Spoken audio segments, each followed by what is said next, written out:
prophet. Yeah, it's a statement he said. It doesn't matter really if they agree or not. It's just a statement to say, like, you know, as if I say to you, the Jews agree that Christian Prince is a bishop, as an example. But if you go and ask the Jews, they would say, no, we don't agree. You know what I mean? It's just a statement. However, Muhammad, at a certain point, he was very confused, and he obviously there's no question that Muhammad, he suffered from, you know, in English they have a name for this kind of illness. Muhammad, he have a double person. He have a double person in him. So there's two Muhammad. There's Muhammad who is a prophet, and there's Muhammad who is not a prophet. Muhammad who is not a prophet, sometimes he fight with the prophet. This is why you see Muhammad himself, he need a lot of help to make himself believe that he is a prophet. As an example, all of us we knew, you know, he tried to commit suicide. Is that correct? Is it true that Sahih al-Bukhari says that Muhammad tried to commit suicide? So in the Sahih, so Muhammad tried to commit suicide. This is telling you that this person is not stable, and he have his personality have a problem. There is no way a prophet of God, he will try to do such a thing. Trying to commit suicide is an act of somebody is desperate and he's suffering from depression. In the best scenario, depression. If not, it is madness. Like, you know, somebody, he lost all his money in the market, in the stock market, etc. Somebody, he lost hope of life. This is who commits suicide. But a normal person, he will not do that. Or somebody, he have mental illness, and he decide to end his life. Now, a Muslim, Abdul, in the text, he's saying to you, do you know that the Jews, they say Christ is not a prophet? First of all, Abdul, none of us Christians believe that Jesus was a prophet. However, he is a prophet because he prophesied. So it's obvious that you Muslims until now don't understand that Christians, you don't know, like, you know, the Muslims today are the same copy paste as Muhammad. Until now they don't understand what the Christianity is about and what the Christian believe. So until now they think that we Christian, we think Jesus is a prophet. Look at their text. This is how ignorant they are, right? Well, who told you that Christian believe that Jesus is a prophet? Where do you get this from? Who said that? And we are not ex-Christian, we are Christians. Who said that Jesus is a prophet? Who told you? Who told you? Where do you get this from? So when we say Muslims are ignorant, you know, it's true. Those people, they have no, you know, the crowd answer Jesus the prophet. This is what they call him, you idiot, because he prophesied. They call him master. This is what they call him, but he did not call himself a prophet.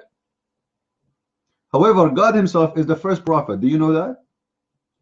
God himself is the first prophet. Guys, what the prophet is? Who is the prophet? Who is the one we can call him prophet? Is the one who prophesied. Is that correct? Is that true? All the prophecies in the world which a prophet told us is coming from the first prophet, which is God, because all those prophecies coming from God.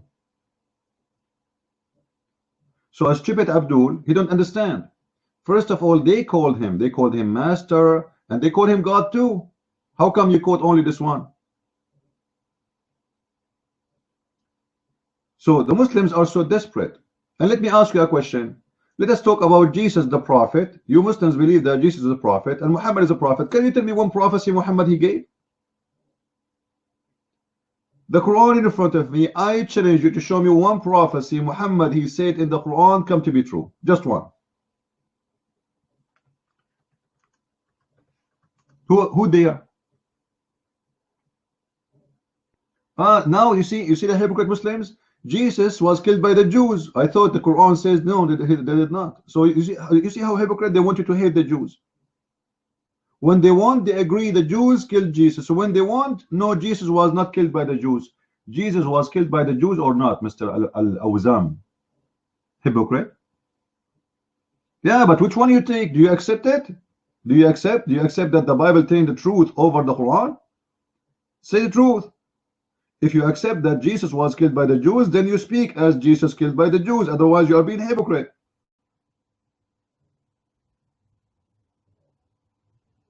And who is Isa? Who is this Isa al-Awazim? Who is this guy?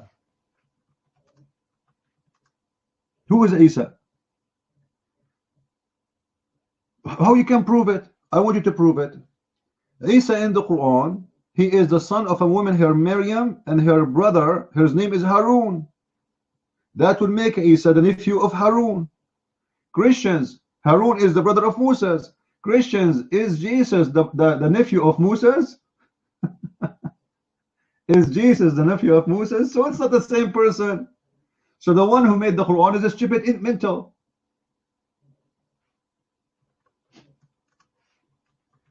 Your prophet even could not get the names correctly.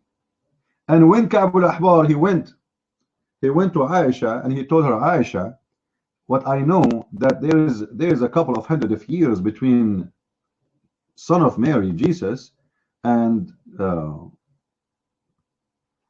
Aaron. So Aisha, she said to him, you did lie and the prophet is saying the truth. Oops. So the man, well, got scared.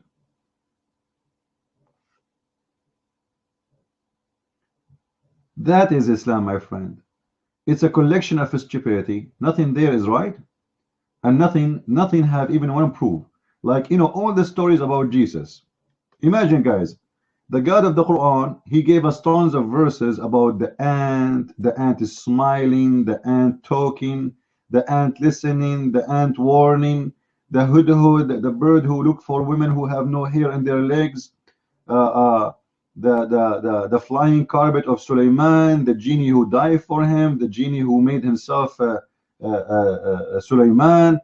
Stupid cartoonic story, doesn't fit even for children.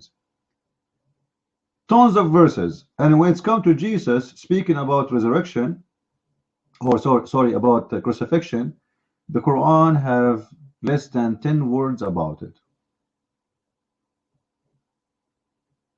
You know what I mean? Allah have time to give us longer speeches about the ant warning the ant. And Sulaiman, he heard the ant, he heard her speech, so he smiled. And the ant, she said to the ant, you better hide, otherwise Sulaiman will destroy you. Sulaiman and his army. By the way, until now, I'm so excited to know how the ant, she knew the name of the king. Any Muslim can tell me? How the ant, she knew that this is a guy, his name is Sulaiman.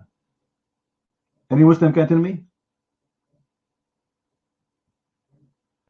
Huh? The ant, she told the ants, hide, otherwise Sulaiman will destroy you. How she knew his name?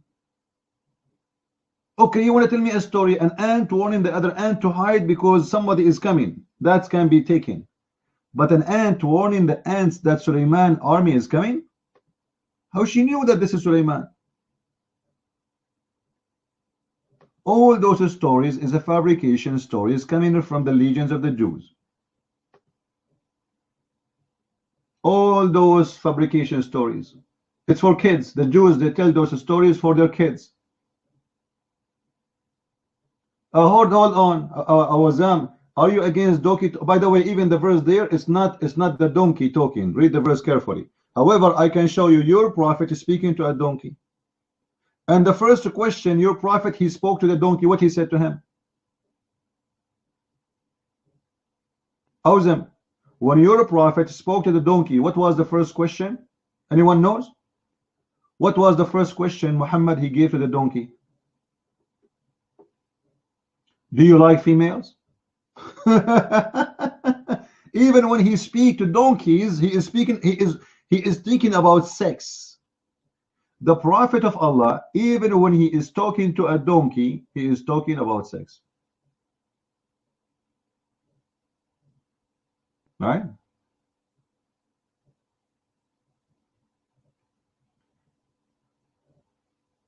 Awzam, do you dare to come to the mic so we can laugh? And I will show you that that verse doesn't speak about donkey talking. And I will show you your prophet speaking to a donkey and having sex conversation with a donkey. But you're ashamed, you don't dare to come to the mic, as the rest of you Muslims. Who dare? They don't. The black stone kissers, the pagan Muslims, all of you are nothing but kuffar. Pagan, following a pagan prophet, going around the pagan Kaaba, kissing a pagan stone in the shape of a vagina. You kiss it and you lick it. Did I tell you once what I did? I went to a website called Convert to Islam. They have a chat. Huh? You see, Al-Awazim, you see how hypocrite you are? In your book, this Jew, you are calling him a Jew, he is alive in heaven right now, you filthy liar. In your book. So if you should not worship the dead, that's you should not worship, because you are worshiping the dead Muhammad. We are worshiping the living Jesus. He is alive in our book and he's alive in your book, and that's proof that you are a scumbag liar. Because in both books, Jesus is alive. Not like the dead body, the rotting body Muhammad. The one who did not bury him, his family and his friends, his followers, did not bury him for 3 days because they thought he would resurrect himself like Jesus. And after 3 days, he stink. And I can show you the hadith right now. He stink. His nails start getting colors, blue and green. His belly became like a pregnant woman because of the gas. He stink. And this is why the hadith says that Ibn Abbas, he said, bury him, your friend Ya'san. He stink. And this is why they bury him in the bed of Aisha without changing his clothes, because they could not take off his clothes, for his clothes is stuck with his skin. That's your prophet.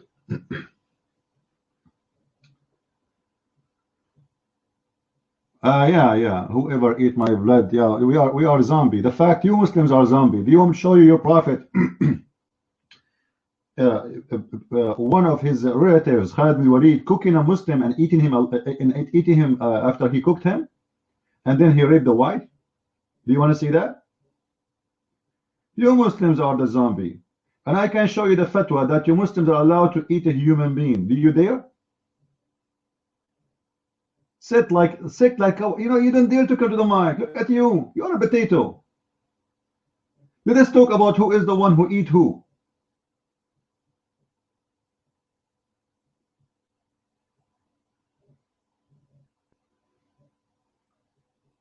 Any brave Muslim here?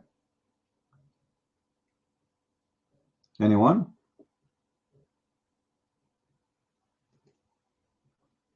No brave Muslims.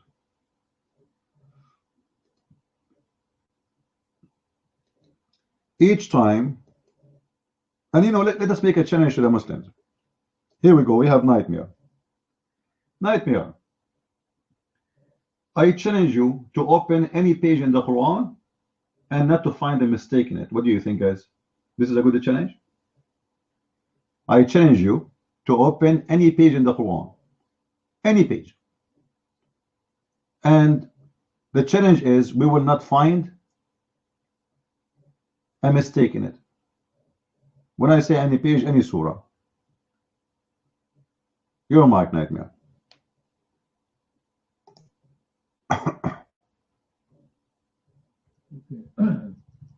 What mistake you are talking about? What kind of mistake you think you have it?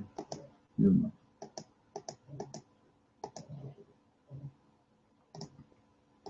I don't know, my friend. When we say mistakes, it's a mistake. Leave that for me. Leave that for me. Mistake is a mistake. It doesn't matter what kind of mistake. Correct, guys? This is a book should be.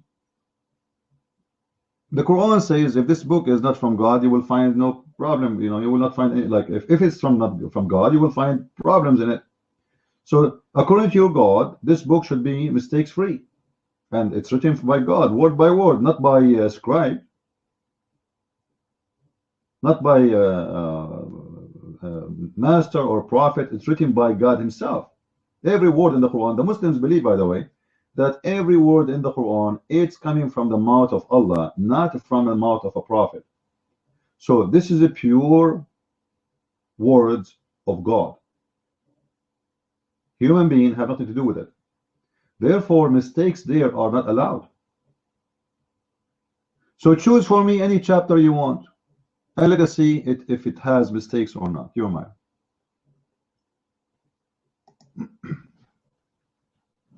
I don't think so. Somebody like you who has no degree in whatsoever is gonna find mistakes in Quran. Let us see. Yeah, you're very funny. Just choose any verse you want. Just a verse. I don't want you to put it in short. Somebody like you who doesn't even know basic things about. Someone like me, each time you come to his room and then you say to him, I never heard this before, and then I show it to you and I get you busted. Someone like me, you forgot? Someone like you is the one who keeps saying to me, I never heard of this. Let us see today how many times you will say to me, I never heard of this. What do you think, guys? This guy who he claimed that he knows his religion, each time I talk to him about something, he said to me, I never heard of this. Where you get this from? And then I get him busted. So let us see today how many times you will say, I never heard of this. Give me a chapter from the Quran and challenge me to find the mistakes in it. You're mine.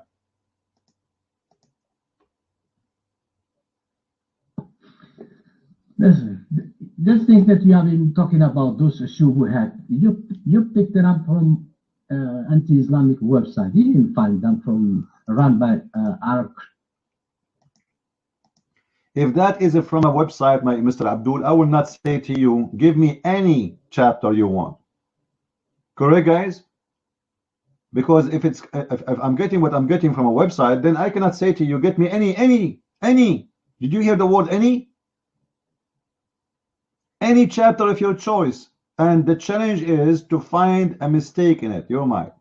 Any. You choose it. Go ahead.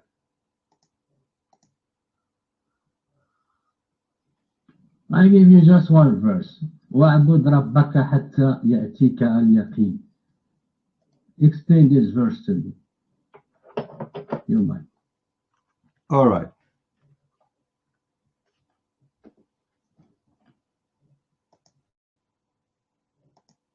A call. Your mic is jumping, my friend. All right. Now listen, Nightmare.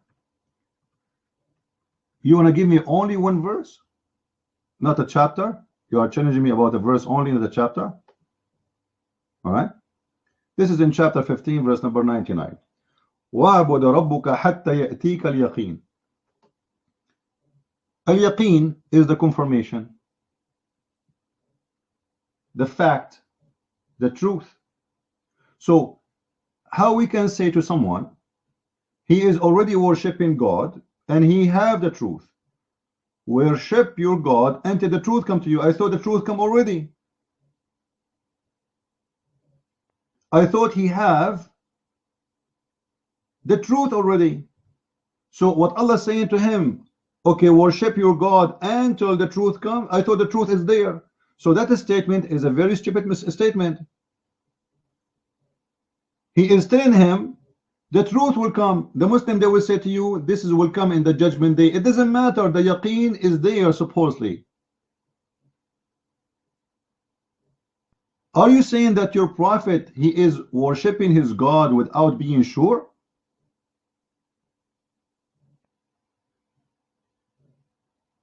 In the same chapter, there's a stupid mistakes too. The Quran says, وَلَقَدْ أَتَيْنَاكَ سَبْعًا مِنَ الْمَثَانِ وَالْقُرْآنُ الْعَظِيمُ. Nightmare. What is the 7 Allah he gave Muhammad and plus the Quran? Is that why Muhammad is confused about the yaqeen? When the yaqeen will come to him, the judgment day will come with the truth. What is the 7 he gave him plus the Quran? You're mine. That's obviously a mistake. because either the 7 is part of the Quran or it is to Quran. Somebody, guys, post for us chapter 15 verse number 87.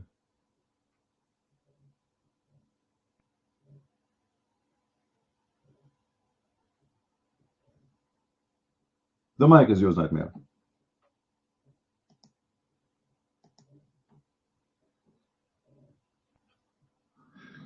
Okay. وَاعْبُدْ رَبَّكَ حَتَّى يَأْتِيَكَ الْيَقِينُ. يعني it means worship your God until death. اليقين هو الموت. Stupid, ignorant. So worship your God until death come to you, and then after that you don't worship God, you might.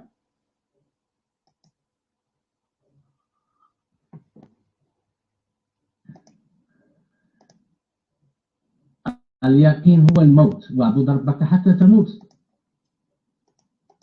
Worship.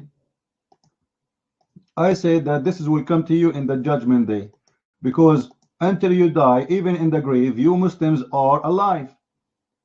Guys, don't Muhammad, he taught the Muslims that in the grave they will be punished? Don't they teach that you are in the grave and the angels will talk to you and they will ask you questions and you answer and you will be alive in the grave? So what do you mean worship your God until the death? You are alive. That means if this is about until death, it must be a mistake. I say this is about until the judgment day come to you. The mic is yours. Are you truly avoiding that your prophet, he said that in the grave you are alive and angels will see you? Yes or no? Your mic.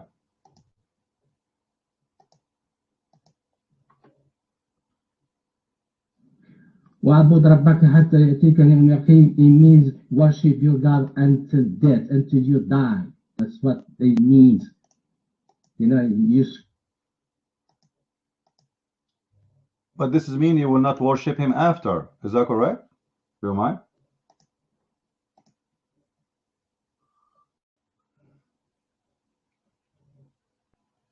After that, when you die, you go to paradise. There is no more worship, no more prayer, no more nothing. That's what it means. I don't know where you get the idea. So in the paradise, Muslims, they don't have God no more. They don't worship Allah no more. Go ahead.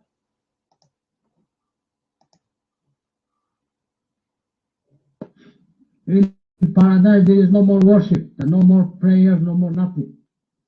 You got it?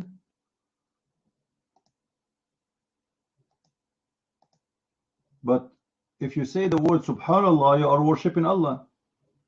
So I want a confirmation from you saying to me that you Muslims will never praise Allah, worship Allah after death. Say it. Because the prayer is not the only way to worship God. Either you worship him or you don't. Either you accept him always forever as your God and you worship him. Are you saying to me in the heaven you will do nothing except having sex and God does not exist no more in your life? And you will never say Subhanallah, Alhamdulillah, thank you Allah, praise be to Allah? You will never say that in the heaven anymore? Your mind? I don't know what you trying to mean. You got the verse wrong. It means you worship God until you die. That's what it means.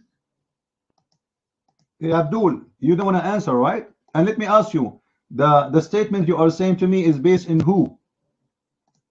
Based on who? Who is the one who told you that this is only when death comes to you? Death in Islam is a stage of going to hell or fire. Until the yaqeen, if you go right now to the dictionary, let me show you. You are a person who always show me the dictionary, right? And we can go to the interpretation of the verse. And by the way, the same chapter have a full of mistakes. As an example, it says, وَكَفَيْنَاكَ الْمُسْتَهْزِئِينَ. Allah, he protect Muhammad from the one who laugh at you. Laugh who? Laugh at Muhammad. And this is additional proof that the Quran is full of mistakes, because here we go, until now we are making fun of Muhammad. They made fun of him in his time, he's stupid, and we make fun of him right now. Now, if we go to the interpretation, Mr. Nightmare, what the interpretation says about this verse, you mind?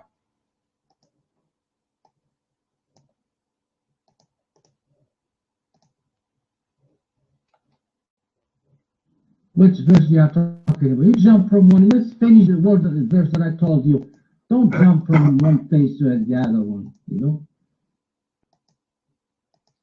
I say to you, give me any chapter in the Quran and I will show you the mistakes. We are not jumping. We are in the same chapter. We are in the same chapter. We did not go out. All right? So don't fool yourself.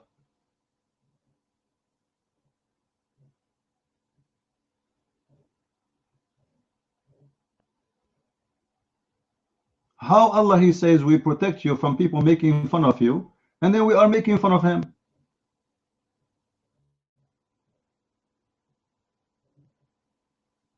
Then when you say that al-yaqeen, and I understand why you are saying al-yaqeen is about death. In chapter 56, verse number 95, إن هذا لهو حق اليقين. The same word is appear again in the Quran. Does it mean death? Nightmare? It means the truth. It have nothing to do with death. But because you Muslims are confused, what the verse is saying, that when you die, you will find out. The truth will appear to you. And that will appear when? In the judgment day. Because you will not find out right away what will happen to you until the judgment day come. And as long Muslims believe that judgment day started from the time you enter the grave. It's a waiting period, yes, but right away angels, the process started. The angels is they come to you and they ask you 3 questions. So if we go to chapter 2, verse number 95, chapter I forgot, man. Chapter 56, 95. إن هذا لهو حق اليقين. If you go to chapter 69, verse number 51, وإنه لحق اليقين. Chapter 74, verse number 47, حتى أتانا اليقين. Right? Al-yaqeen, when you say that death come to us, then the confirmation of the truth will come to us. So this is the truth will come to you in the judgment day. And I can show you tons of Islamic interpretation. You will see that the yaqeen is about the confirmation of the truth. Now, how Muhammad he is receiving a verse from his God saying to him that the truth to you come to you in the death or later. That's mean Muhammad, he is not sure that he is really following the true God. And that explains why Muhammad in different verse, Allah he says to him, إن كنت في شك من أمرك, if you have a doubt, if you suspect what is sent to you from us, go and ask the Christians and the Jews. So Muhammad, he don't have the yaqeen, he don't have the confirmation, he don't have the truth. Allah is saying to him the truth will come later, after death. But because as usual Muslims are ignorant, they cannot explain one verse from the Quran correctly, then you know they start giving you a funny interpretation. Yaqeen mean death. How yaqeen come to be death? Yaqeen is the truth, is the fact. And there's tons of verses in the Quran confirming that. So how come only in this time yaqeen became death for you? What about the rest? Nightmare, your mic.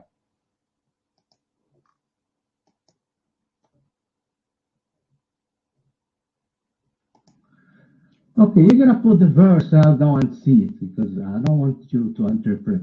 The yaqeen, I heard fake scholars say the yaqeen, it means death. You mean you worship fear God until you die, until death. That's what scholars are saying. You gotta take what scholars are saying. I'm not gonna take what you are saying because you have no degree. You're just a big mouth person. You're mine. Well, big mouth person is the one who just gave you from the Quran tons of verses showing the word yaqeen coming correctly as it is in Arabic as a word mean the truth. Do you deny that the word yaqeen in Arabic mean the truth? Yes or no? Truth with confirmation. Do you deny that? You might.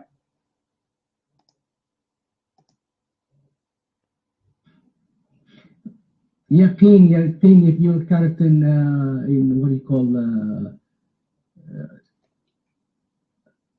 do you call proper sense. I don't know if you know what is the proper sense mean. It means if you are certainty. That's what yaqeen means, not the truth, certainty.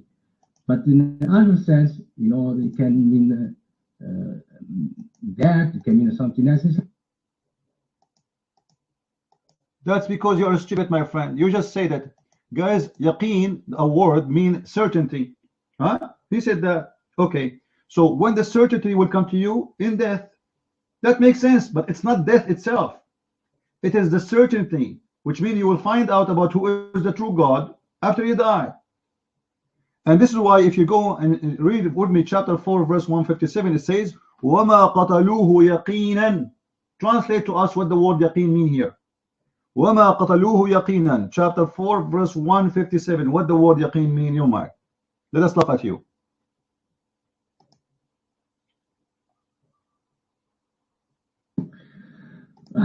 Well, if you keep taking the mic from me, just a waste of time. Because, you know, you know what I mean? Just let me finish. In Arabic, you know, in the Quran, you know, the word can have different meaning depend on the context. It's like the word the deen. The deen. You see, I'm not taking the mic from you. I want you to prove to me from the contact that this is mean death. Just to show you how hypocrite you are. Worship your God, enter yaqeen, come. Right? As long the word yaqeen means certainty, so worship your God until certainty come to you. Right? How you know it is death? Where in the verse it's mean it's death? Your mind. How you get this from?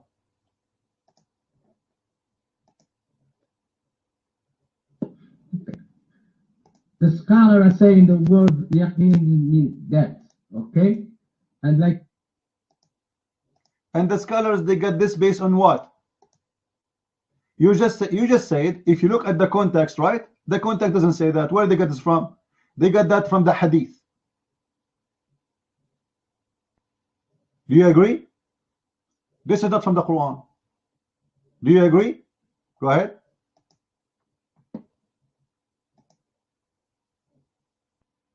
They got that from interpretation. Scholar interpreting the word yaqeen means death. It's like the word deen. False. I can show you many scholars. They say the opposite. Here we go. This is a scholar. And who is this? Who is this? Al-Qurtubi, your favorite one. Al-Qurtubi will say, وَقَدْ قِيلَ أَنَّ الْيَقِينَ هُوَ الْحَقِّ الَّذِي لَا رَيْبَ فِيهِ.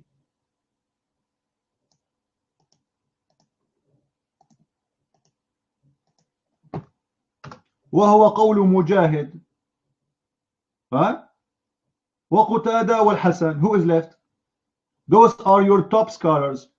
Al-Yaqeen mean the truth, and I said from the beginning the truth. Guys, did I say the truth? Did I say from the beginning this is a word mean the truth? And this is your Al-Qurtubi, your favorite interpretation. Who is the one who got busted? The mic is yours.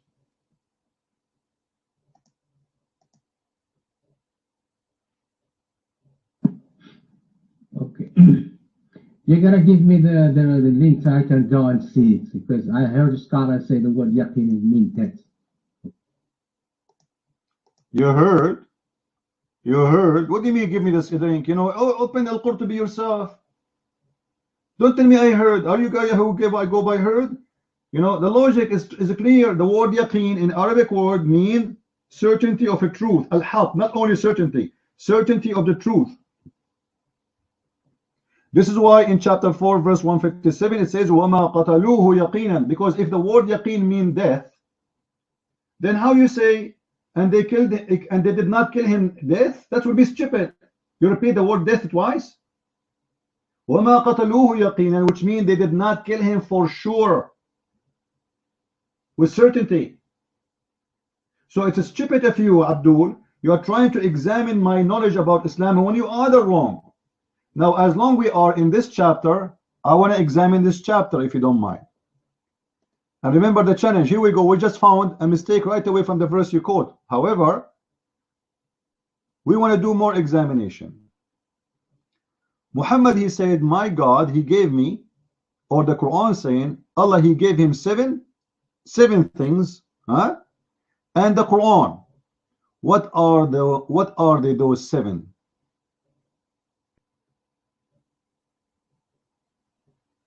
Do you know what those sevens gave him to Muhammad? I challenge any Muslim to explain to us how this happened. If you do not know what I'm talking about, the same chapter, chapter 15, verse number 87. Chapter 18, verse number 87. What are those sevens which Muhammad he received from his God? Plus the Quran. The mic is yours.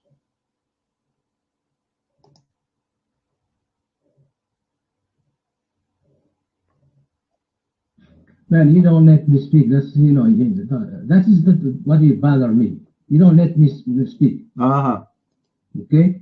The word yaqeen, I told you, it depends on the context. It's like the word deen. The deen, it means religion. Another verse, it means the day of the judgment. Maliki Yawm Deen. It's not Maliki Yawm of religion. So the deen means the day of judgment. And another, La ikrah fi-din, here it means religion. Don't waste my time, Abdul. If Mujahid, and he is one of the highest scholars of Islam, agree that this is mean the truth. Mujahid wa Qutada wal Hasan. Who is left?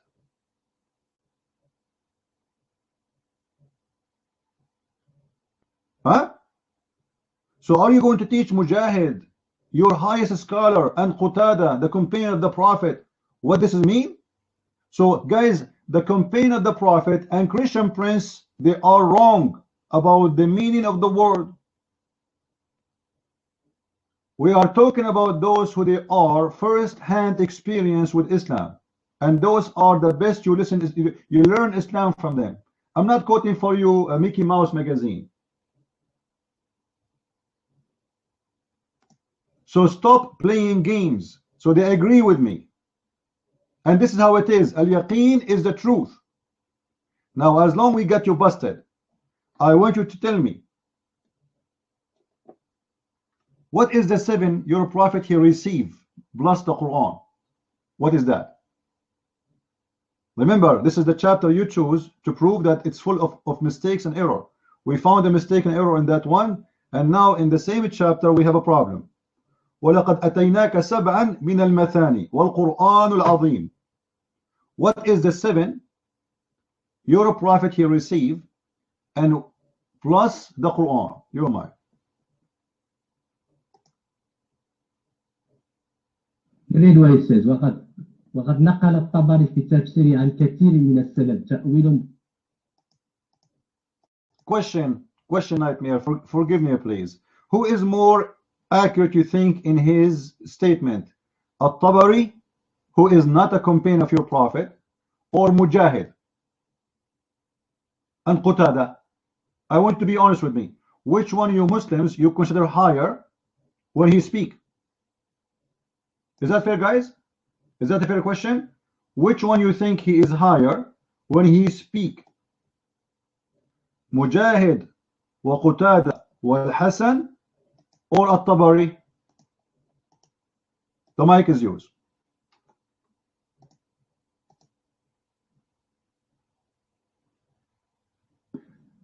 Mujahid, Qutada, they are not the disciple of the Prophet. And you have to show me, because the question is very clear. Are they higher or less authority? Who you Muslims take over? Mujahid and Qutada or At-Tabari? Which one is higher for you as a scholar? Be honest, you might.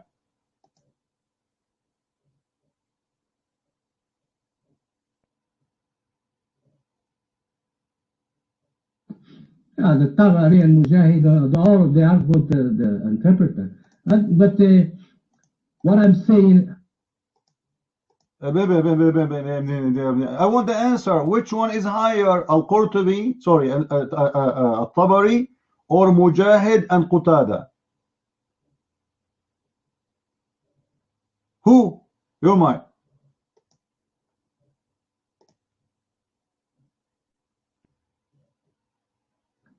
it's very difficult to say who is higher because the Tabari also is good, you know. So if I show you something will be screwing your religion from At-Tabari, you will not say in the future he is bad, right? You remember you did the same before about Al-Qurtubi, and then we showed you how Al-Qurtubi is screwed up. So I want you to confirm again that At-Tabari is good. Say it, you're mine.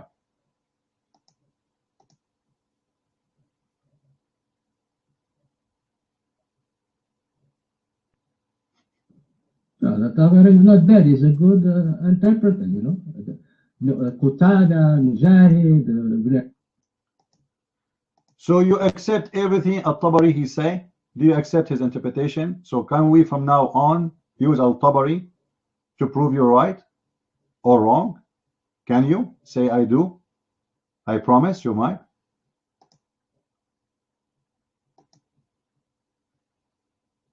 No. This nobody is all has absolute truth.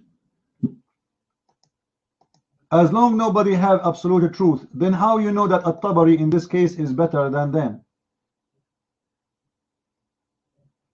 How you know? You are being hypocrite, right?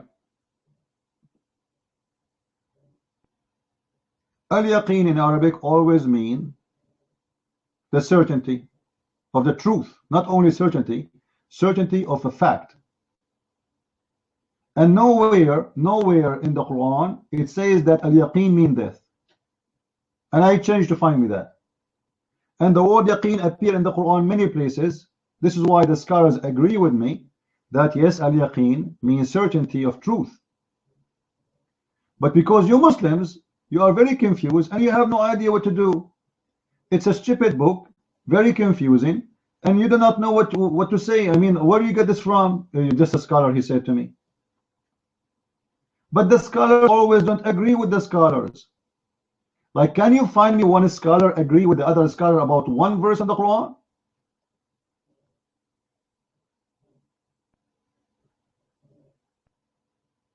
You know what I mean, guys?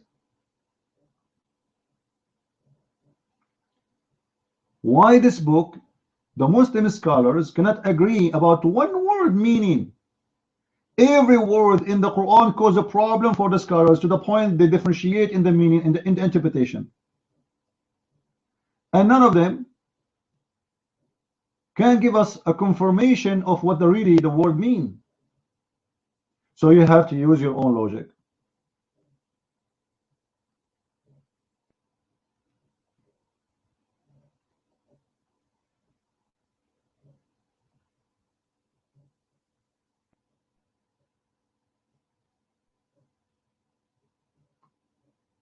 What do you say, Omar? Let us go. Let us go. وَلَقَدْ أَتَيْنَاكَ سَبْعًا, because we spoke about already. I prove to you that there is some scholars who they are very high scholars respected in Islam. They agree with me that al-yaqeen mean the truth and the certainty, al-haq. So you want to give me another scholar, this is your business. Now, chapter 15, the same chapter, we are not changing topic, verse number 87. Allah gave Muhammad 7 things and the Quran. What are they, those 7 things? Your mic.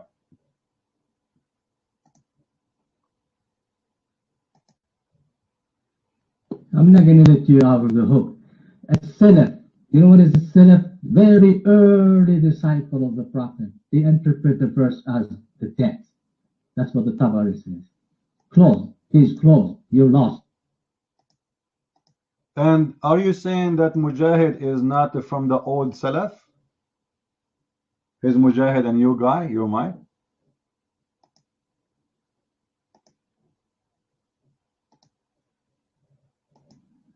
Listen to me. You gotta give me the links. I gotta say it's really Mujahid is saying that or not. I'm not gonna take your word, okay? Because the Salaf people are earlier than Mujahid. What if I cannot find the link? What you will do? Why you don't go and find it yourself? You're mine.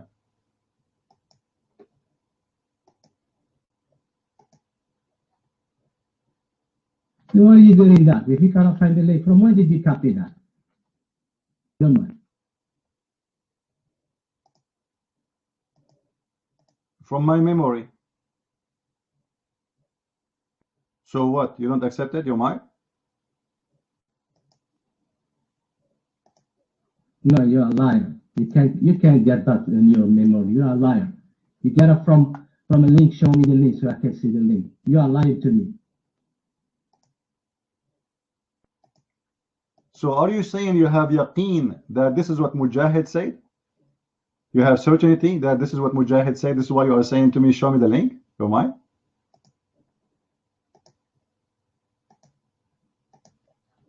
You tell me Mujahid said this, I want to see the link.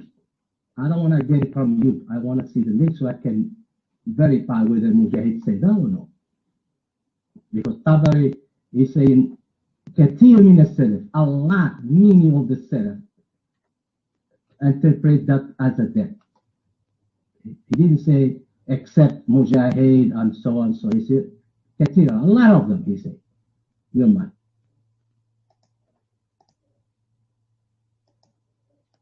So many of the old ones, they say that, but not all of them, correct? How are you saying that?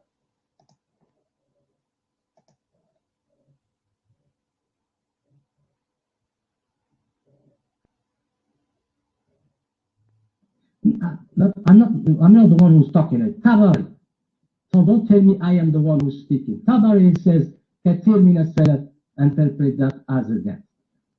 So don't say me. Not me, Tabari. I just copy his word. You're mine. All right. Let me ask you a question. Is it true that the Muslims, they called Mujahid al-Imam al-Hujjah?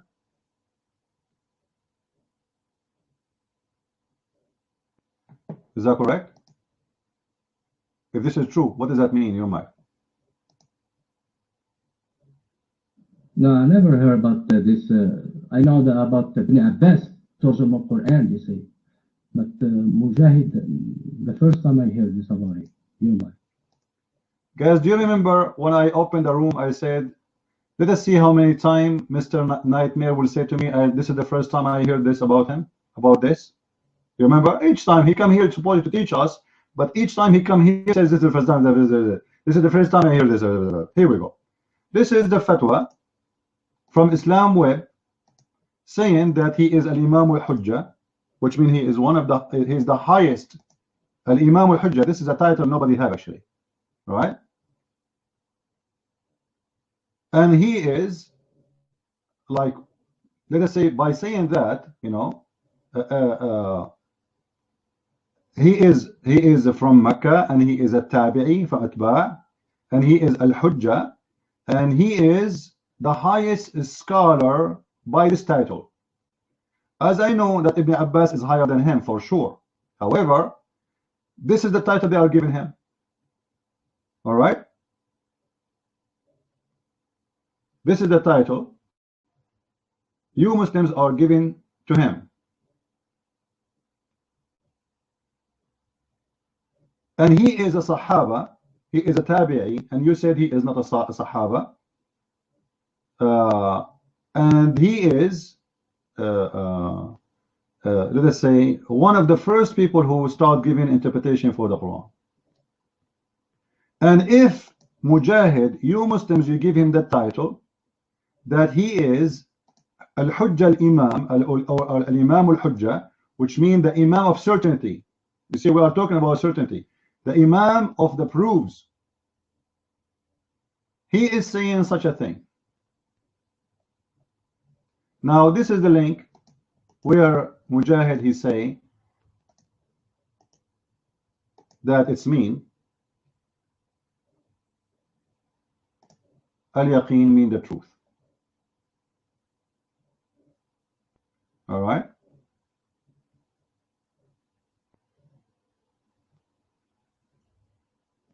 Open it. So now, as long we prove that Mujahid is a lot higher than the rest,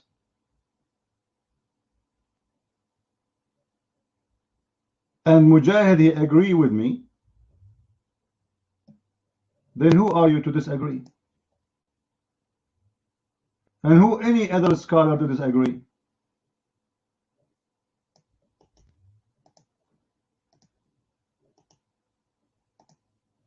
You got busted. The mic is yours. Okay, I haven't opened the link yet because the verse we try to say that وَعْبُدْ رَبَّكَ حَتَّى يَأْتِيكَ الْيَقِينُ, and Mujahid said the word yaqeen is not that. Let me see, open the link, and I will read the link, and I will tell you my opinion.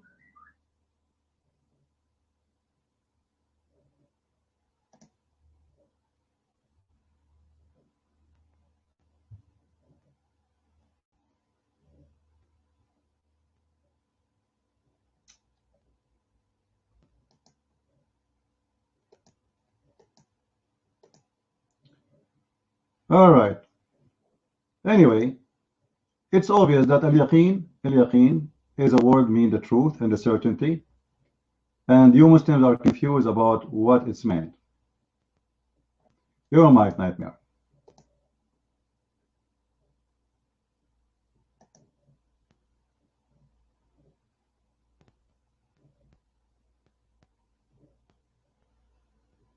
You see the hadith, the Prophet, when he's called the yaqeen, ومن قال وما هو فقد جاءه اليقين وإني لأرجو الخير, الحديث رواه البخاري. He's talking about somebody who passed away.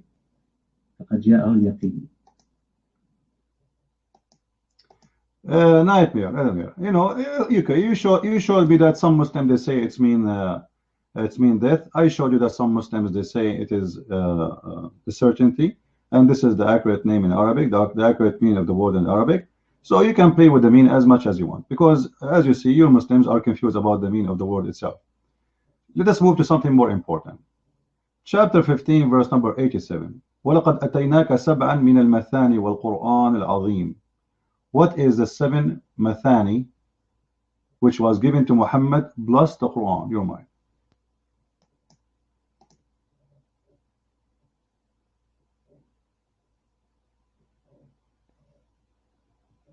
A lot of scholars, 7 Mathani, they say yeah, Surah Al-Fatiha has seven verses. Yeah. Thank you very much. Guy, did he say Surah Al-Fatiha? Did he say that this is the chapter of Al-Fatiha? Okay, how then he says, and the Quran?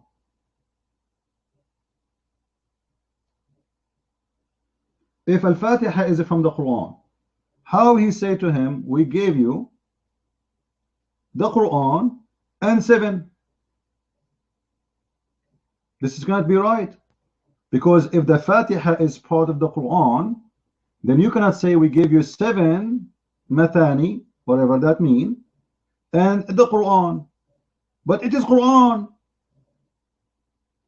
So this is to be accurate, it have to be something else, not the Quran. Do you agree?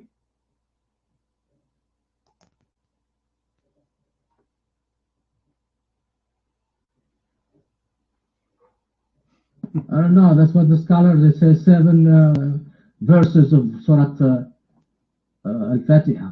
I don't know better than that. You don't know better than the scholars either. It doesn't matter I know or not. It's obviously it's a stupid mistake, because if the Fatiha is part of the Quran, the one who made the Quran, let us assume this is true. Al-Fatiha is part of the Quran. So the Arabic statement there is wrong.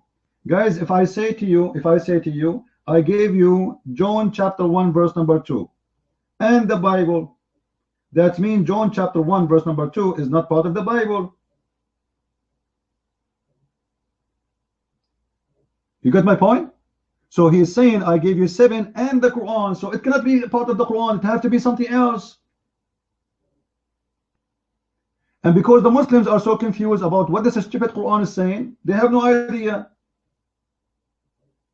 We move to chapter, the same chapter, verse number 95. You see, this is a chapter of your choice. إِنَّ كَفَيْنَاكَ الْمُسْتَهْزِئِينَ. Is that true? Nightmare? Allah, He protect Muhammad from those who laugh at him? Is that true? Is that happening? Go ahead.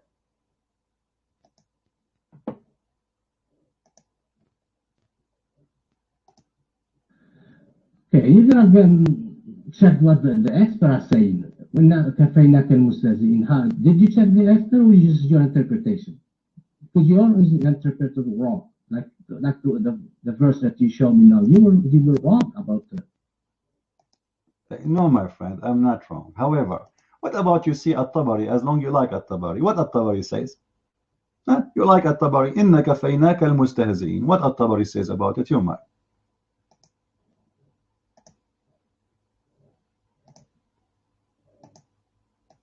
Guys, somebody post for us chapter 15, verse number 95. Muslim translation only. We don't want to use non-Muslim translation.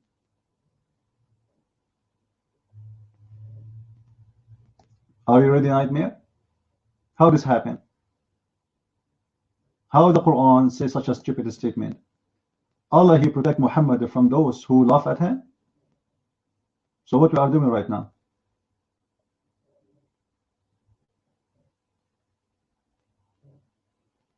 Huh? So what are you doing here right now? Who am I?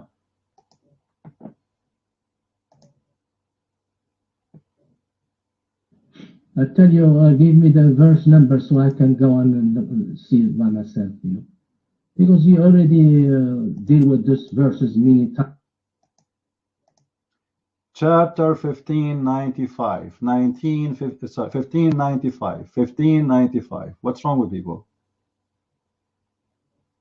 Chapter 1595, verse 95. وَإِنَّ كَفَيْنَاكَ الْمُسْتَهْزِئِينَ.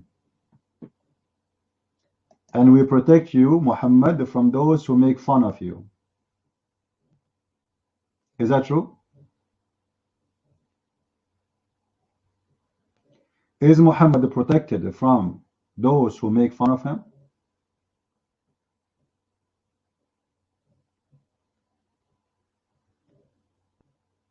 Is that a promise of God? Is that a true promise or false promise?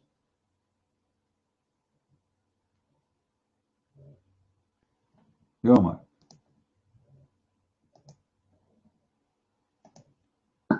It doesn't say we protect. We are enough for you against all those ridiculous messages.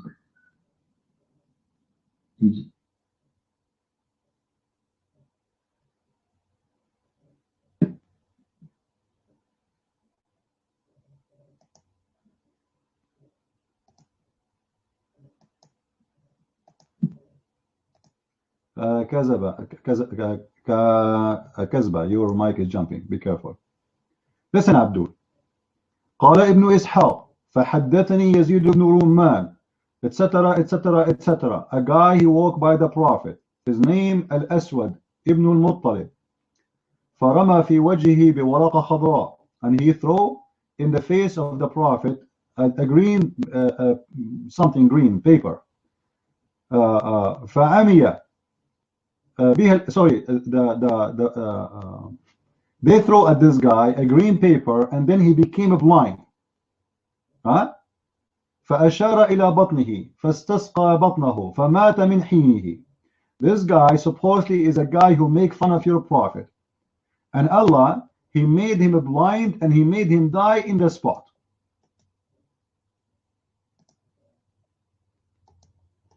Is that a true story? So yes, Allah is saying that He protect the prophet from anyone who make fun of him. Is that true? Is that true, or this is a fabrication?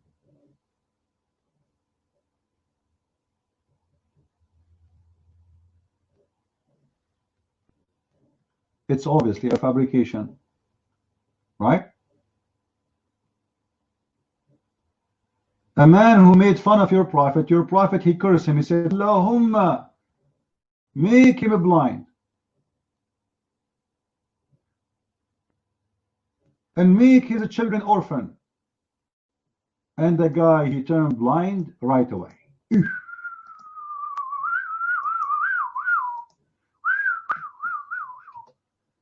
That's amazing. But this is mean the whole Quran is a fabrication, because people, they keep saying to Muhammad, you know what, why you didn't give us a miracle?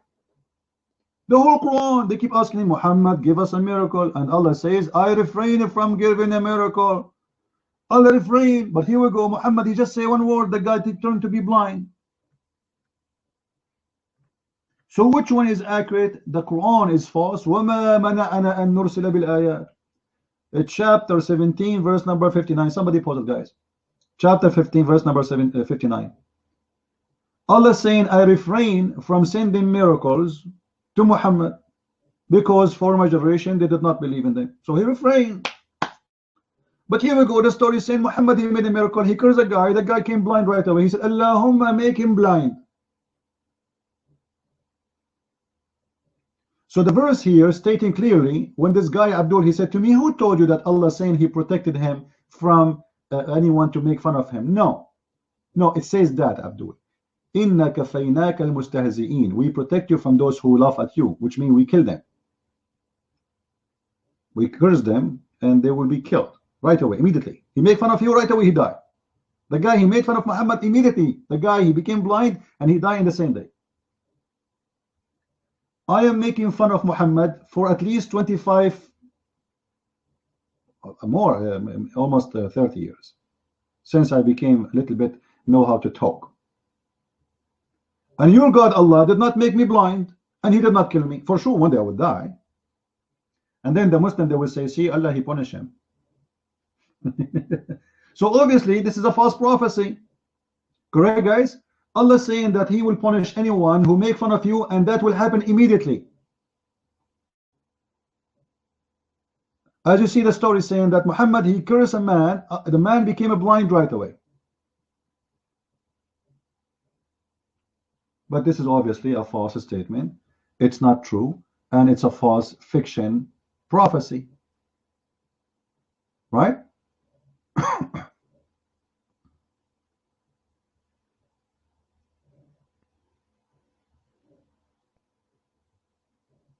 Chapter, the same chapter, nightmare.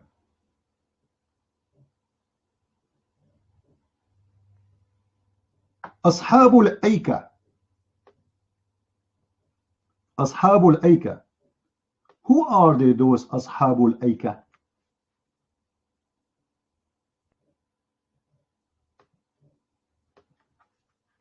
You see, we are just finding mistakes in one chapter. Nightmare, he is the one who chooses for us.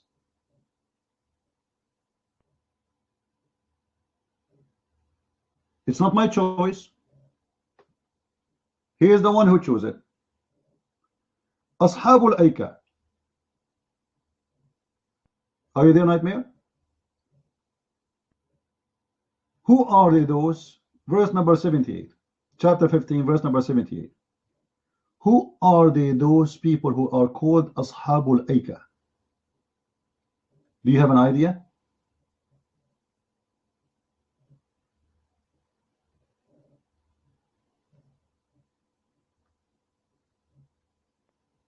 Your mind.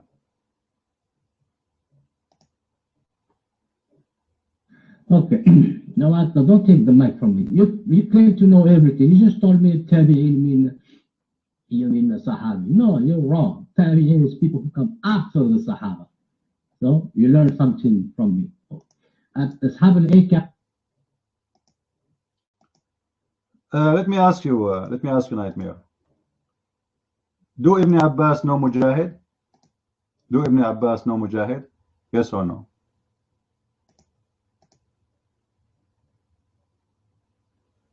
Mujahid is a student of Ibn Abbas. He was a student. Hold on. The question is very clear. Do Ibn Abbas know Mujahid? Yes or no? Yeah, if I tell you he was a student, of course he knows him. Oh. So, how many years Mujahid he was exist after Muhammad, as you think, based on this?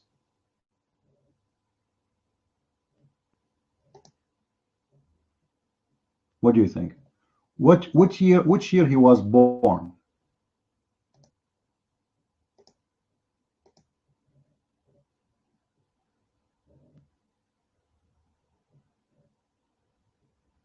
Mujahid was not a companion. He was not a Sahabi.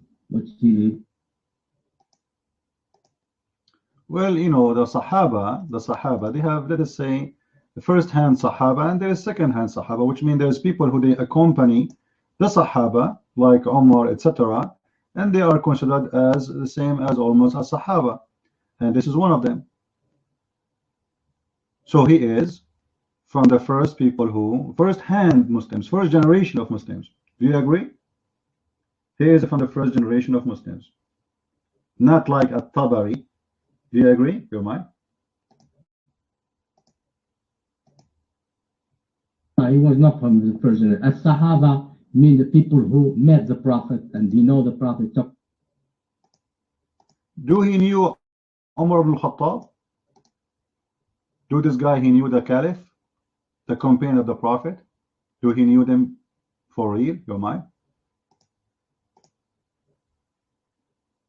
Don't take the mic from me. As-Sahaba is somebody who know the Prophet.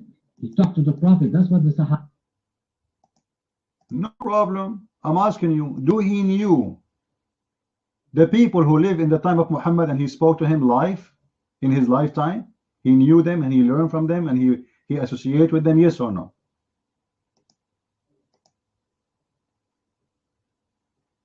If he know them, then he's a tabi'in. He's called tabi'in. Great. So he knew them. Do At-Tabari, the one you are following. You see, you are the one who mentioned to me as Salaf, you idiot. You are the one who mentioned to me as Salaf.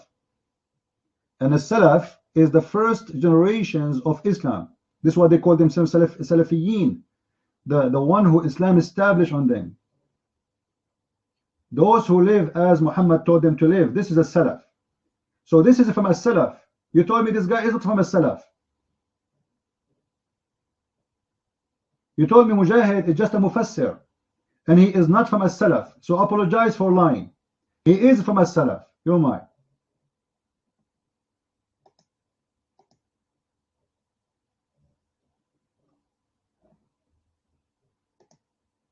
Well, I'm telling you that Mujahid, he was a student for Abbas. He was a tabi'. He was not Muslim. No, this is not was not the topic. It's recorded. You are the one who said to me. The one who said that is from a Salaf. The one who said that yaqeen mean death is a Salaf. Right? And now we found that those are from a Salaf. No problem. Let's go. Let's continue. We are trying to get away. Who are they? Let's go. Who are they? Those who they are the people of Aika. Ashabul Aika. Who are they? You might.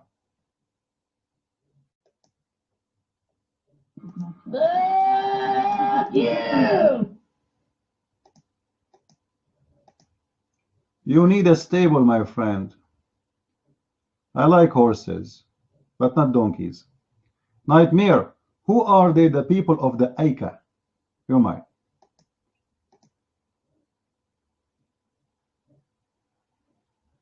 No, I don't know who they are. You might. Don't you think this is a stupid mistake then? Why Muhammad saying to us, people of the Aika, and you Muslims do not know who they are? What's the point? Go ahead.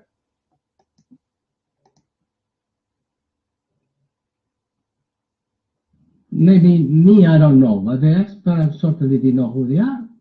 You might. Okay, tell me one expert he can tell us who are they and where they used to live. I challenge you. Guys, is that a fair challenge? Otherwise, that will be a stupid statement.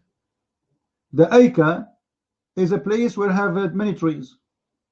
That's it. Okay. People of the trees. Who are they?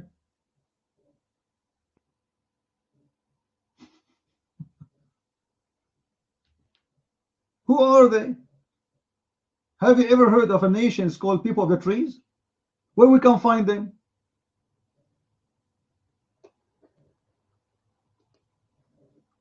The funny, when we speak to Muslims about a little hadith in Muhammad, he said, they say to us, give us the book, give us the reference, give us the number, give us etc., give us the interpretation. And now Muhammad, he said things nobody knows what it means, and nobody question him, like, who are they, those people? Like, why not even one Muslim ask him, hey Prophet, who are they, those people?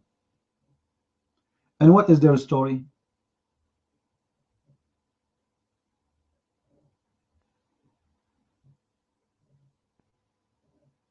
Nobody knows. And look, there are people who live in the mountains. And how Allah he killed them? Allah he screamed.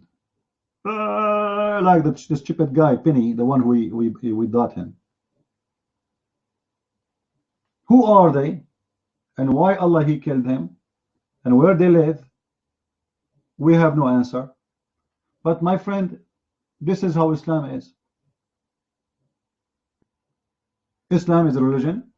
Muhammad is saying things, blah, blah, blah, blah, blah. And you know, nothing truth in it. Right?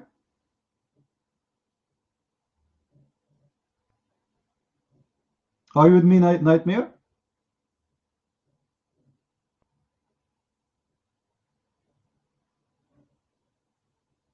Nightmare, are you there? All right. Then Allah he killed him by the sayha.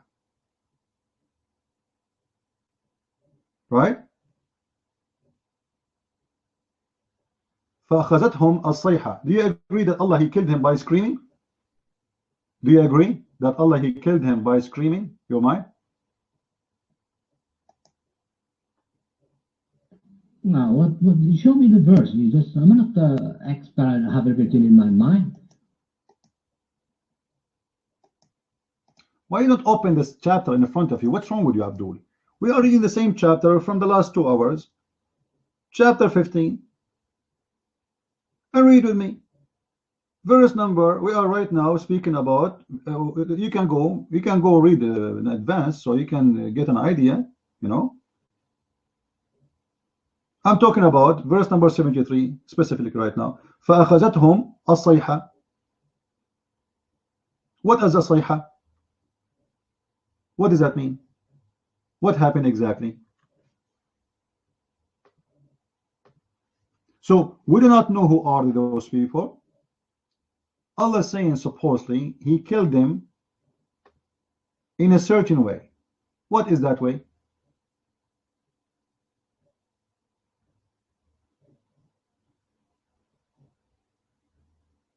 What do you say?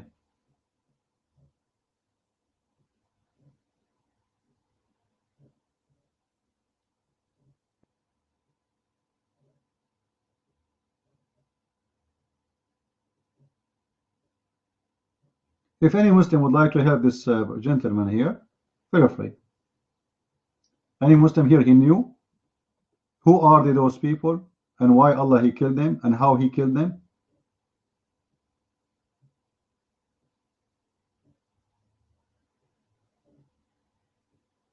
The verse saying what it means that Allah he killed them by screaming. Is that right? Or he killed them in a different way?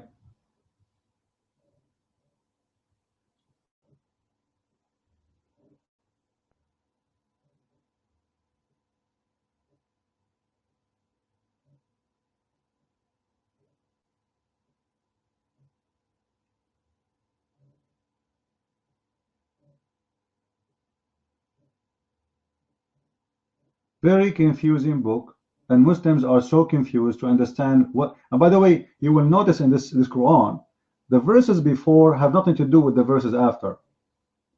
The Quran is not a book. The Quran is like a wall where in a school where every student he posts something. Like I have my shoes missing. Somebody found my shoes. I found a pen. The other person said somebody make my skirt dirty. Do you know him? The other person, he says, I need I'm looking for a book. Can you find me the book? So it's like a board. Everybody pulls there. But if you connect them together, they don't make sense.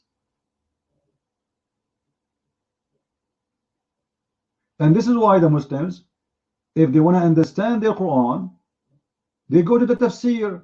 But then when they go to the tafsir, they find that the tafsir make them more confused. Because you will not find one tafsir agree with the other tafsir. Tafsir means interpretation. Question, why the Muslim interpretation don't agree with each other? And we are talking about Sunni, from the same religion, from the same sect. Why their interpretation don't agree with each other, and sometimes they are extremely far from each other.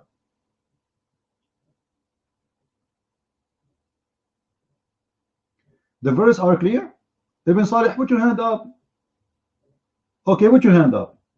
So Allah فأخذتهم الصيحة. What does that mean? Explain to me what الصيحة mean. Your mind.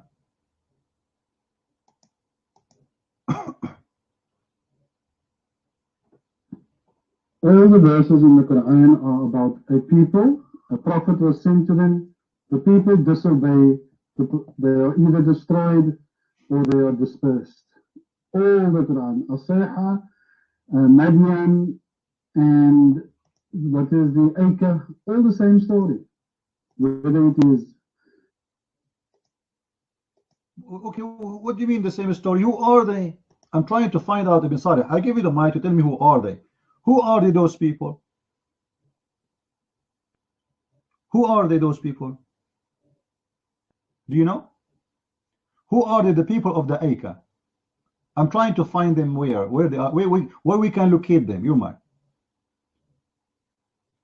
Is it weird that your prophet, he never same story over and don't tell me same story over and over. I can fabricate stories about people who God punished them right now. I say in the city it's called Shuku Shuku.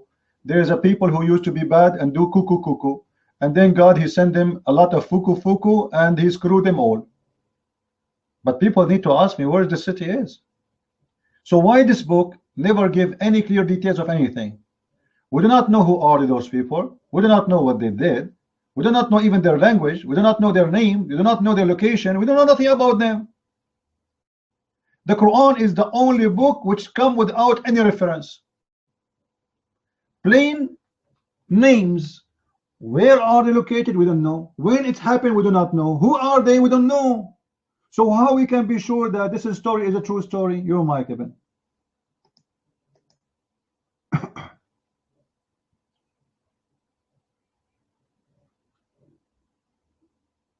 Because you are missing the lesson. You want to know the story, but you don't want to know the lesson. The lesson is belief in Allah. A prophet was sent to them. The prophet said, believe in Allah. They disbelieved. They wanted to stone him. Sound familiar to you? Simple. Who are they?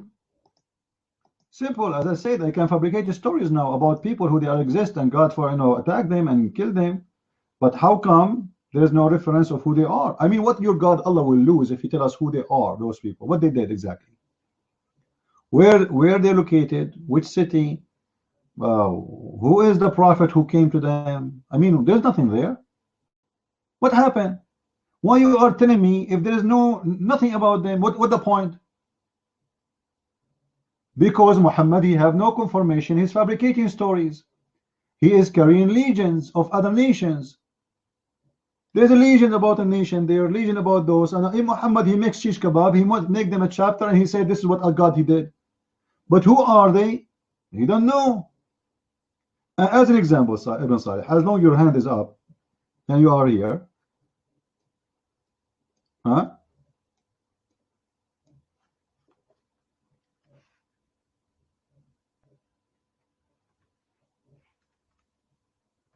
The Quran speak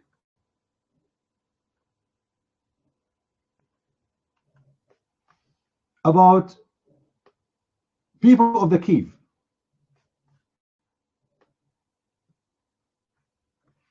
People of the Kif.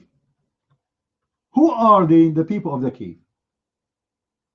And you can read the chapter 18, starts from verse number If you want, I think if you go to 15, 16, you know, who are they, those people?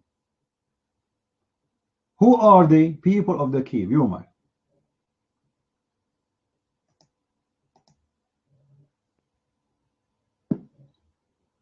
People of the cave were people who ran away from an oppressive ruler.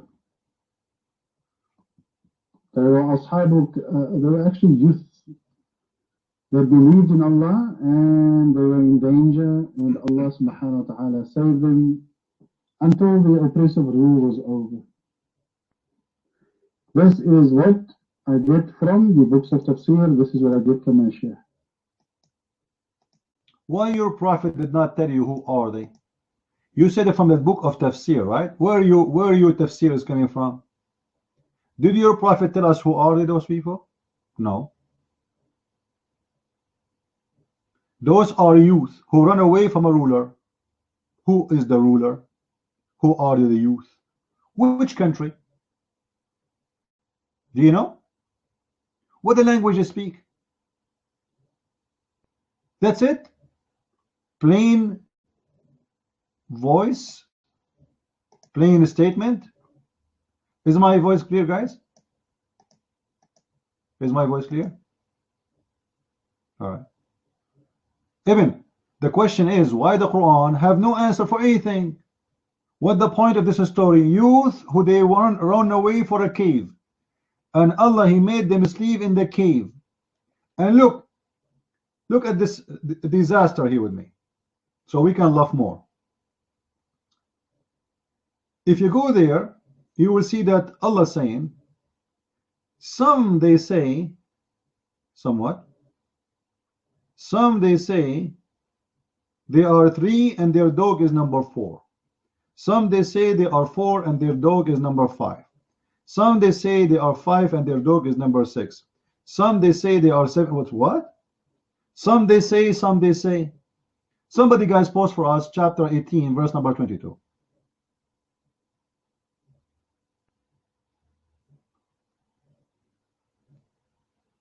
Ibn Salih, what is the correct name? Ibn, what the point of this is, verse? What is the correct name? How many there are? Go ahead.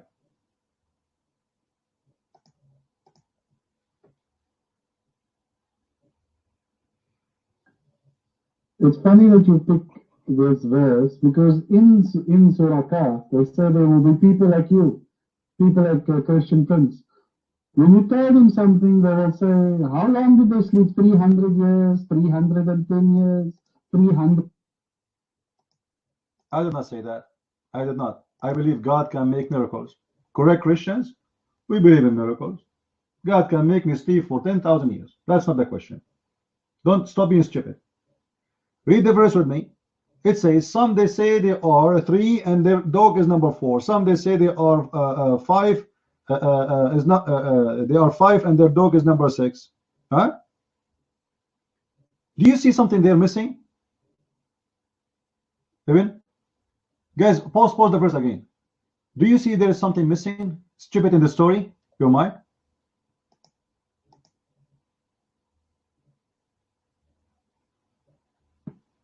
When you read further in this chapter, you will see that Allah subhanahu wa ta'ala says that you dispute with no knowledge. You don't know. But your God don't have knowledge. Here we go. Your God, Allah says, some they say they are 3 and their dog is number 4. Some they say they are 5 and their dog number 6. Some they say they are 7 and their dog is number 8. And then Allah says, and say, only Allah knows. So what is the number? What is the number? Abdul, what the point of this verse if Allah will not tell us what is the correct number? Why Allah don't tell us the correct number? Guys, some they say they are 2 and they are a dog with them. Some they say they are 5 and they have a dog with them. Some they say they are 6 and they have a dog with them. Some they say they are 7 and their dog is number 8. Okay, so now after all this, what is the correct number? Ibn Salih, after reading this verse, what is the correct number according to your God, your mind?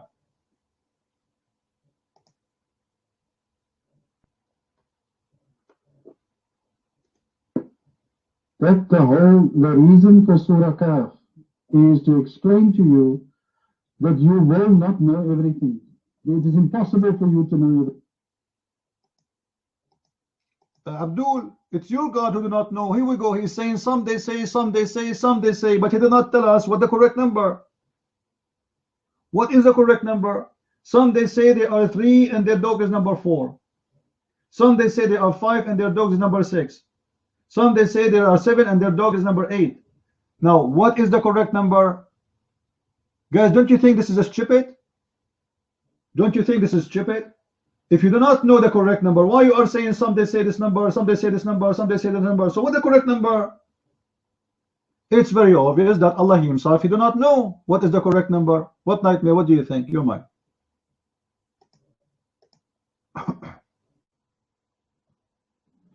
The number is a 7. It stopped at 7. That's the number. It doesn't say there's some people who knows, not only God. Continue read the verse. False. False, my friend. Read the verse with me. It says وَيَقُولُونَ خَمْسَ سَادِسَهُمْ كَلْبَهُمْ وَيَقُولُونَ سَبْعَ وَثَامِنَهُمْ. They say, Allah did not say they are 7. Where you said that? Where you get this from? There's nowhere Allah in the verse says there are 7 people. Where? Read in the front, it says وَيَقُولُونَ, and they say 7 and their 8 is their dog. Allah here never say and I say the number. Where he says that? You're mine. Show me.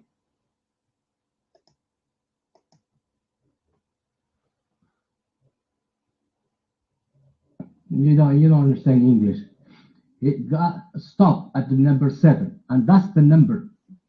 That's their number. عددهم 7. Your God said, and they say they are 7. Correct, guys? Read the verse. Somebody pause the verse, guys. Pause the verse. Somebody pause the verse for us. Chapter 18, verse 22. And they say 7 and their dog is number 8. Huh? So who is the one saying? Not Allah. They say. وَيَقُولُونَ. Your God, Allah never said there are 7. Where do you get this from? Your mind. You don't understand English, you don't understand Arabic, you don't understand Hebrew, you understand nothing, Muslims. Your verse is clear in front of us. The one who said there are 7 is not Allah.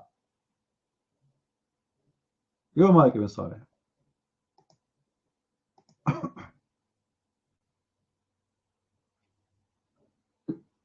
Allah subhanahu wa ta'ala knows, you don't know. The whole point of this surah is to... What do you mean he knows? If he knows, why he didn't give us the number? He knows, but he don't want to give us the number. So what the point of saying some they say there are 3 and some? It's stupid. Imagine, guys, I'm telling you a story about those who did shooting yesterday, or the one who killed. And supposedly I am the one who give you the correct report. So I say to you, some they say 4 people died. Some they say they are 6. Some they say they are 6 and their dog is number 7. Some they say they are 7 and their dog is number 8. And then I say to you, only Christian Prince know. Like, what the heck? So what the whole speech is about? What is the correct number? Your mic, Evan. What is the correct number?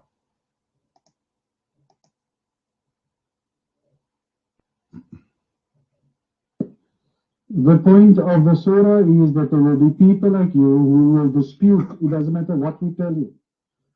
You will dispute, and you will dispute with no knowledge also. I am the one who have the knowledge. Your God don't. And the proof, here we go. He do not tell us what is the number because he don't know. Allah, he is Muhammad. He's trying to make himself like he is God, and he's collecting legions, and he's saying some they say there are 3 and number 4. And by the way, this is a mistake in Arabic because you can say 3 and then the 4th is their dog. You don't say that in Arabic. Same in English. Dog cannot be count number 4 because he is not a human. And there's additional mistake in the verse, guys. Anyone notice? Pause the verse again. Pause the verse to show you a stupid mistake in the Quran right away in this verse. Can somebody pause it, please? Thank you. Read with me, guys. Say, some they say that they are 3 and their dog is number 4. And then he jumped. Some they say they are 5 and their dog is number 6. What happened to some they say they are 4 and their dogs is number 5?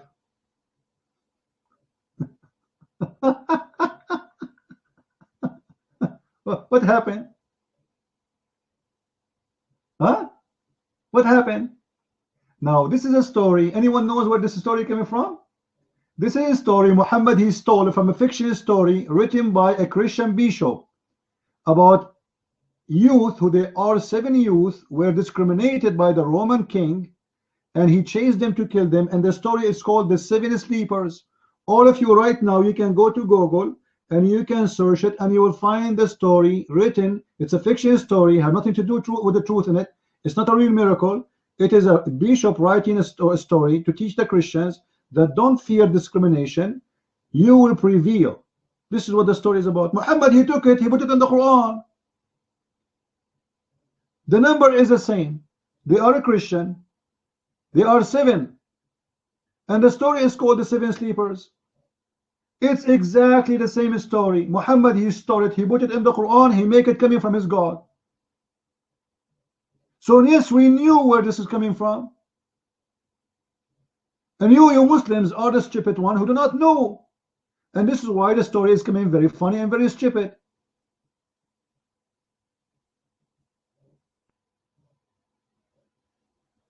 The story about the 7 sleepers written many centuries before Muhammad even was born. So Muslims cannot say that the 7 sleeper is copying from the Quran.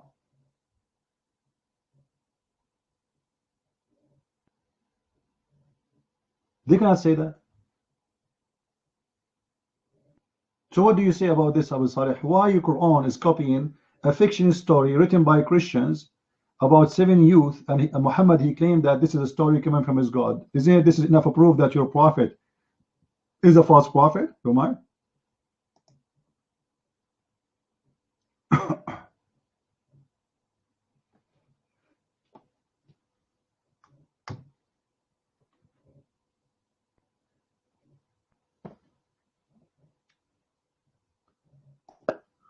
Okay, how long do I speak for? 30 seconds? 1 minute? Speak. We got you busted. How much truth can you take, Crown Prince?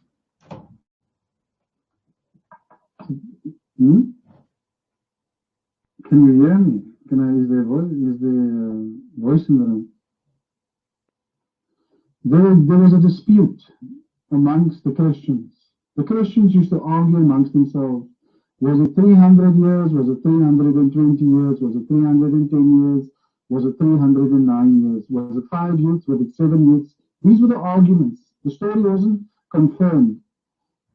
All of those priests, the head priests, used to sit and they used to argue. And this is what the Nabi Muhammad sallallahu alaihi wasallam used the story for, to indicate to us that when things are given to you, please do not dispute amongst yourselves over issues that is trivial, that has got nothing to do with Allah, with God Almighty and the Nabi Muhammad sallallahu alaihi wasallam. What does it matter if it was 5, 7, 9?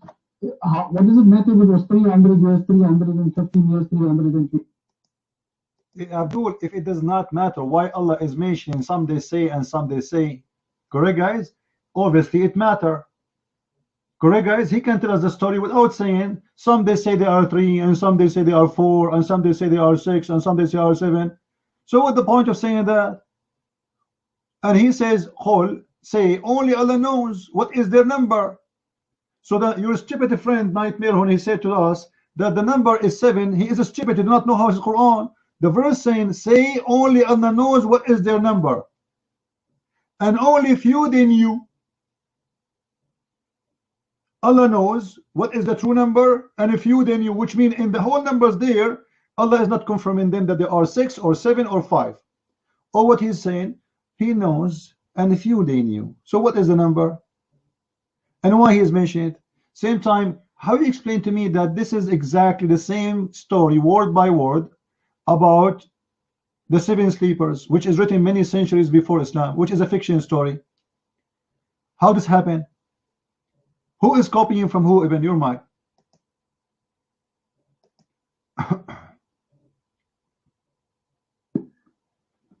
My understanding of Surah Kahf is that if you're going to dispute amongst each other, you are going to be splintered into millions of groups.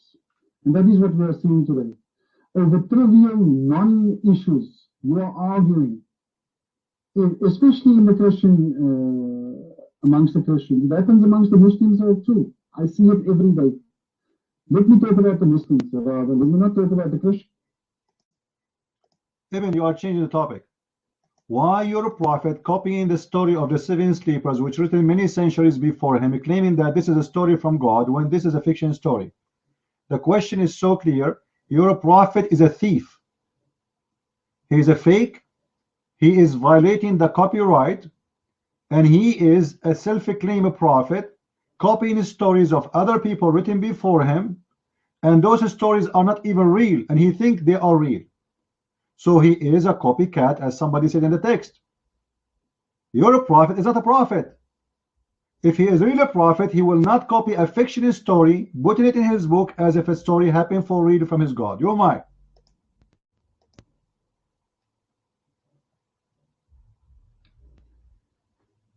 The opening of the verse tells us, all praise is due to Allah who has sent down the servant this book. And What's sent down, Abdul? This is a story written 3 centuries before Muhammad was born. What's sent down? Explain to me how this happened. How he steal the story and he make it as if it is coming from his God. The question is so simple and you are avoiding the answer. You're mine.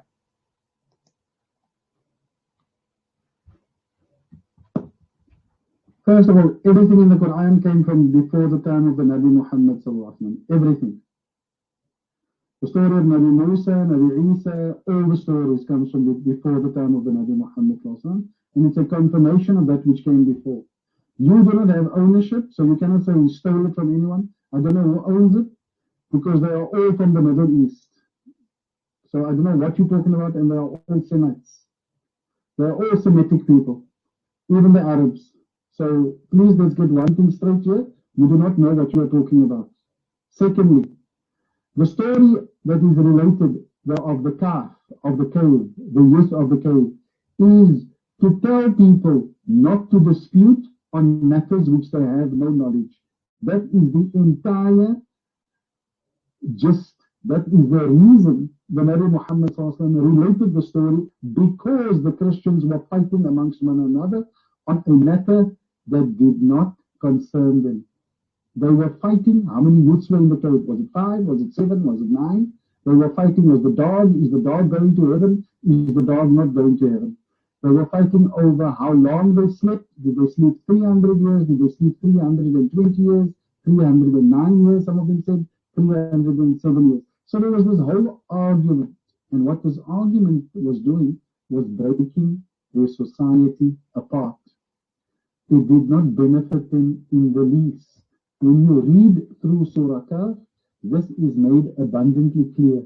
And the opening words tell you there. And to warn those who say Allah is begotten, no knowledge have they of such a thing, nor have their fathers. Mighty is the word that comes out of their mouths. Guys, I gave him 3 minutes on the mic to give me the answer. Did he answer? Did you think he answered? Cowards. Why your God, Muhammad, copying the 7 sleepers stories written 300 years before him, claiming that this is a story coming from his God? You're mine.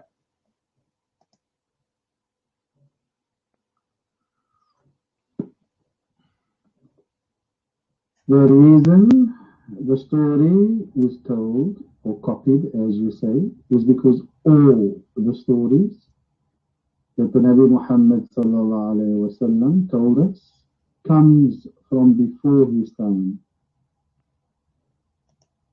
So, thank you. They come from before Islam, right? But this is a fiction story.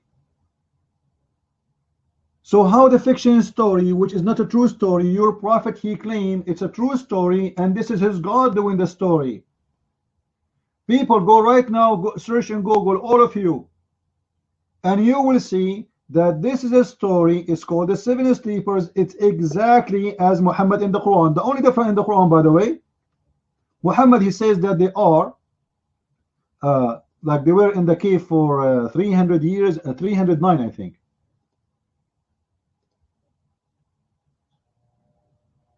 That's it. It's the same exact story. They are seven. And not only this, Ibn, I thought dogs are forbidden and they are najis.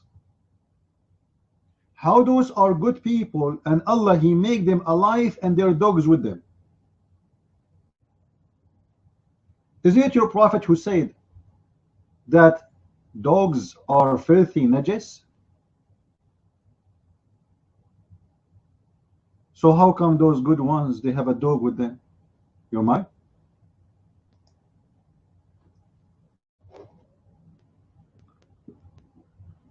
Well, they probably bought wine as well from the city. So wine wasn't haram. It has a context, doesn't it? Wine in the time of Nabi Eid. What if I say to you that this is not a dog, but because you Muslims are a bunch of stupid, you make it a dog? What if I prove it to you? This is not a dog, this is an angel. What do you say?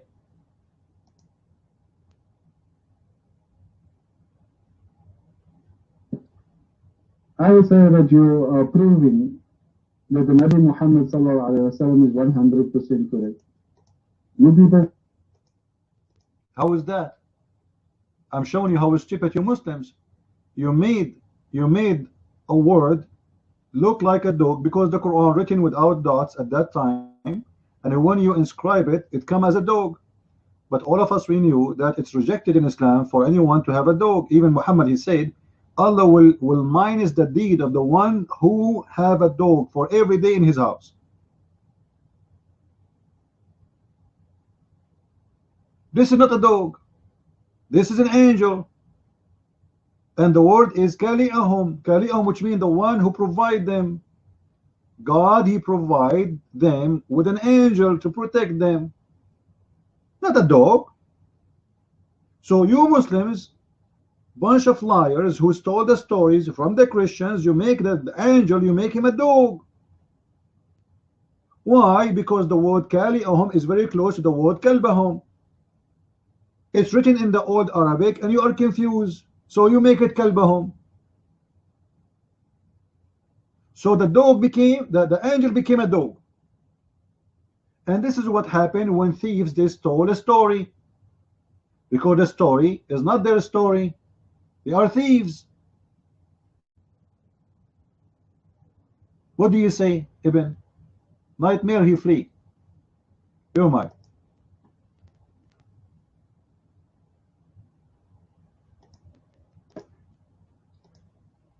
Well, the word doesn't fit in there. The Quran is a precise recitation, and I recite the Quran all the time. So the word will not fit in the recitation.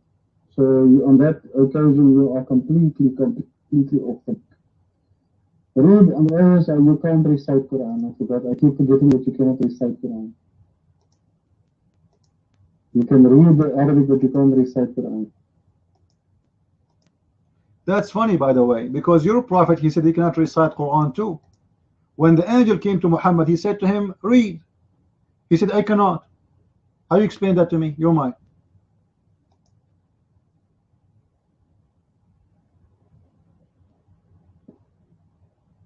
Is that all he said, CP? When he said he can't read, so the angel said, oh, okay, and he left. Yes, this is the only thing he said. Do you have something additional? The angel, he told him, read. He said, I cannot read. Do you have something additional I do not know? Tell me, you're mine.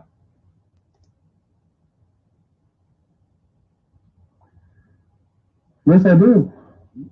First time, he said, I cannot read. Second time, you cannot read. And the third time, اقرأ باسم ربك الذي خلق. خلق الإنسان من علق. Party time. You don't know the word. Beautiful words. An Arab word.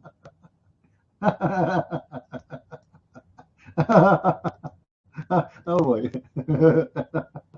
The angel was singing, as I know that the recitation of the Quran which we have today, it's something created long after Muhammad. It's not the angel who said this thing this way. Your prophet is trying to copy the Christians from the Aramaic Christian. When they recite the Bible, they sing it the same way. I can play right to you right now. Christian Aramaic people reciting the Bible, it's exactly the same way. So your prophet trying to make it look like as if it is the same as the Bible. Now this is another question. Why your prophet, he cannot recite the Quran? Angel told him recite the Quran. You said this is me recite, right? Okay. Why he's saying I cannot recite the Quran? Go ahead.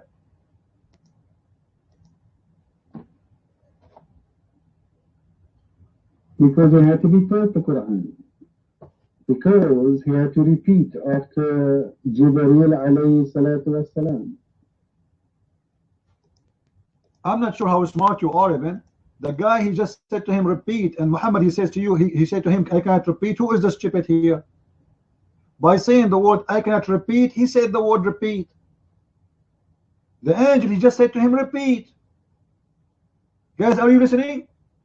He just said that the word Iqra mean repeat. So the angel said to him repeat. Muhammad said, he said I cannot repeat. He just said the word.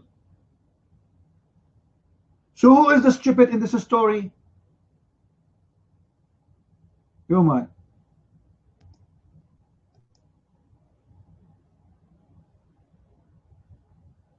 Why do Christians resort to deception? First tell me that. Why do you become deceitful? You know the story. I know the story. Answer the question. Why he said to him I cannot repeat when he's repeating already? Either the angel is stupid or your prophet is stupid. Choose one. Angel said to Muhammad repeat. Why Muhammad says I cannot repeat? It's just, he said just one word. He just said to him word, one word, one word. He said to him repeat. Muhammad, he repeating the word, saying I cannot repeat. That is stupid. Can he repeat or he cannot repeat? You might. Unbelievable, man. What a stupid religion. Okay, you're bored and you're starting to clown around. That's why I call you Clown Prince. Oh, boy. This is when it gets funny. He's trying to. This is every time. Why do you do this, Christian Prince? Tell me, why do you? That's a tactic. Every time he loses against me, he becomes funny. Absolutely. Every time he loses, he becomes funny. Always I lose. You know what he said. I know what he said. We know the story. You're going through something that is been thrashed out over and over again. You lost in the story of the cave. You thought I didn't know the story of the cave. I know the story well. I love that story. I love where it comes from. I love the story behind it. You know the story? Okay. People of the cave, where they are, what the language they speak, and where they live.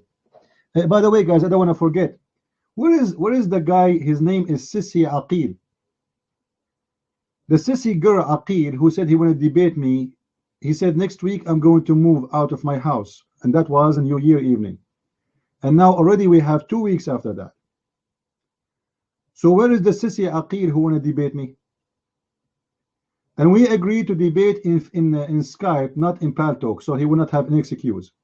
But still, the Sissi Aqil is not here. We are waiting for the Sissi Aqil to keep his promise to come and debate me. We go back to Saleh. Saleh, where those people live, the 7 sleepers, where they live, which country, what language, what is even their religion? Do you know? You mind?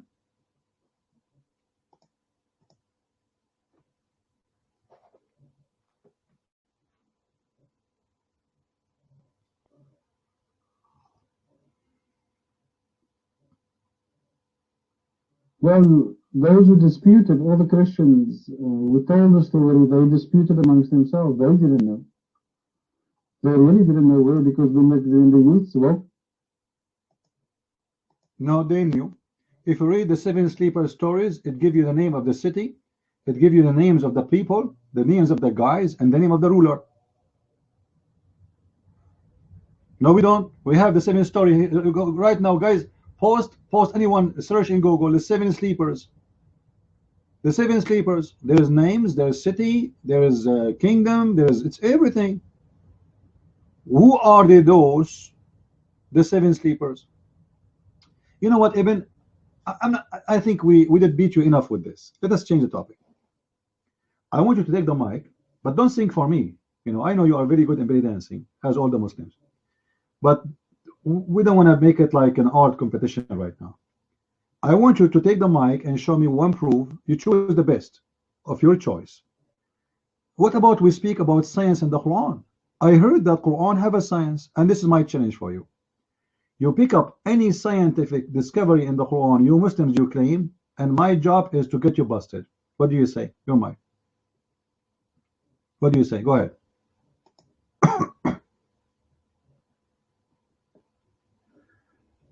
the Quran gives us details and facts about science, but the Quran is not a science book. Quran is a book of guidance. So all the concepts.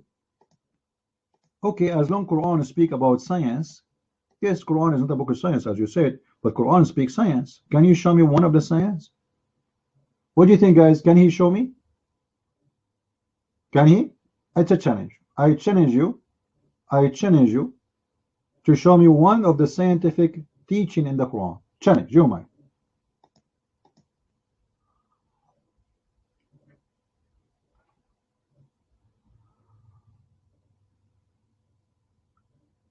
My favorite one. Can I give you my favorite one?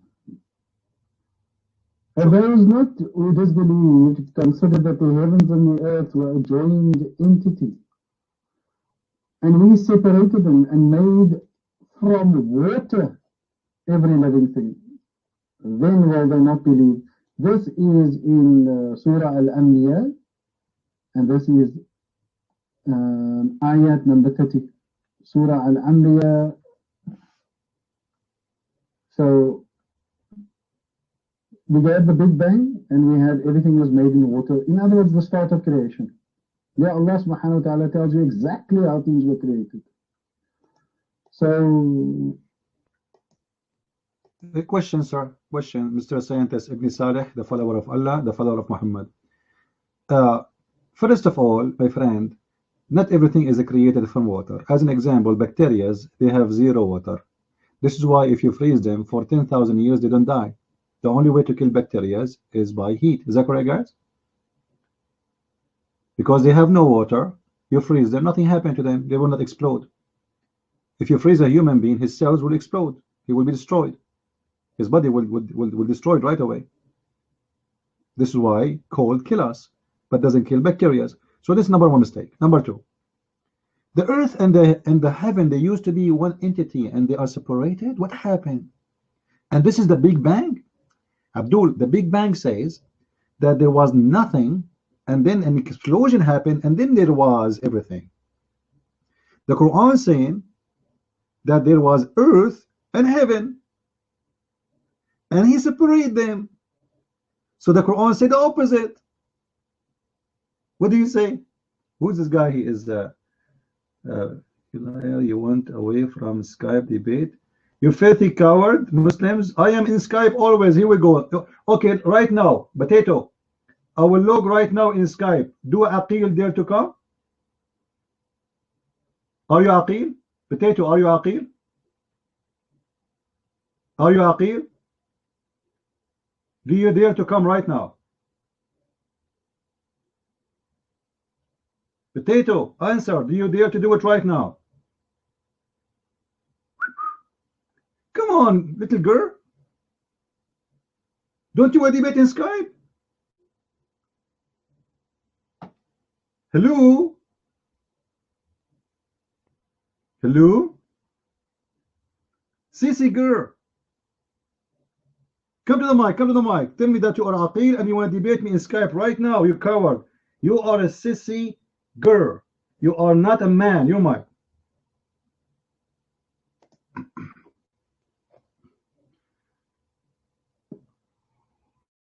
What is everything?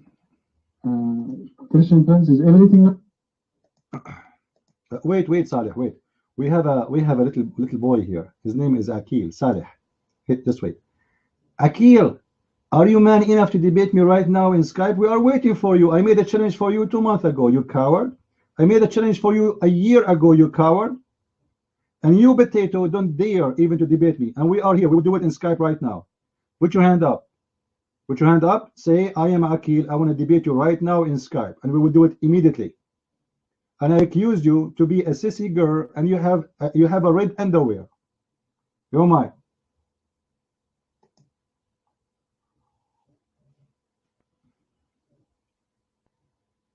What happened? What happened?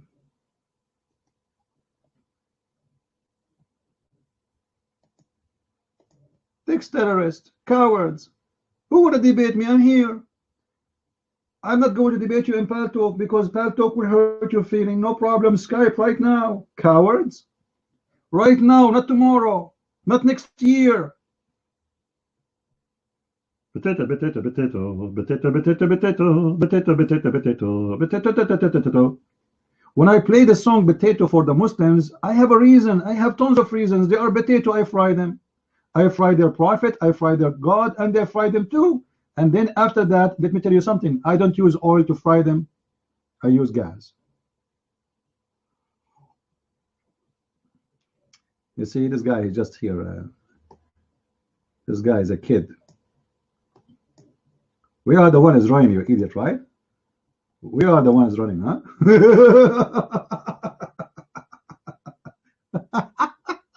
That's a good one. We are the ones running. Unbelievable. I'm going to open my Skype right now. Hold on. Akil, you are in YouTube, right? You are in YouTube. Give me your name in Skype. Right now. Akil, be a man.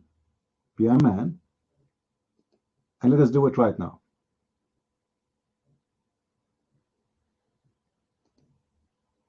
Akil, a judge. You are Akil, right? Give me your Skype right now, you coward. Let us do it right now.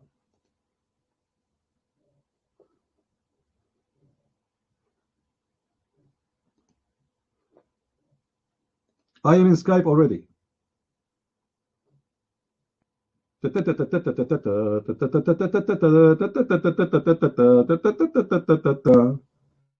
He need to call the mommy. He need to call the baby. He need to call his friends. He don't know how to do it.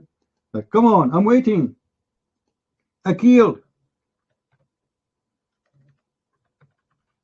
What a potato. How embarrassing it is. You want to I accept you debate a Christian Prince in Skype. Okay, we are waiting. I am in Skype right now, and my name in Skype is Debate TV. Debate TV. Add me, text me, and we will start immediately.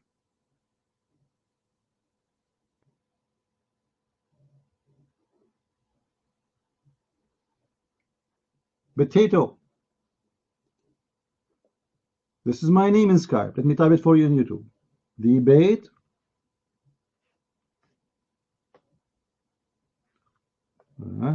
Say something when I type.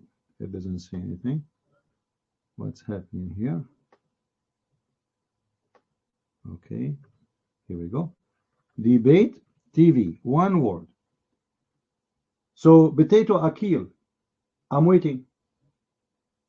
Guys, let us make a vote here. Do you think Akil, he will dare to come immediately to Skype and debate me? He is listening to us in YouTube. My Skype right now is open.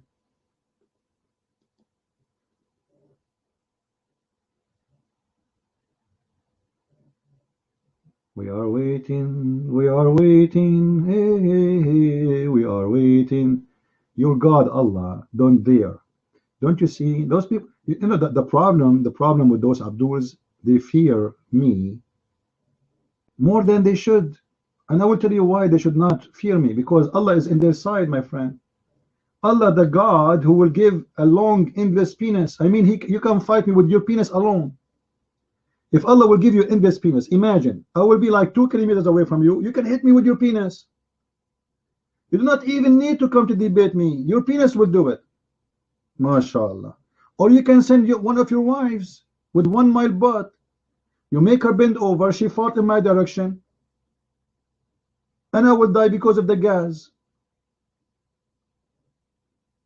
I mean, Muslims, do something. Come on. This is very embarrassing.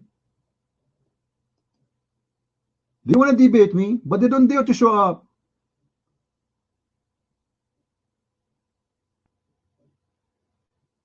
Potato cowards. Anyway, my Skype is open. I'm waiting for any Muslim who claim to be a scholar. All those guys, they don't even know how to read the Quran. We go back to Ibn. How are you, Ibn? Are you there? Ibn, you still there? Nightmare is back. Nightmare is back. Nightmare. We ask your friend Abdul here about to give us a miracle, and he mentioned to us chapter 21 verse number 30. He said, didn't you see that the earth and the sky and the earth, they used to be one entity? How this happened? How the earth and the heaven, they used to be one entity? Nightmare, you're mine.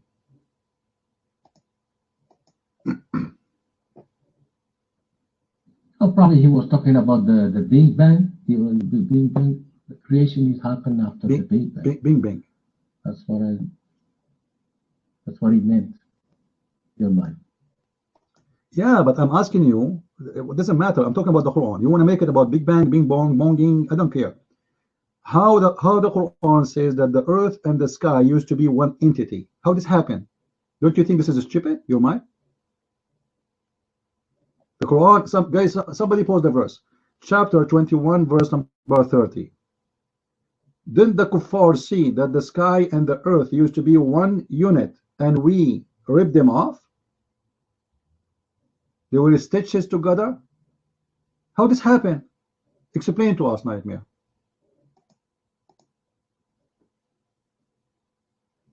I don't know about astronomy. You know what you say about that verse about the Mujahid. Don't go back now. Listen. What do you mean you not know about astronomy? And I'm asking you to know about astronomy. I'm asking you about the Quran. Don't you know about the Quran? Did I ask you about astronomy? I'm not. The Quran says that. So what do you think of this? Your mind. What do you think of it? If the Quran says that's true. That's the meaning that I have. Drink some water. It's true. What do you mean it's true? Explain to us what is it true. I don't understand how the earth and the heaven used to be one unit. You Ibn Salih, your mind. How this happened?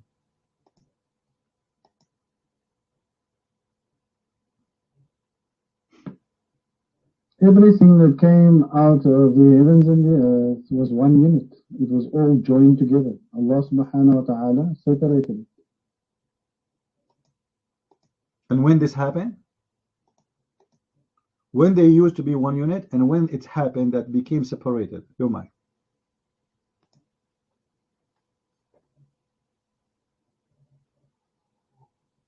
Well, when we look at the age of the universe, we can calculate it from the Quran and the speed of light. It will be about 4.5 billion, 4.7 billion years ago. But according to the Bible, it's only 6,000 years old. When you take the calculations in the Bible, it's only 6,000 years. So the Quran is closer to the truth, according to the scientists.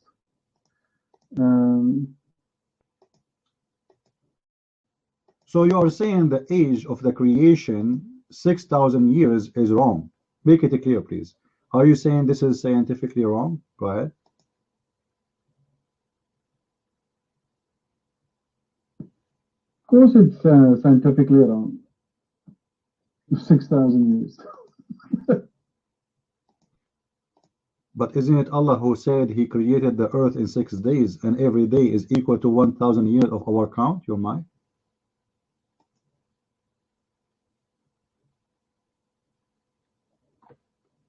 You're confused now. You are highly confused. Creation happened before time. Day and night was created after.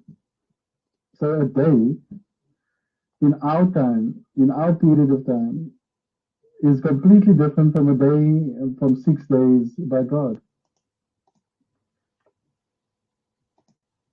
Abdul, it's your God who is saying that one day of Allah, the creation days, is equal to 1,000 years of our time, not me. So are you saying Allah is confused? Because the one who is saying that, it is Allah. He says, one day of my days is equal to 1,000 years of your time. And Allah, He created the earth and the heaven in 6 days. What do you say, your mind?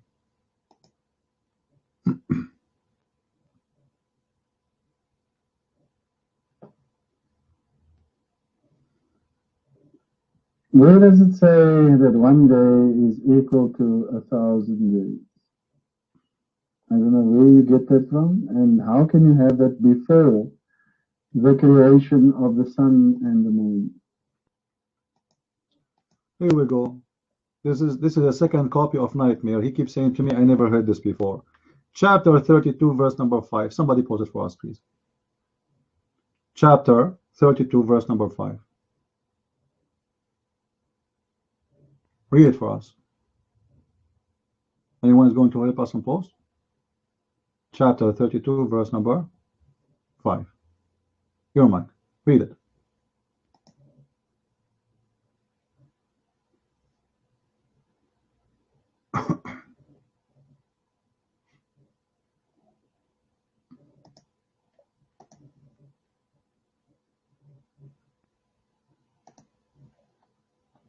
Tell me, has creation stopped? Here's the other question. It is ever expanding. So how do we know that the 6 days is not still continuing? How do we know that we're not in day 2? Have you ever considered this? No, because... Yeah, I did. Because your God, Allah, He said that He finished it in 6 days. And then He went to the Arsh, to the throne, and then He sat on the throne. While Arsh istawa. So yes, the Quran confirmed He finished everything in 6 days. It's finished. Your mind.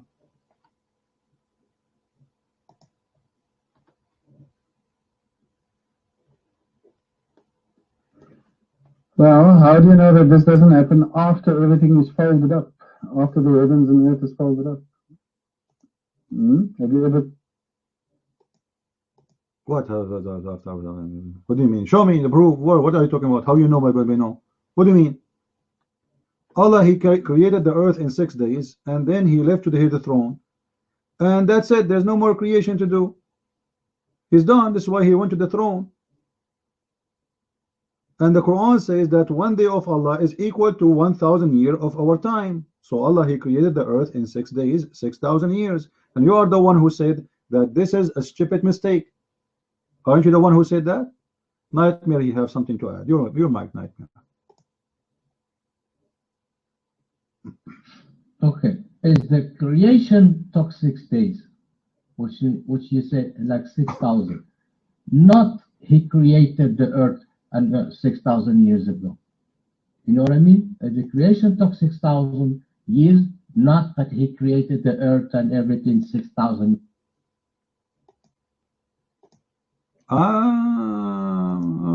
Okay. But then how the Big Bang? How you say to me the Big Bang, and then you say to me it took Him 6,000 years?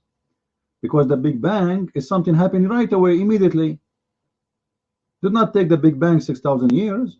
Boom. All right. Secondly, let me ask you a question, Nightmare. As long you and the Saleh is here, which one Allah created first, the sun or the trees? Who is the Muslim when I give me the answer? Which one Allah created first, the sun or the trees? Mic is open.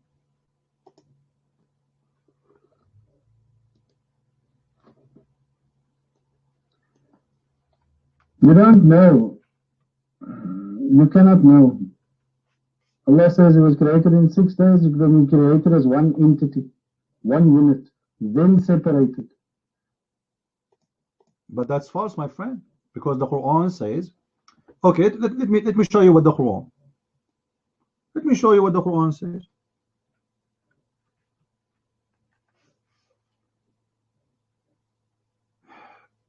Somebody post for us chapter 2, verse number 29. Please. Chapter 2, verse number 29. The mic is yours, Ibn. Read for me the verse and tell me, explain to me the verse. What do you understand from that? Your mic. Can somebody post it for us? Chapter 2, verse 29.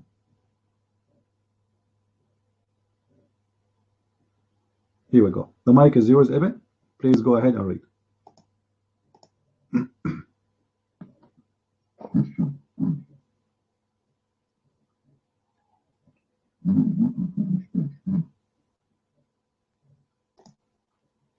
Akil, are you speaking from under the sink? What happened to you? Drink camel urine, my friend. Your voice is gone. This is Akil, by the way. What happened? Ibn, take the mic and read the verse for us. Based on this verse, what do you understand? Go ahead.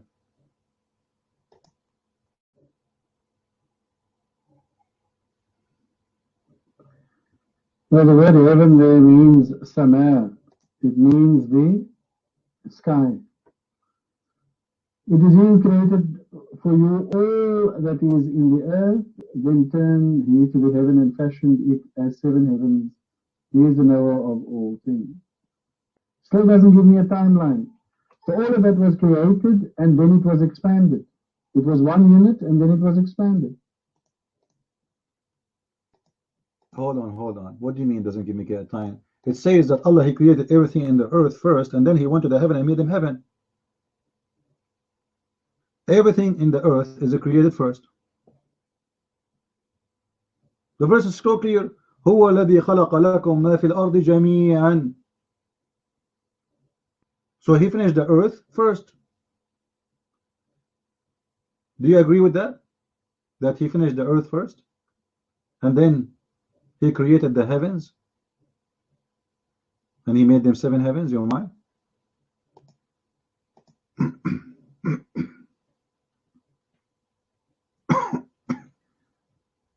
Heavens and earth were joined. He first made the earth and then He fashioned the heavens. And He fashioned it as 7 heavens. Alright, based on this, there was a stars at that time, or the stars was not created? Based on this verse, it is He who created everything on earth, and then He went to the heaven and He made them 7 heavens. Based on this, the stars was there, or there was no stars? Yoma.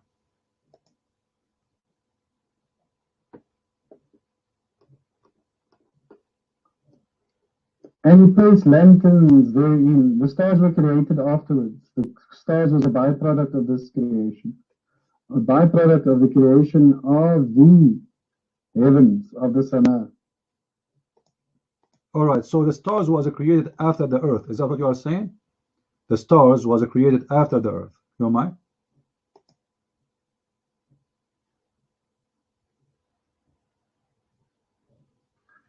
I don't know where you're heading, but obviously you can't have a sky. You can't have stars and then sky. You have to have a sky and then stars. I mean, that's just logical. You have to place the stars in the sky, in the sama, which is space, basically.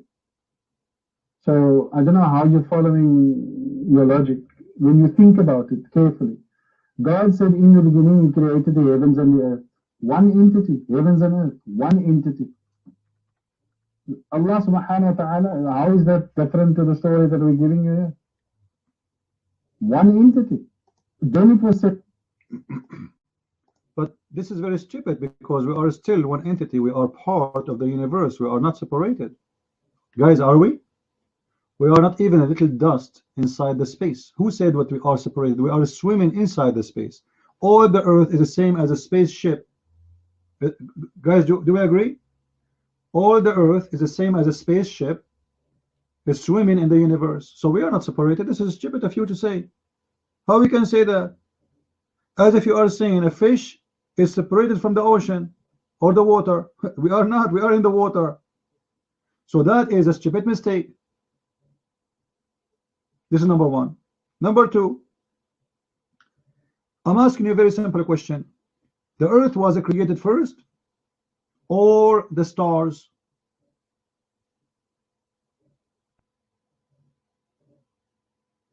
The earth was created first or the stars, or the stars, the sun, the stars, whatever. You're mine. How do you do? How are you, Social? How are you? Social, to be honest with you, yesterday I offer you to marry me. I have a vacancy of one wife. Right today I have 4 wives. So you have to wait until I divorce somebody and then I can marry you. I'm sorry. So, guys, somebody turn the light on. No vacancies, please. I know why Muslim women coming here. Even your prophet, he said you are half a brain. Yesterday we give you the mic, you start saying the F word to us. What do you want to say to us? Okay, your mic. Let us see what you want. I want an answer, Ibn Salih. Was the earth created before the stars or the stars after? Who created before who? Let me hear, Social. I will give you the mic right away. Your mic, Social. What do you want to say? Speak louder. You should have. Sit down. You should have. You piglet. Yeah, you fucking shithead. You son of a bitch. You're an idiot. What do you have to talk? You're a Christian. You talk like a fool. Your brain's like a... You know, this is what happened. We give you the mic, you start saying the F word, the H word, whatever word, and you did not give us any answer about your religion. Listen, Social, I understand that your prophet, he said that Muslim women have half a brain. Somehow I have to agree with him, but he is not right about half. I think he meant you have no brain at all. I mean, look at you. We give you the mic, you start opening your mouth. The second your mouth open, you start saying the F word, the H word, the piss word. I mean, your mouth is the same as a toilet seat. Actually, my toilet seat is a lot nicer. It's white and shiny. I clean it every day. What happened to you? Ibn, we go back to you. Ibn, are you single? Do you have a vacancy? Here we go. Social, she is looking for,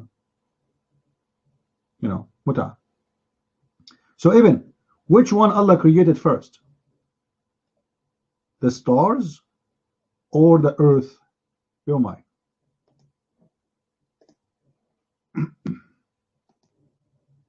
I smell the pig in the house.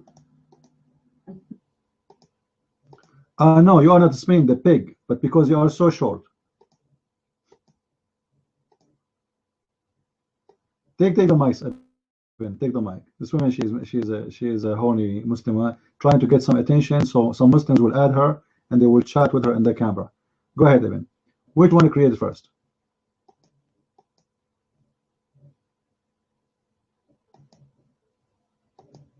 Can I speak now? Can I be heard?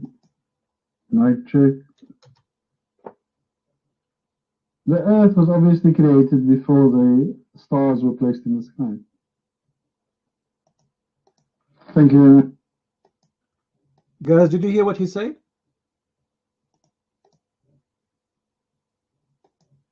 Sirazi, your mic is jumping, my friend. Guys, did you hear what he said? Did you hear what he said? What he said? Somebody tell me in the text what he said. Let's confirm this. Obviously, the earth was created first before the stars. That's wonderful.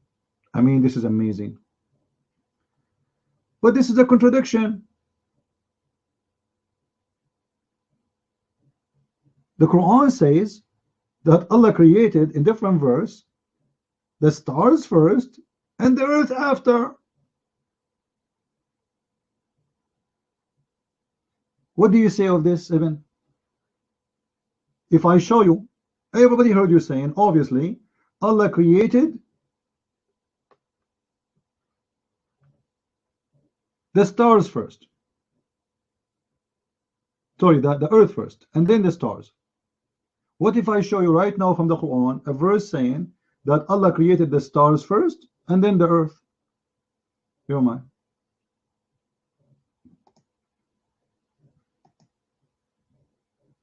Oh, you have a red dot.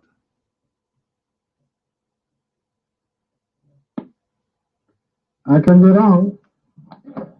I didn't say I can't be wrong. Because it's getting quite late here. We have indeed decked the lower heaven with beauty, the stars. Inna zayyana as-samaa ad-dunya bizinatin kawakib. Let me post that too. So my understanding, stars are also born all the time. A star is born. We can see in the night sky. The scientists talk about how stars, so the stars are an ongoing, they die and they are born. So there's an ongoing activity in the sky with stars, correct? All the time. So stars, obviously for me, is a phenomena that happened after the earth was born, after the earth was made. I got the answer about this. I'm asking you, if I show you from the Quran that there's different verse in the Quran, Allah saying that He created the stars first before the earth, are you willing to leave Islam? It can be? What do you mean can be? You just told us that obviously the verse saying earth was created before the stars. Take a mic, make it clear for us. Oh, you can be wrong. You can be wrong. You don't want to admit that Allah is wrong.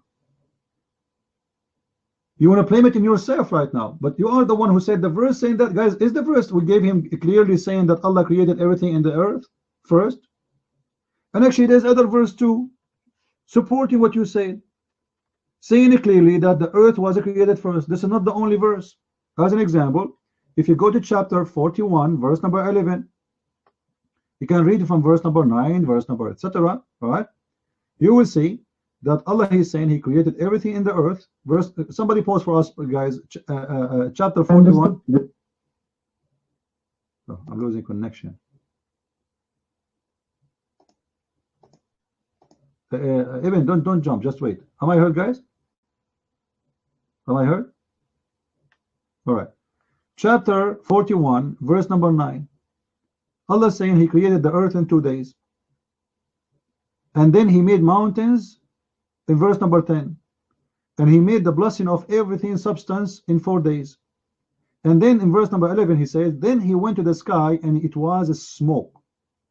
So there's 2 verses confirm that the sky was having no stars at that point. And in verse number 12 in the same chapter it says, and then He made them 7 skies and He created the stars. So from verse 41, 9, 10, 11, 12, it gives us the whole story. But we have other verses in the Quran give it the opposite. The other verses in the Quran says that Allah He created the stars first, and then He created the earth and the substance of the earth. So it's obvious that the Quran is a wrong book, false book. What do you say? The Abdul are going crazy? How are you, Yahoo Balushi?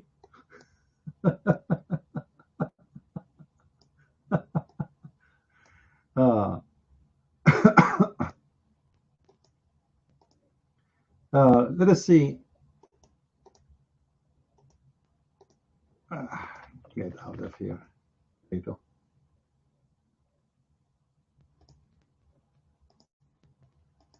All right. Am I heard, guys? Am I heard? All right. We have Abid. Abid, I think maybe he's a Muslim. How are you, Abid? Are you a Muslim? The mic is yours.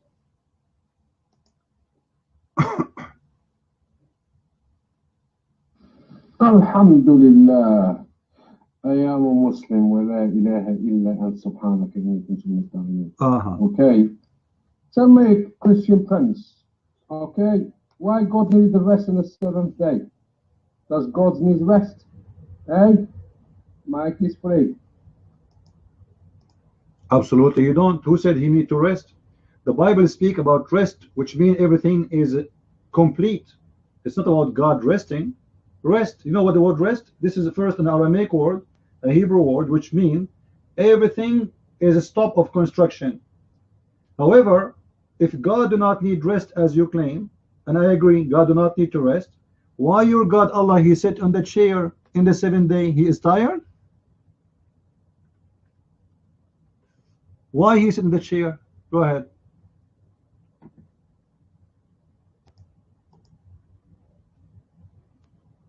And also, Christian Prince, why God had to hide behind the tree to know what Adam is doing and Eve what they're doing? Does God need to hide behind the tree? Well, your God, he asked the same question to Adam. Do you want me to show you from the Quran? Just to show you that you are stupid, ignorant, you do not know your Quran. Isn't it your God, he asked Adam what you did? Do you want to see that from the Quran? You mind?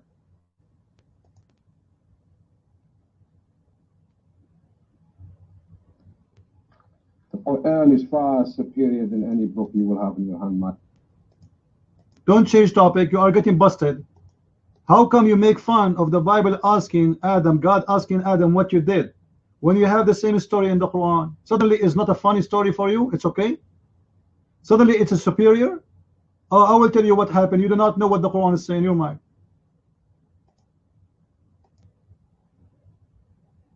There's no comparison between the Quran and your made book. Okay, what meant?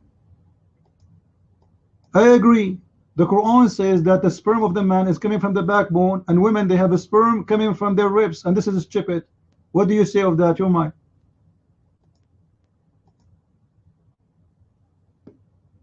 At least I worship God alone, not don't worship him up. I know. So you agree that the Quran is full of mistakes, but you are saying to me you worship God alone, but you do not know who is your God. Who is your God? I challenge you to give me a proof that you have a God you worship and you worship him alone. Who is your God first? And I hope you want to change topic, because I notice you are jumping like a monkey. Each time you open a topic, I get you busted right away, you change the topic. So I challenge you to prove to us that you have a God. Your prophet never spoke to his God, never heard the voice of his God, never received a direct message from his God. All what he knew, a guy, he come to him, he squeezed him 3 times, and he told him, read. He did not even tell him, I am an angel. So with the proof that your prophet is a prophet of God, your mind. And I promise you, I'm not going to doubt you unless you change the topic. I will give you 2 minutes to speak and 1 minute for me. Just keep going with the topic. What is the proof that your prophet, he is a messenger of God? No proof. Give me your proof. Your mind. Listen, the only way I could deal with it is come to my room and have one-to-one conversation. Aren't we having one-to-one conversation now? Are we have 2-to-2? Take the mic. I just told you I will give you 2 minutes for you, 1 minute for me. Guys, did I just say that? So you have no excuse. 2 minutes for you, 1 minute for me. So take the mic and prove to me that you're a prophet, he ever received a message from his God. Abdul, you are dropping the mic. I just told you I will give you 2 minutes for you and 1 minute for me. Am I heard, guys? Am I heard? 2 minutes for you, 1 minute for me. How better than this deal I can give you? Just don't change the topic. You open a topic, we continue with it. Make a promise. So take the mic in the front of the room and prove to me that your prophet is a messenger of his God. Your prophet never met his God, never spoke to his God, never heard the voice of his God. So how he is the prophet of God? All what he have, a guy who come to him in the cave and he squeezed him 3 times, saying to him, read. He did not tell him assalamu alaikum. He did not say to him, I am an angel. He didn't say anything. So what the proof that your prophet is a prophet? Your mind.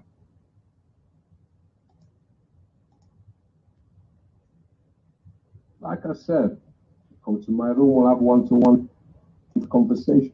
One. Coward. You are a coward.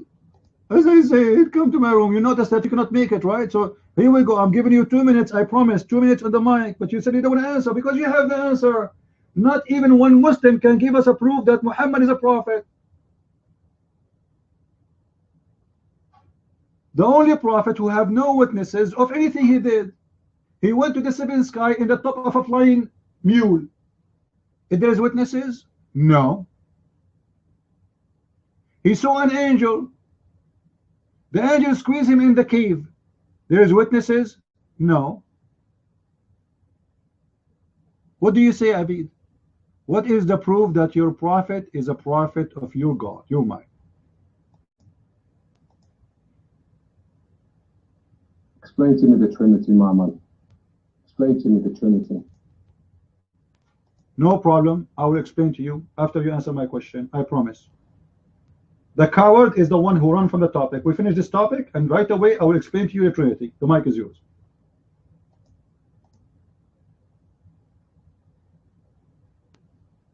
The Father, the Son, and the Holy Ghost. Explain it for me. How mic is for it. Well, we Christians worship one God, and obviously you are running away from answering. And you, the Muslims, are the one who practice the Trinity, not us. You Muslims, each time you recite Quran, you say Bismillah ar-Rahman ar-Rahim, Allah ar-Rahman ar-Rahim, Trinity.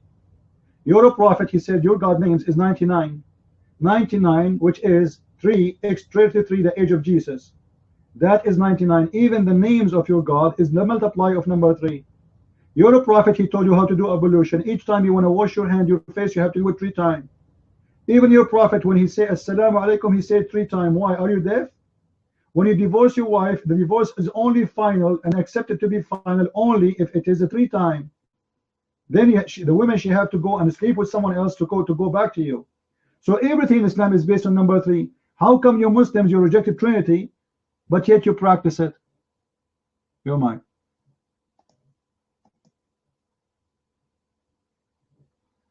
Let's say it's different. What do you mean it's different? What do you mean it's different? Abdul, what do you mean it's different? Why you have to say Assalamu alaikum to a person 3 times? Why you have to clean yourself 3 times? Why you have to say the names of Allah 3 times? Can't you say it once? Why everything in Islam is based on 3 times? And why the angel, when he came to Muhammad, he squeezed him 3 times? What about 4? What about 5? Maybe if he squeezed him 5 times, mayonnaise will come out. Why he squeezed him only 3 times? Do you know? Your mind?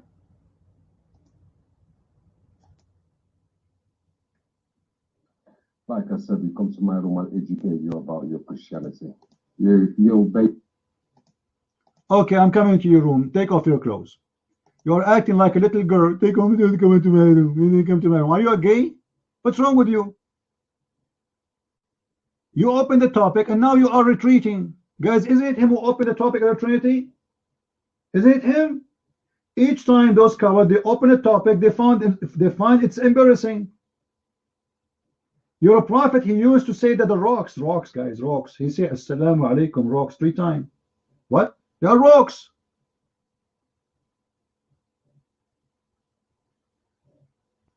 Everything in Islam is based on 3. Even Allah, he ordered you to pray 3 times, not 5. The Quran says pray 3 times. A nightmare, you know that Muslims do not debate me. They will go there, they will start cursing me. Nobody went to Muslim rooms as much as me.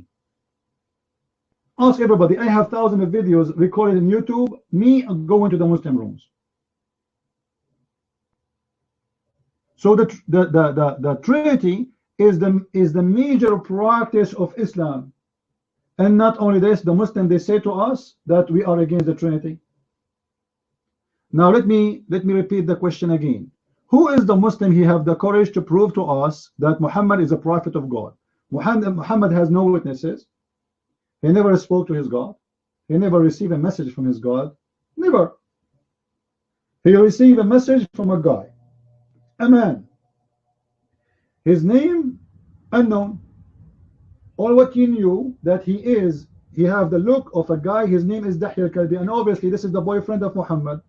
Muhammad, to cover his reputation, for this guy staying in his house for late time together, God knows what they are doing.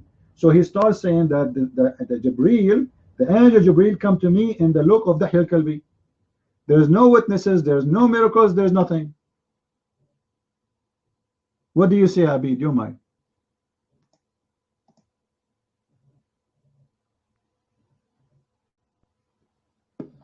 So 3 in 1 is one God. That's amazing. 3 in 1 is one God. What one God? The Egyptian, they worship one God. The Jewish worship one God. The Christian worship God. But everyone have his different God. So who is your God? Who is your God? You don't know.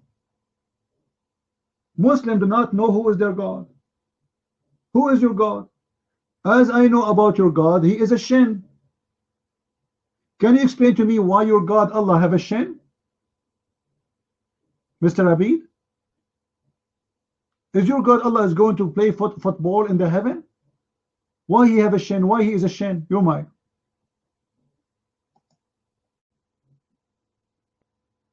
We could play this game all night. 3 in 1, my man. Trinity is disgraceful. Bismillahir Rahmanir Rahim. What's that? You translate that. Bismillahir Rahmanir Rahim. Just try. Yeah, let me translate. In the name of Allah, Ar-Rahman, Ar-Rahim. There's no translation. Those are names. You can't translate them. So why you are just quoting for us 3 names? I thought your God Allah is one. Can't you quote your God by saying by the name of Allah? Why you are saying 3 names? One at 4, one at 5? You might. I said translated to this English speaker. She said, in the name of Allah, Ar-Rahman. No problem. If you can't translate for me, then Allah, I will translate the rest. Translate to me, Allah. You're mine.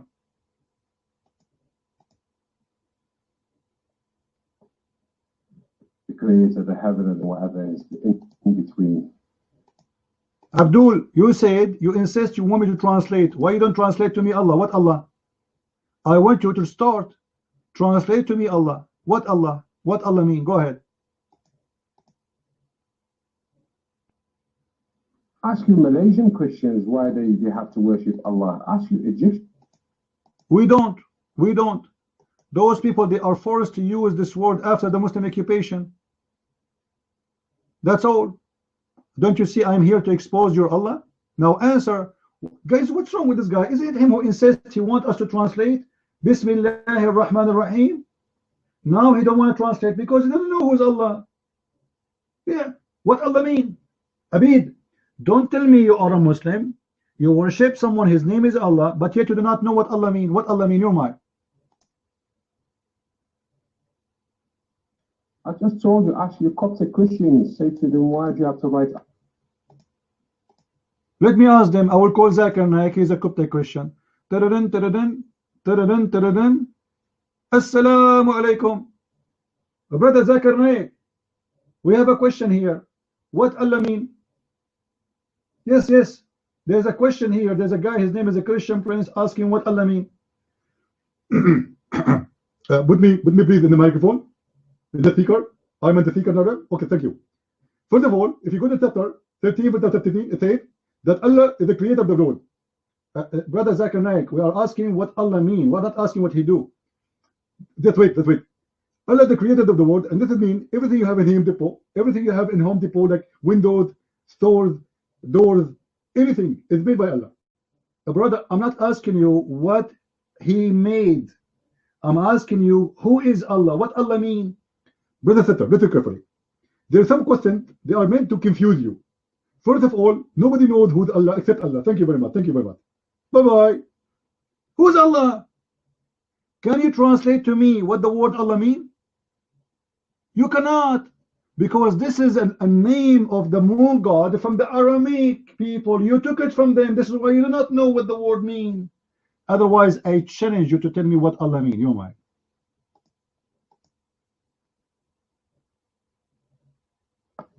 I told you, Prince, your Coptic Christian used the word Allah.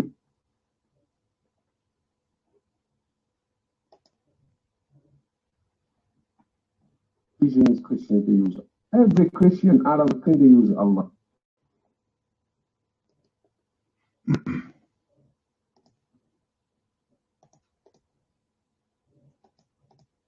God, be my witness. We ask him who is Allah. He says, ask the Arab Christians. Do you see how stupid they are? We ask a Muslim who is Allah. He says, ask the Christians. Well, I am the Christian. Here we go. Allah is a pagan God. Who is Allah? You are the Muslim. I'm asking you. Who is Allah? You're mine.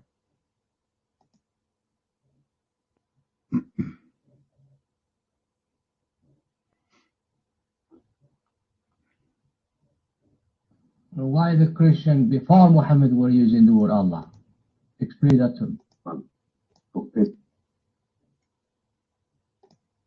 Nightmare. Nightmare, don't jump, please. Prove it. I change to prove it. If the Arab Christians, they use the word Allah before Islam, that means it should be written in their Bible. At that time we didn't have Arabic Bible. Wasn't translated. The translation is something new. This is why you see Waraq ibn Nawfal, who is an Arab, and the Muslim says that he is a Christian. He was translating from the Hebrew the Bible. There's no Arabic Bible. So it's a fabrication. So Abid, who is Allah? Guys, notice we are speaking for the last 20 minutes asking one question. Who is Allah? Not even one Muslim can answer. We ask them, can you translate what the word Allah means? They do not know. They have known nothing. They don't know. Who is Allah? Your mic, Abid.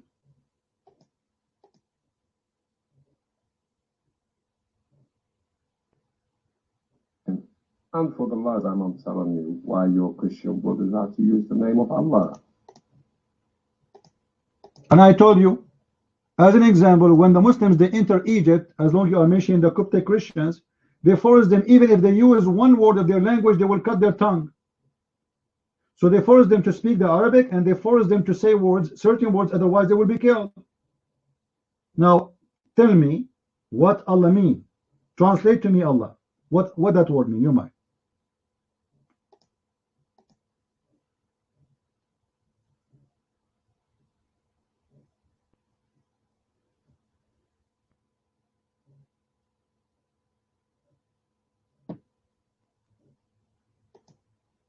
Guys, do you see what nightmare he just posted? Do you see what he posted? Do you see what he's posted? So the Kaaba in certain time before Islam, before Muhammad, he make it a pagan, and the people of Muhammad make it pagan. It used to be a Christian church. Watch with me. He just posted that. So when the tribe of Muhammad, the grandfather of Muhammad tribe, attacked the tribe of Jahm, and they took Quraysh from them, they transformed the Kaaba to a pagan place. It was not pagan place. When the family of Muhammad, they took over the Mecca, they attacked Mecca, and they took over the Kaaba, they make it a pagan worship place. Thank you very much. So they replace the church by Kaaba, have many gods. One of them is Allah. And not only this, there was an image of Mary and Jesus inside the Kaaba.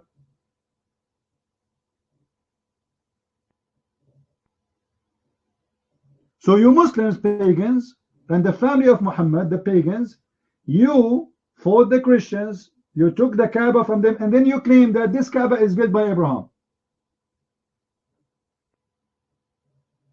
And by the way, this Kaaba it's not even built by the Christians, but when the majority of people around the Kaaba, they became Christians, it became a place of worship for the Christians. Then the pagan, the family of Muhammad, they took over Mecca, and they make it again a pagan place.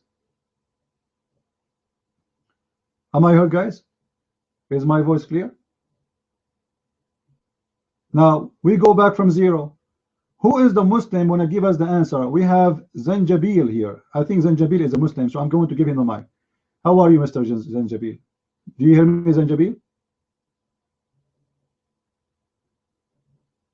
Mic is low. All right, let me fix it. The mic is yours, Zanjabil. Who is Allah? Can you prove to us, how you can prove to us that Muhammad is a prophet of a God, his name is Allah? So who is Allah? And what is the proof that Muhammad is a prophet? Your mind.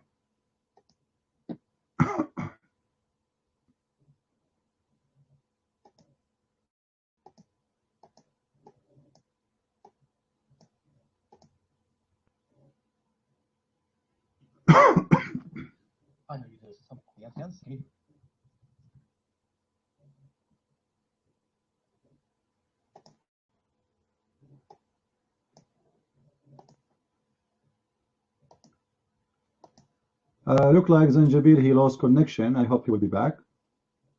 Let us see what Cole he want to say until Zanjabil he come back. Go ahead, Cole.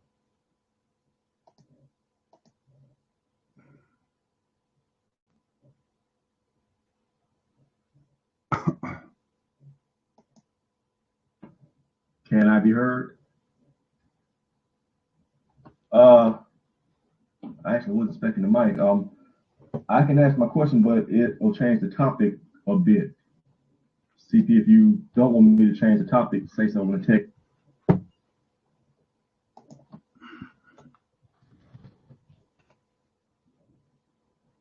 And I can just give up. Okay, yeah, go ahead then. I don't want to change the topic because you guys seem to be on a roll here.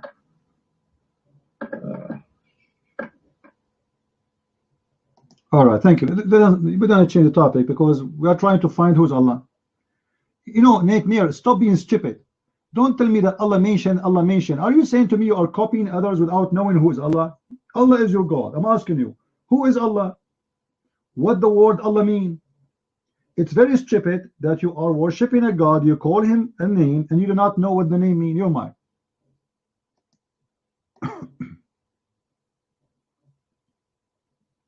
It doesn't matter who is Allah. It was used by the Arab Christian long before Muhammad.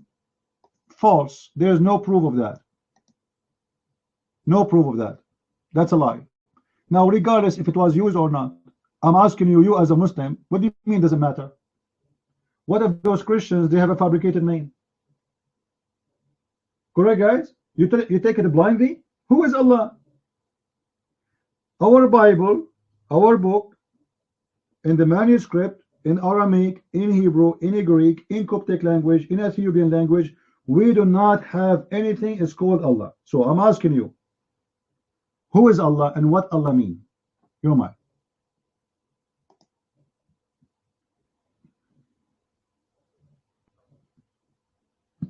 What do you mean? What is the meaning of Allah?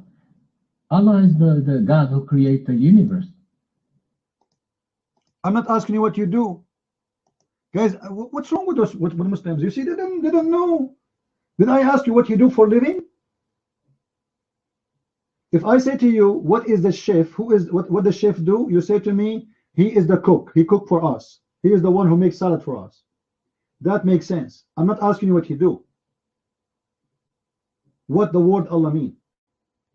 Just say the truth. You Muslims, you do not know what Allah mean. You're mine. Say it.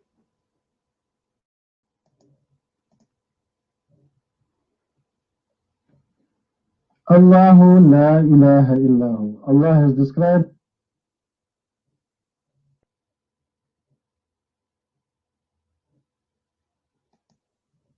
So Ibn, if I ask you what is zucchini, you say zucchini is the only zucchini. himself over and Mu'mizu Jabbar over and over. So by your definition, if I ask you what is zucchini, you say to me zucchini is zucchini and the only zucchini. I mean, do you see how stupid this religion is? We're asking them for the last hour what Allah mean. They don't know. Or what they know, they worship someone, his name is Allah. What the word Allah mean, who is Allah, they have no idea. Well, who is this God? You don't know. Because I'm asking you, why you don't tell us what Allah mean? I'm not asking you, there's only one Allah. And by the way, this is wrong. There's many Allah. There's many Allah. The Quran witness for that. As an example, if we go into the Quran, it says the following, just as an example. Allah saying to the people in chapter 2, verse number 21, يا أيها الناس اعبدوا ربكم الذي خلقكم. All people, they worship your God, the one who created you. Who's talking? Allah. Why Allah don't say worship me, supposedly? The one who is writing the Quran saying worship your God, so it cannot be the one, it cannot be the one who's talking. If we go to chapter 2 verse number 29, somebody post for us the verse, guys. Chapter 2 verse number 29, it says, it is he who created for you the earth and the heaven. Who's talking? Supposedly Allah. Who is the one who created the earth and the heaven? It is he. If Allah is the creator, how he say it is he? He who? He who? We give the mic to Al-Hanuna. Cole, put your hand down, please. Put your hand down. As long as you have different question, I will give you the mic after we finish. Al-Hanuna, when Allah he says, it is he who created the earth, why Allah don't say it is me? Do you have different creator? Your mic? You have been scared ever since I came here?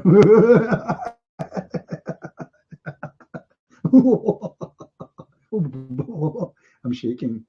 You know, Ibn Salih, sometimes I shake because of cold, and sometimes I shake because of you, my friend. I mean, this is amazing. Just wait, Nightmare. Al-Hanuna, why Allah he says it is he who created the earth? Why, if Allah is the one who is the creator, he don't say, it is me who created the earth and the heaven? You're mine.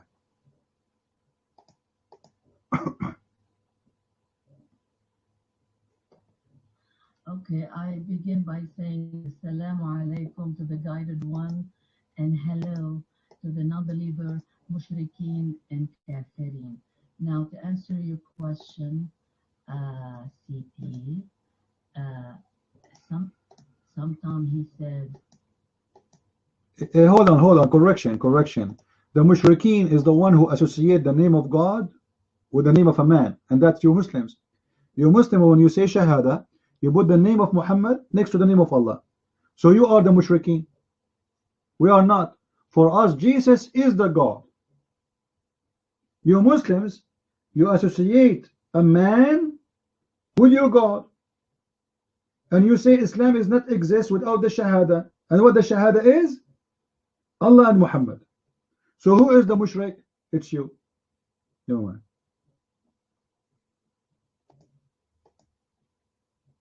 No, sir. The mushrik who is worshipping that man. But for us to associate thank you very much. The one who worship that man. You Muslims worship Muhammad, and we can prove it. As an example, the penalty for cursing Allah can be avoided. You can repent. They give you 3 days warning. You repent, you will be forgiven. If you curse Muhammad, you have to be killed for sure. No repentance. Explain that to me. How come cursing the name of Muhammad is more bad crime from cursing the name of Allah? Go ahead.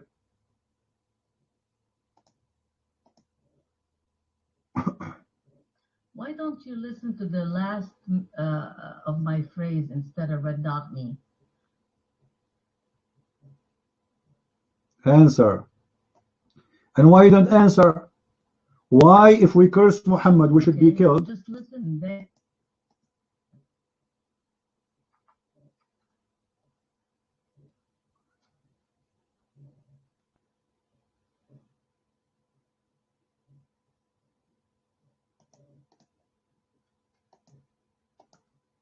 Al-Hanuna, you are not talking. I want an answer. Why, if we curse Muhammad, we should be killed? If we curse Allah, we will be forgiven. Based on this, who is more important for you Muslims? Muhammad. You're mine.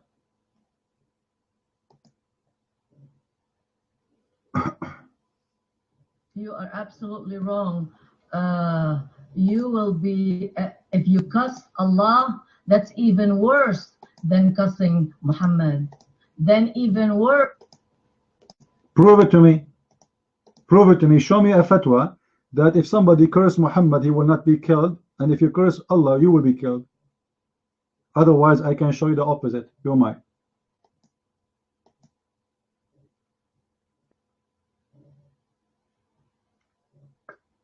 You want me to prove to you what now? That if we curse Allah, it's okay. That if we curse Muhammad, it's not okay.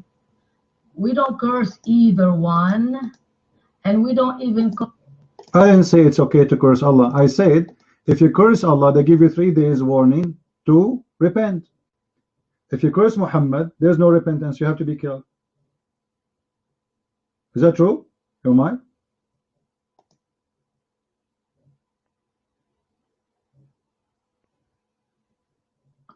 No, it's not true. What if I show you the fatwa? What you will do? Your mic. What if I show you the fatwa? What you will do then? What you will do?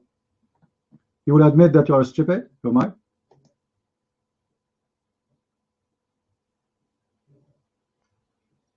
لا بجيب لك حجرة بتحشر بتيزك ساعتها. شو رأيك؟ You see, guys, this is Muslims. She said to me, no, I'm going to bring a stone and put it in your anus. You see, this is the level of the Muslims. Obviously, you are a whore. A respected woman will not speak in such a language with a man.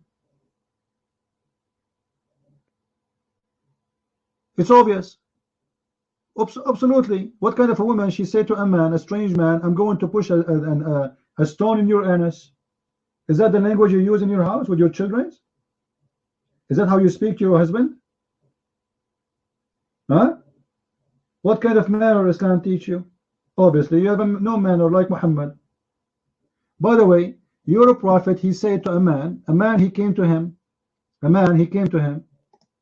He said to him, I did something with women. Muhammad, he said to him, maybe you did touch her or kiss her. The man, no, he said more. Then Muhammad, he said, maybe you effed her. What? He used the F word. The Prophet of Islam, he did not say, there's many words you can say to avoid that word. You don't use the F word. This is a straight language, pretty language. You can say, did you sleep with her? Did you have adultery with her? Fornication with her? No. He said, aniktaha. Did you F her? And that explains why this woman, she is filthy like her prophet, and this is the hadith. And let me show you how the Muslims, when they translate, they are filthy, they are liars. This is the hadith in Arabic, and this is a translation of English. Look what the Muslim translate the word aniktaha. They translate it as, did you have sexual intercourse? They change the translation because they cannot say the F word there. That will show how filthy, disgusting Muhammad mouth is. We go back. Al-Hanuna, thank you very much for your offer. Zanjabili, please, can you speak louder because your voice was not really strong. So who is Allah and what is the proof that Allah is your God? Your mind.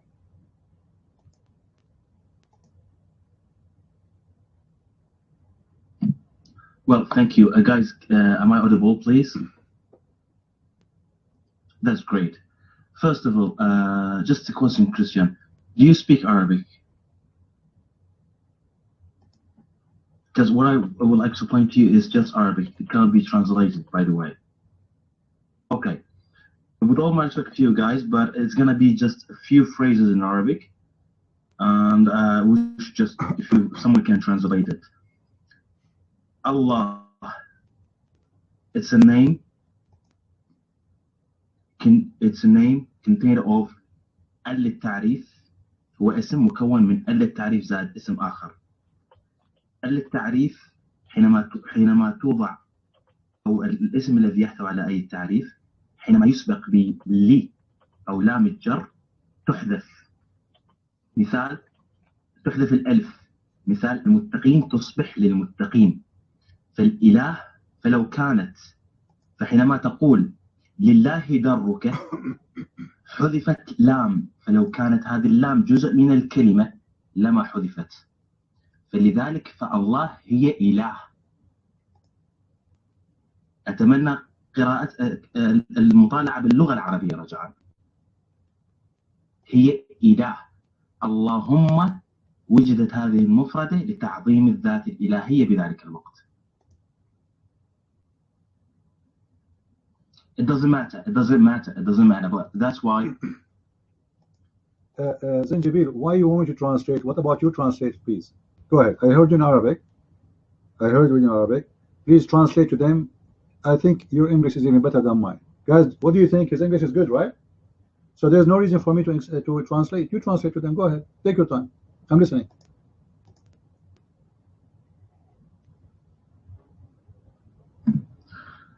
Just to let you know, guys, this is good. Actually, my English is not really good because it's a second language always. But it's gonna take me a hard time. I'm not a translator here. Anyway, what I meant to say, Allah in Arabic, every word, every single word, it has the ability to take al. We call it al-Ta'rif, which is the, like God, the God. Rabb, al-Rabb. Ilah. Do you have such word in English? Can you guys help me? Ilah, not Rabb. Ilah. Ilah. This is Arabic, by the way. That's why I couldn't translate it. Because when you say ilah, it means the God. Ilah. Hold on. Guys, did you hear what this gentleman he said? He said al is not part of the name. Al is a word or two letters equal to the in English. Did you hear it? Just yesterday, Nightmare, he was arguing with me saying it's not true. He just said in Arabic, and he can translate, that al is not part of the name. It's not. This is why we can take it off. That's what he said. And he's listening to me. And this is exactly what I said to you before. And that will get Nightmare busted for the lies he said to us before, that this is not true. Nightmare, he didn't agree that al is not part of the name. He said no. So it is not part of the name. If we take the al off, Mr. Zanjabil, that will make your God Allah, his name is Lah, not Ilah, my friend. Ilah is a word coming, the mix from the Aramaic. It's Il, Lah. That is still the moon god. El is an Aramaic word mean God. It can be a pagan god or it can be the true God for us. It's just a generic word mean God. So El, Lah. God, Lah. That is the moon god. The mic is yours. Come on, man. I just explained it in Arabic because it can't be translated. The word itself, the word itself, it's Arabic. That's why. As I gave an example, for example, when you have...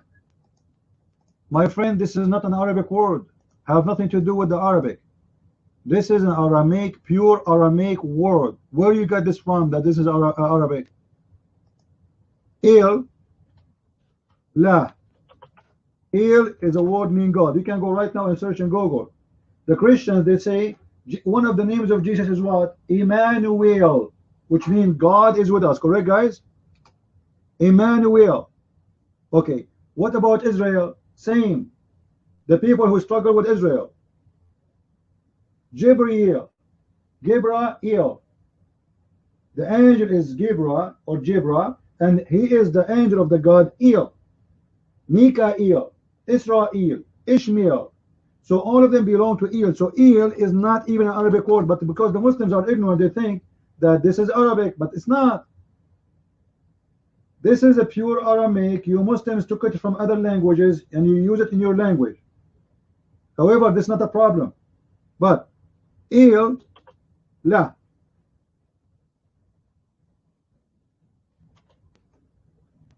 Ilah, in the original, it was the moon god.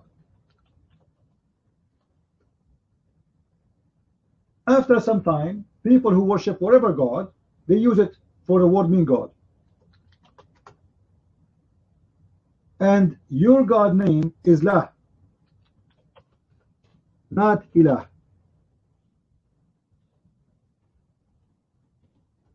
His name is La. Actually, there's no L between them. LH. lah. But to make it more accurate in the pronunciation, we say lah. All right? Now, the question is, what lah mean? As long as you agree that L is not part of the word, still that will not answer. What lah mean? Can you tell me, Zanjabil? What lah mean? Your mind. It's ilah. I just explained it very well. It's when you say lillahi, lillahi. You know what I mean? When you say lillahi, that means you have you know what I mean? Forgive me, Zanjabil. Hold on. Li, chapter 1, verse number 2 in the Quran. Alhamdulillahi Rabbil Alameen. Huh? Li, lah. Where is the ilah? Li mean two. Li lah. Where is ilah? I don't see it. So the true name is lah. Here we go. You are the one who mentioned Alhamdulillah, right? Alhamdulillah. There's two L. The first one mean li, mean two. The second one, the second part, is the name of your God, your mind.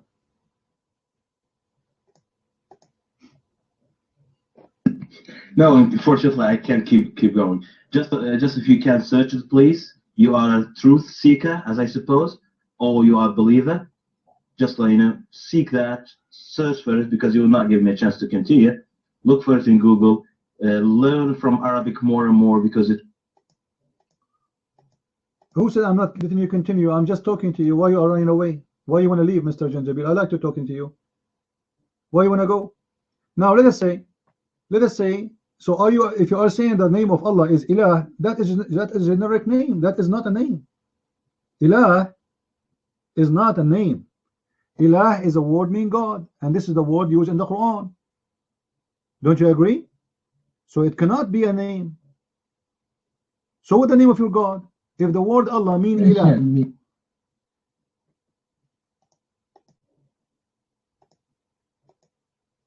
Nightmare, please don't jump.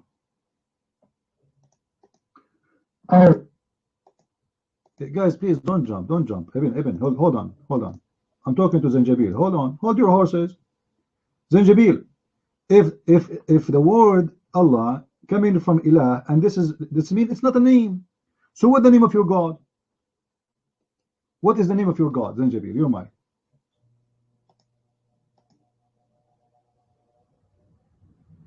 And that's why it's been called a God. Come on. Do you think we have 99 names for God? And that's why we have a God. And when you said why he's God, that's the difference between God and a human. By the way, I've seen that you're moving from topic to topic to topic.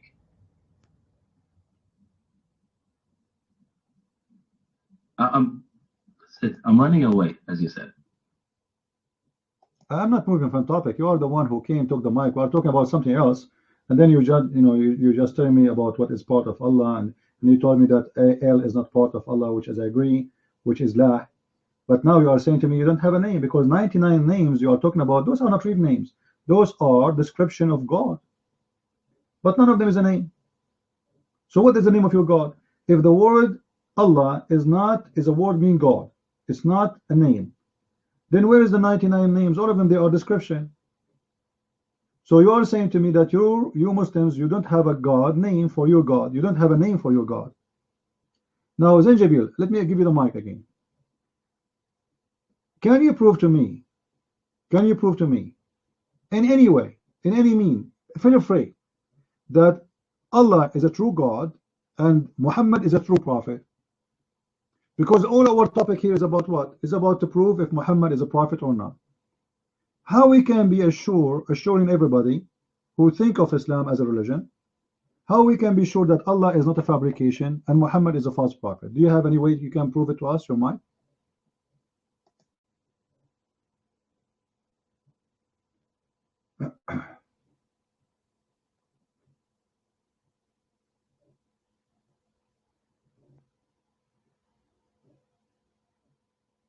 Is it my turn? Is it my turn? Is it my turn? Okay. Allah اسمه Allah. هو سمى نفسه بالله. Allah. Then the 99 names are not names but attribution. He is Allah al-Latif. He is the Allah the merciful. He is Allah the. You understand? Those are attributes of Allah. The merciful, the Latif, the Omega. One of Allah's names is Al-Mu'min, which means the believer. Allah believe in who? One of his names is the believer. He believe in who? Who am I?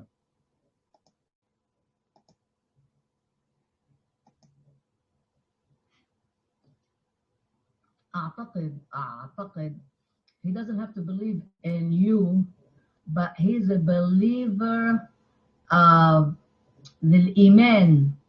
عم بحكي معك عربي. He's مؤمن بالإيمان.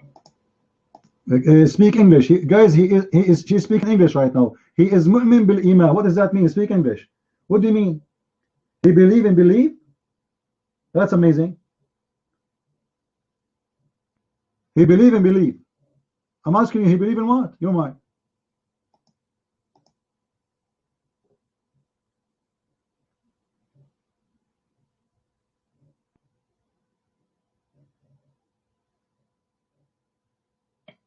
هي تجي المؤمن المهيمن بشو he believes جاي المؤمن من الإيمان. Okay? What's wrong with you? English, explain to them, not only to me. Guys, what he believe, the word mu'min coming from believe. So what he believe in what? Allah believe in what? He believe and believe. What is that? Your mind.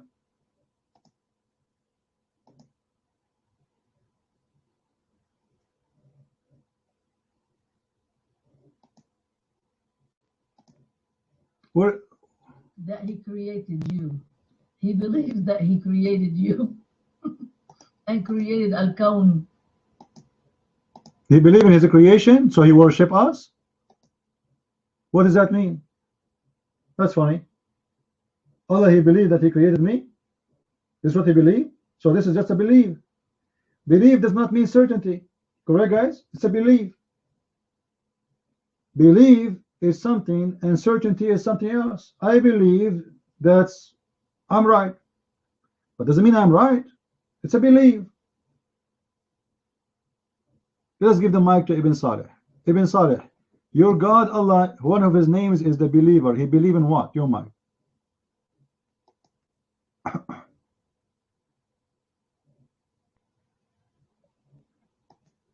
Iman is not belief. Since when is Iman belief? Iman is complete conviction. It is that which you have confidence in, that which you place your trust in, that which you know and understand. That's false. The word Iman appear in the Quran many times, and it is always coming as a word mean believe. Where do you get this from? Like when your prophet, he have the Bedouin, and he told them, don't say that we are people of Iman, say we are Muslims. Iman never enter your heart. So Iman is a word mean believe. Chapter 9 verse number 23, it says, استحبوا الكفر على الإيمان. They liked to be kuffar over to believe. Alright? Your mind.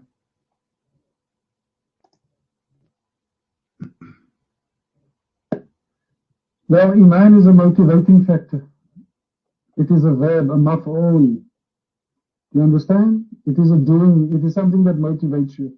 You move in the direction of your Iman. That which you place your Iman upon, that is the direction that you move in. So it's the same as Salat. It's a two-way thing.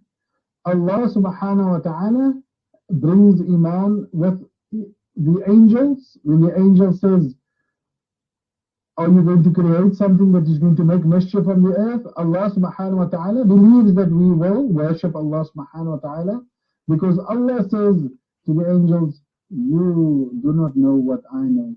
So Allah subhanahu wa ta'ala is mu'min. Nobody can be better than him in that. Allah subhanahu wa ta'ala is... Hold on. Can Allah be wrong in his belief, Ibn? Can Allah be wrong in his belief? Yes or no?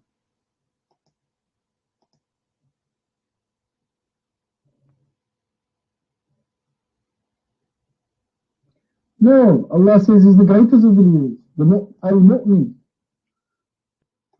So guys, be my witness. Allah the believer, he cannot be wrong in his belief. Then how you explain to me? In chapter 5, verse number 44, Allah, he believed that the rabbis, they will protect the Torah. And then they did not. You're my.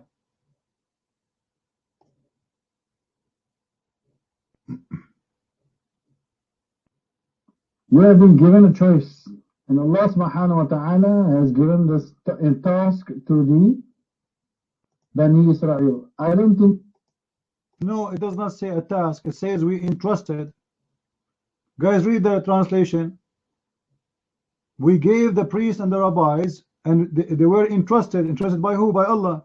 So Allah, he trusted them, and this is his belief, that they can be trusted. And then the rabbis, they were not good. So your God, Allah, his belief was wrong. You're mine.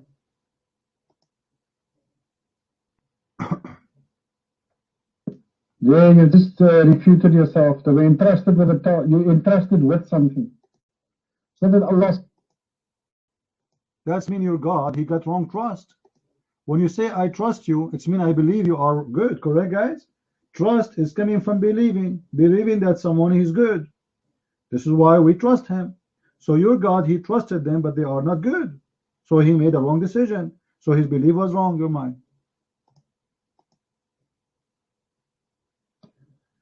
Allah said to the angels that we will not make mischief on earth. The angels said that we would make mischief on earth. So Allah said you do not... But the angel was right. Adam was kicked off heaven a few weeks after because he did mischievement. And then the children of Adam, right away, they did shed the blood. So they were right, and your God is wrong again.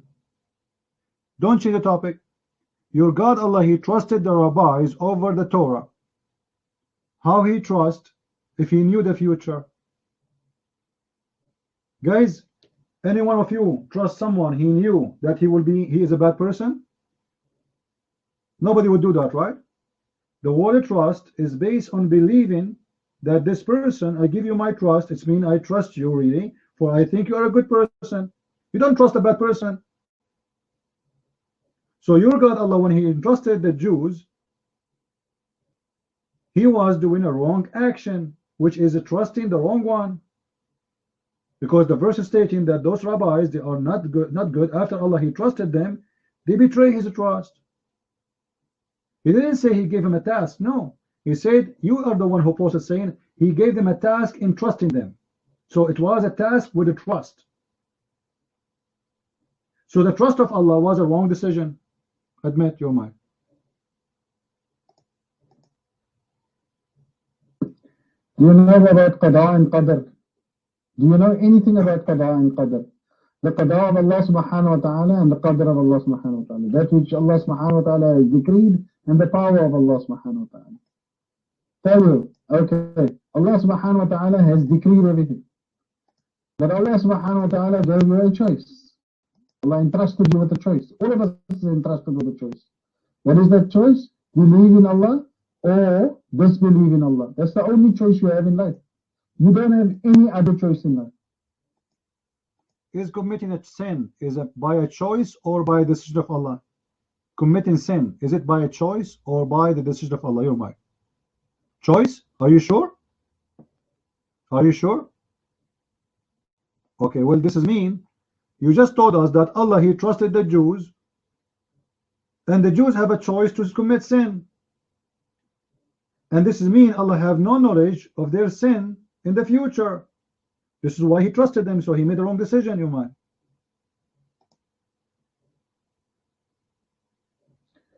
Allah does not change from the first human being to the last human being. Allah gave Adam a choice, we have a choice. And our choice is a singular choice. Believe or disbelieve. But you have a singular choice. Believe upon the truth or disbelieve.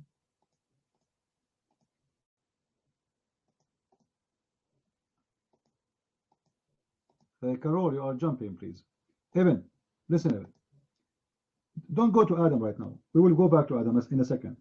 When Allah, he gave the Jews the task which is the entrusted with, don't you agree that the Jews, they did not deserve the trust of Allah? Do you agree with that? Do the Jews deserve the trust of Allah or they don't? You might. Allah gave them a choice. Allah entrusted them with the Torah. They failed.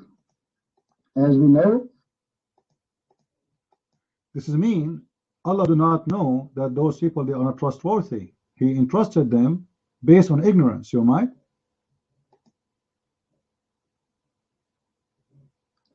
No, we are left here, and that is seen over and over again. We are left here to make a decision, to make a choice. Allah doesn't interfere in that choice. I'm not talking about their decision. I'm talking about the decision of Allah, because Allah himself, he made a decision too. The decision is, I trust. The important decision we're talking about now is Allah's decision of trusting the Jews. So don't you agree that Allah's decision of trusting the Jew was a wrong decision? Go ahead. Allah does not make wrong decisions, and you are entrusted with all of it.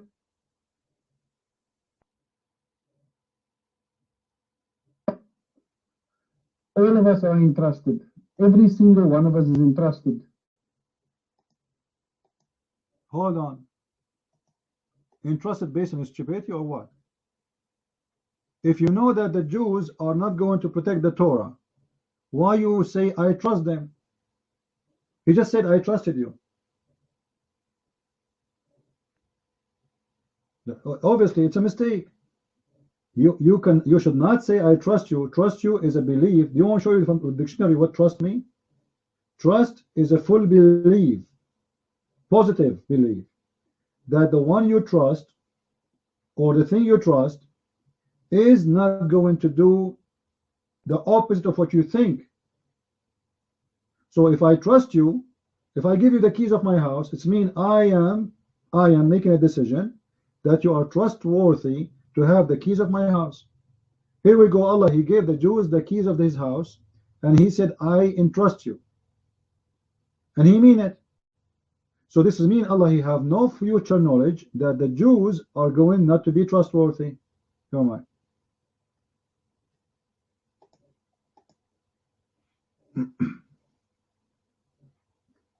Can you be honorable for 3 minutes, or can you not even do that?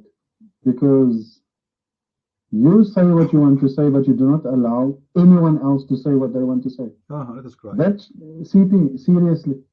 People are not going to have respect for you for doing that. You lose a lot of the respect of these people. That's why none of their hearts change. Even I have 20 years experience of Muslims. If I give them the mic, they talk about everything, including farting and how to wipe their ass, but they will never give an answer. So I have to direct my question. And here we go. I'm asking the same question for the last 30 minutes. You did not answer us. Yes. Good. The word trust is very clear. Trust is something it's like a credit.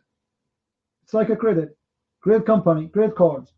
Guys, when a credit card give you a card, is that based on trust? If they know that you are going to steal it, you will not pay back, they will not give you the credit card. Is that correct? Do we agree? When they give you a credit card, they check your credit, and based on the credit, they see this guy always he pay his bills, and maybe we can make some money from him, but he pay. So let's give him a credit card. So here we go. Allah, he gave the Jews a credit card based on trust. The Jews, they were not good to be trusted according to the story. That's mean your God, Allah, he made a wrong decision. Oh my.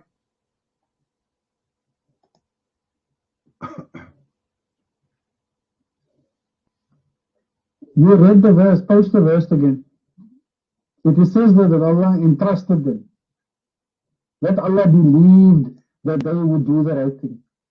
You are making it sound as if Allah subhanahu wa ta'ala says, we reveal the Torah wherein His guidance and light, by which the prophets who surrendered unto Allah judged the Jews and the rabbis and the priests, judged by such of Allah's scripture as they were bidden to observe with the witnesses. So fear not mankind.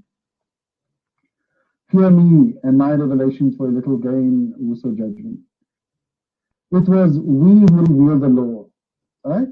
Therein was a guidance and a light. By its standard have been judged the Jews, the prophets, to Allah's law, rabbis, and the doctors of law. To them was entrusted the protection of Allah's book, and they were the witnesses thereto. Therefore fear not men, but fear me. What does it say? What does it say? It says that they were given the task. They were entrusted with something. They failed, obviously, to keep the preservation. They failed. This is very, very obvious from the later. We are not discussing about that. We are talking about your God. You just said, everybody heard you saying that He gave them the trust.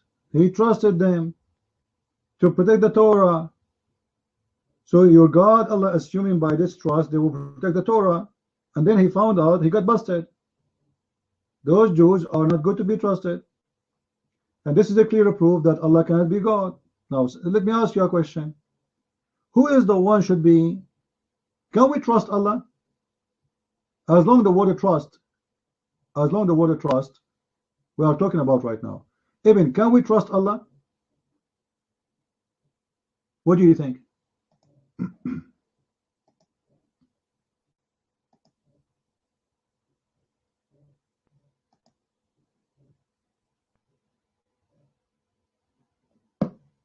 Only Allah can we trust. No one else can we trust.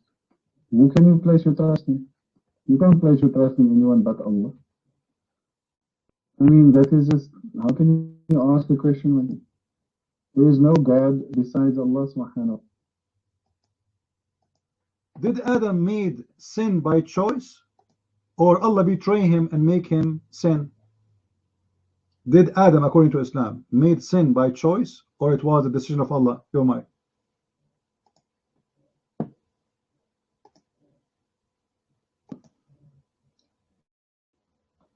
We are talking about everything has happened already, so Allah already knows what will transpire. This is not something new. So Allah subhanahu wa ta'ala leave us to go through the process. Do you not understand this? Everything that Allah subhanahu wa ta'ala has already happened. Allah knows. I'm not talking about knowing. I'm saying clearly, was it Adam's decision to commit sin, or it was a decision of Allah? Listen carefully. I'm not talking about your God. He knew. Your God knew nothing about the future. We can talk about soon. But when Adam commits sin, did Adam commit sin by his choice, or because Allah, He made him commit sin, which means Allah, He betrayed Adam. He played him. You might.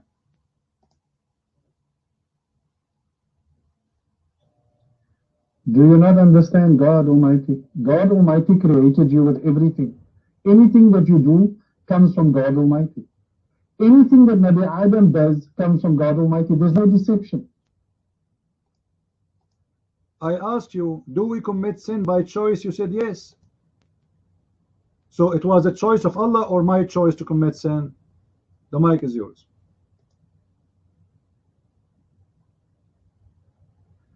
Allah has given you the choice. Allah has put these choices in front of you. So why you don't want to answer? It was the choice of Adam to commit sin, or was the choice of Allah? It was the choice of Adam to commit sin, or what was the choice of Allah? Adam, thank you very much. Then how your prophet he say this? The prophet said, Moses argued with Adam, said to him, Adam, you are the one who got the people out of paradise by your sin. So Moses accusing Adam, because of your sin we are out of paradise, and thus made They miserable. Adam replied, O Moses, you are the one whom Allah selected of his messengers of his direct talk. Yet you blame me for things which Allah had ordained for me before he created me. Allah Messenger's father said, so Adam overcome Moses in this argument. So based on your prophet, it was the choice of Allah, not the choice of Adam. It is something Allah he decide for Adam, and Adam had no choice to do or not to do. Your mic.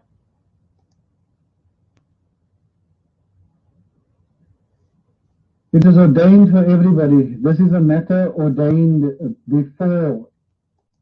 So why you keep lying to us, saying to us that you have a choice if it's ordained already? Ordained means that Allah he decide. It's not about knowing the future, it's about he decide for you what you will do. Your mic.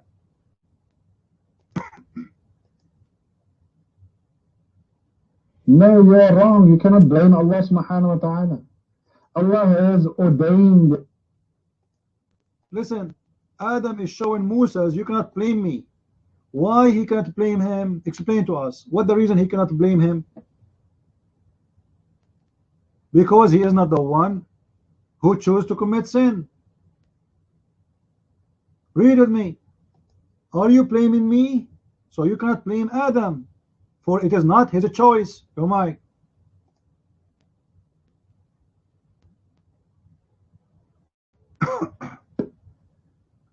Allah has ordained everything. Do you not understand this? Everything has already happened. But in our creation, Allah subhanahu wa ta'ala has given us a choice. What is that?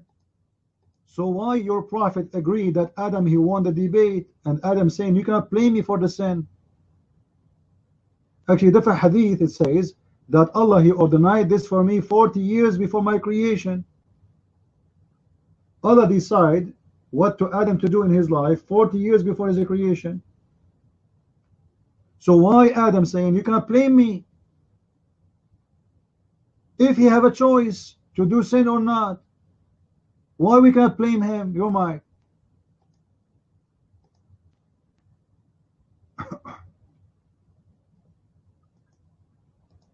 You cannot blame Nabi Adam alayhi salatu wasalam because Allah subhanahu wa ta'ala has created him the way that Allah subhanahu wa ta'ala created him. But what the created him have to do with this? I'm talking about what he did, not the way he created him. I'm not accusing Adam that he have a nose. I'm not talking about the way he's created. I'm asking you why Adam saying you cannot blame me for the sin I did. Don't you see? Are you blind? Musa's blaming Adam that we are out of heaven because of your sin. Adam response is that my sin is not my decision. It was a decision of Allah. Your mic. Am I heard, guys? Am I heard? No voice? Am I heard now? Hello, hello? No? Oh boy.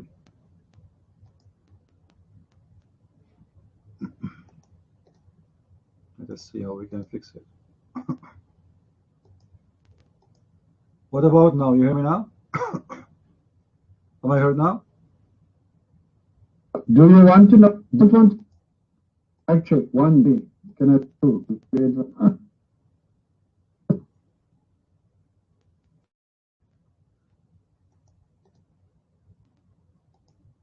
Evan, hold on. Am I heard now, guys? I think Paltalk have a problem. Am I heard now? No. I think Paltalk is screwed up.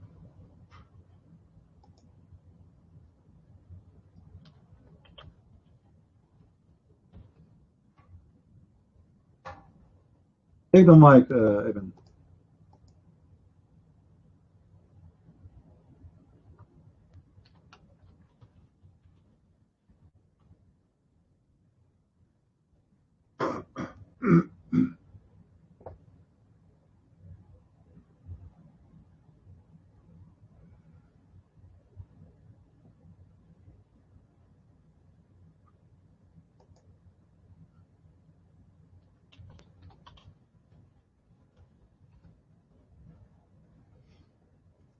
I'll talk screwed.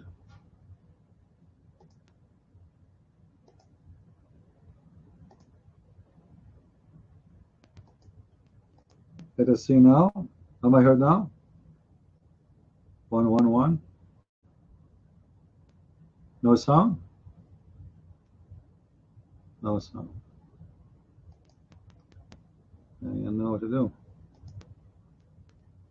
All right, hold on. We have to go out for a second.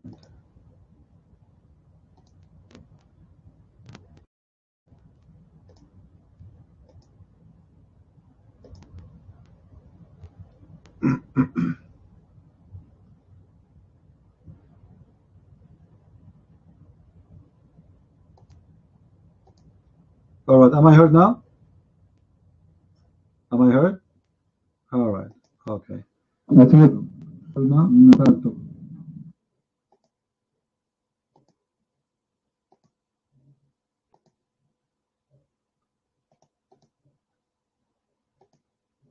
Ibn, get out of the room.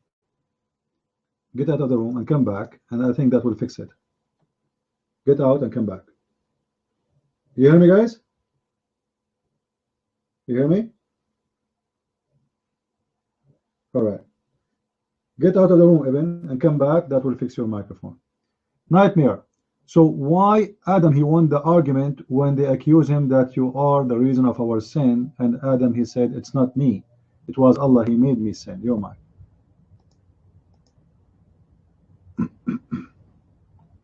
Okay, but you're going to allow me to finish my point, okay? In Arabic, I believe, I didn't read the hadith in Arabic, but I believe كتب علي قبل أن ألد. Probably that was the word ordained. كتب علي, it does not mean that he made him do it. It was meant to be. In English, it's like something was going to happen. God knew it's going to happen. And it does not mean that God made him to do it. It's like, for example, you can say. So why we can't blame him? If God is not the one who made him do it, why we can't blame him for the sin he did? You're mine.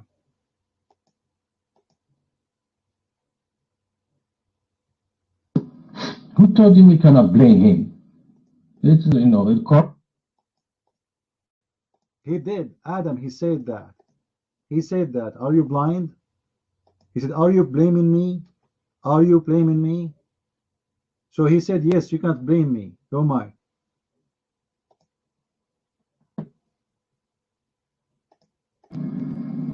Well, hello everyone. How are you? Hope you're all well. Could I just ask you, because Paltalk is a forum for intercultural exchange, can I just ask you, I'm not really familiar with the culture of the Middle East. Is that what you do in the Middle East? You silence people when they're trying to explain their point of view? My God, what, you actually dot another human being because they're... Well, in certain time, Mr. Buddy Boy, you people used to own slaves and put them in chains. And now you are complaining about a dot? Huh? A dot now is a human being? What a weird people. Nightmare.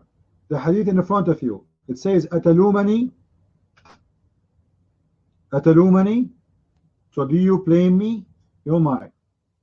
So yes, he is saying, are you saying I am the reason? Do you blame me for the sin I did? You're mine.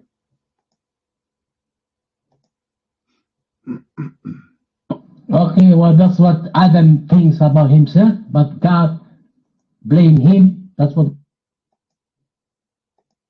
So guys, be my witness. Adam, he think this way, but God, he don't agree with that. So how your prophet agree with Adam? As long Adam is wrong, as long Adam is a stupid guy, he think this way. Why your prophet agree with Adam against what Musa said? You're mine.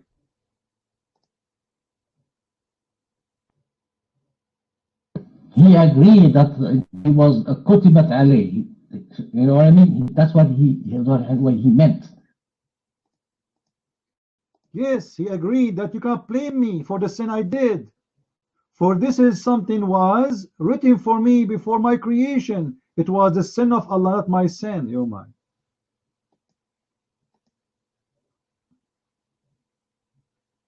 No. You're wrong, man. He agreed with him that he was ordained by God. Ordained, yes. It was made, a decision made by Allah. So we can't blame him for the sin. Because Moses, what the argument is, because of you we are out of heaven. Moses says to him, you blaming me for what Allah he ordained for me? So you are not out of heaven because of my sin. That's because Allah he made me sin.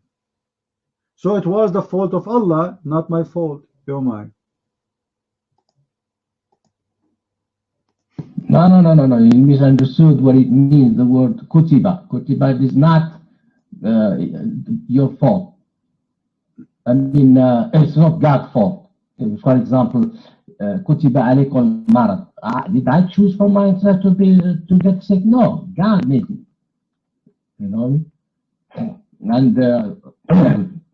And sometimes, as is used here, that kutibat alayh, it means God knew in advance that he's gonna do it, you know. And sometimes it is your by choice, and sometimes it's God, you know. For example, if you get sick, it's not your fault, and sometimes the action that you do is by your choice.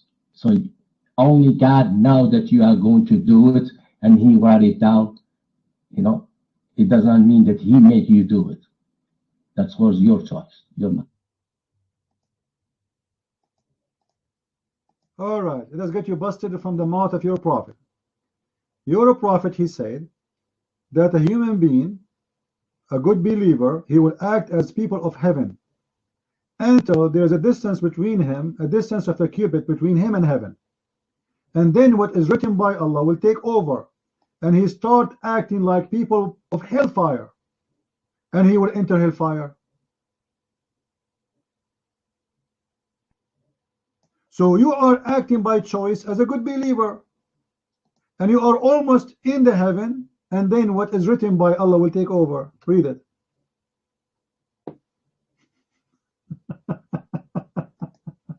Guys, the guy, the poor Muslim, he's acting all his life according to Islam, killing people, raping women. That would make him go to heaven, as you know. And then what is written for him by Allah will overcome and will make him act like bad people, which means giving charity to the Christians, being nice to everybody, don't kill, etc. And then he go to hell for he is doing that. You see it? Let me change the color of my font. For some reason it's not changing. I'm trying to change it. It's not changing. All right, let's see now. Oh boy, I don't know what's wrong with Paltalk. I chose different color many times, still it's not working. Unbelievable.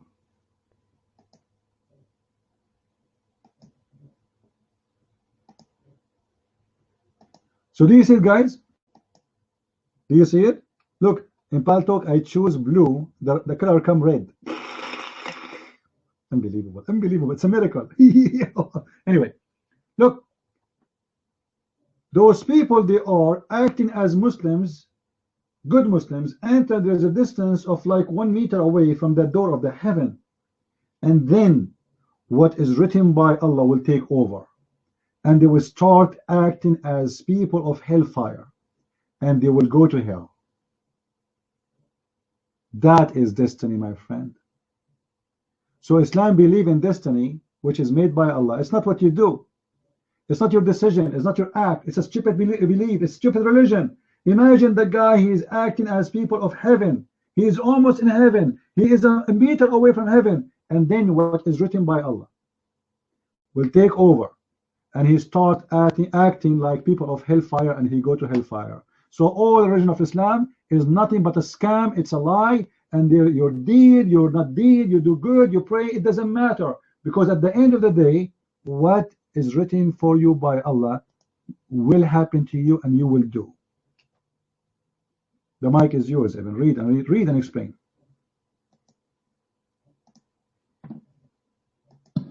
Okay, can you post the hadith in Arabic? Because I didn't get it very well in English. I prefer to read the original. Your mic.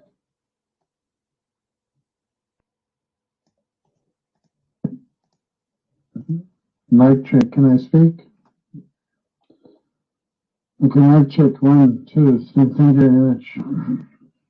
You're getting the point now. Allah is in control. No one else is in control. Allahu la ilaha illahu. He is the creator, the sustainer, the nourisher, the originator. Only Allah. You have no power. Jesus, Moses, Adam, no one has any power. None whatsoever. Doesn't matter what you do. At the end of the day, Allah will decide. Allah only one that makes the decision. Allah is the only, it doesn't matter. A mushrik will be a mushrik, a kafir will be a kafir, a thief will be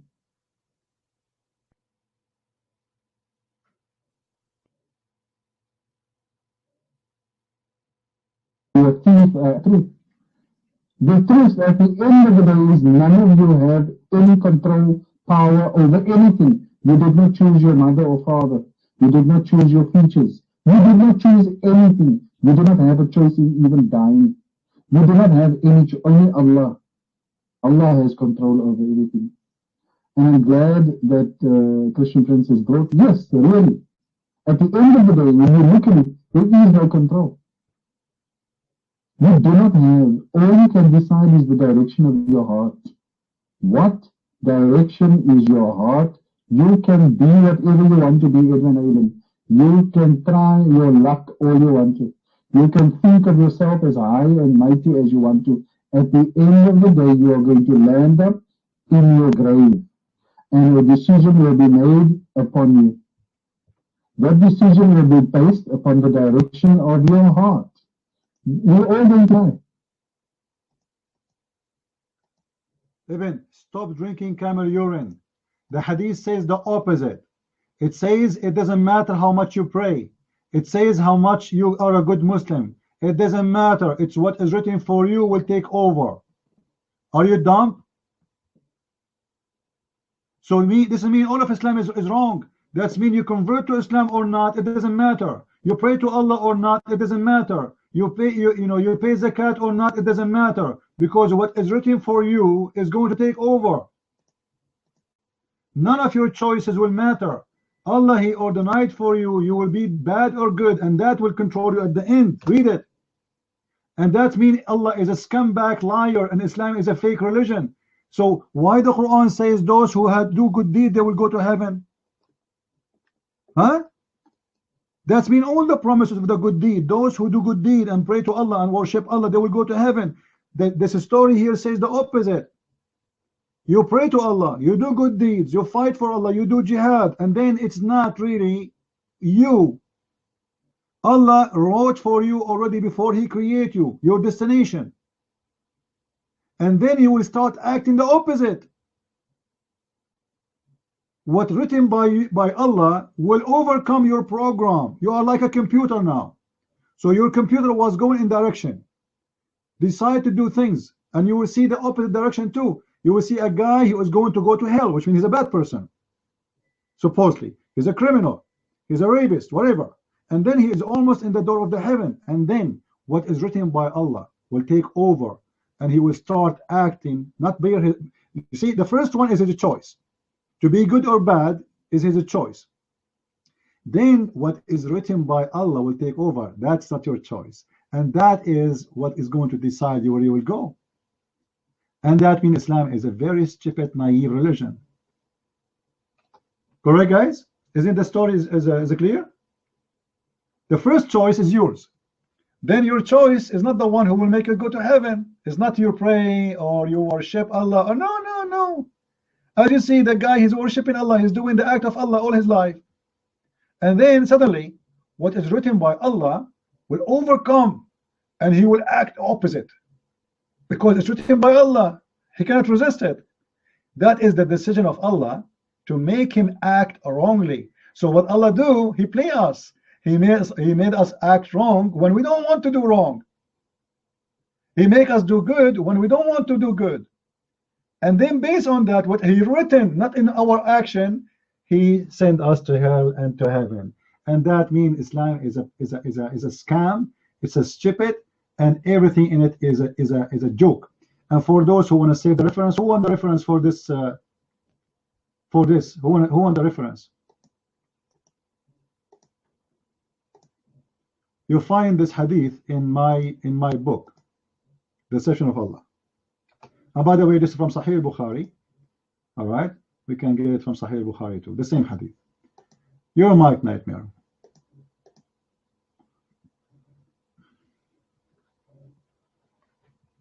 Okay, the hadith I will find it look at it for in Arabic. You talk about the Jews, the God trusted them, and he trusted the wrong people, and so how come he did that? But tell me, my friend, how Jesus trusted the Judas Iscariot, and later he sold him out to be crucified. You didn't know that? You're mine.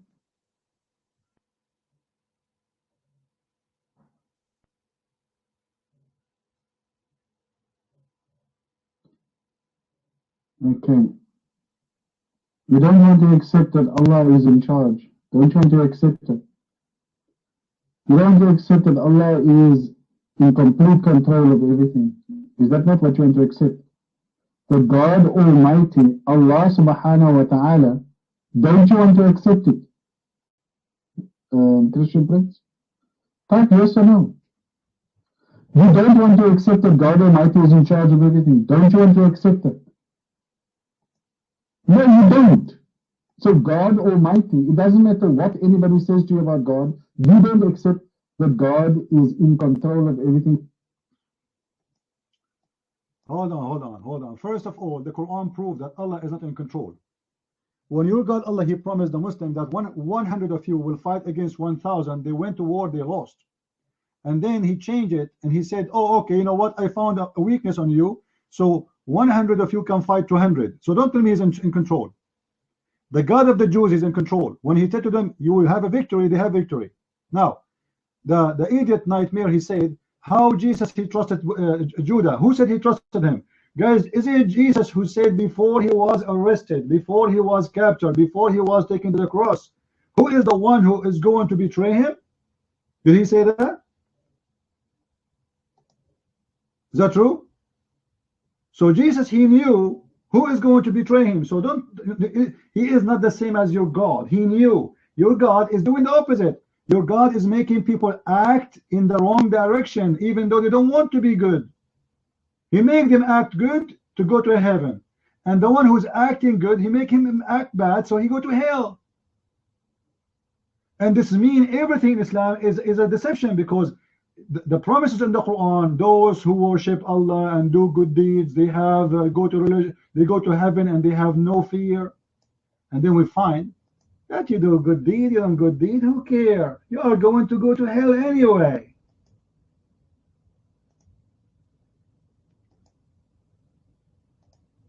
Even if we do good deeds, are we going to go to heaven according to Quran?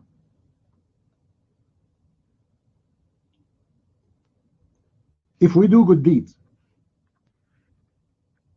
do the Quran promise us to go to heaven if we worship Allah and do good deeds, or no? The mic is yours.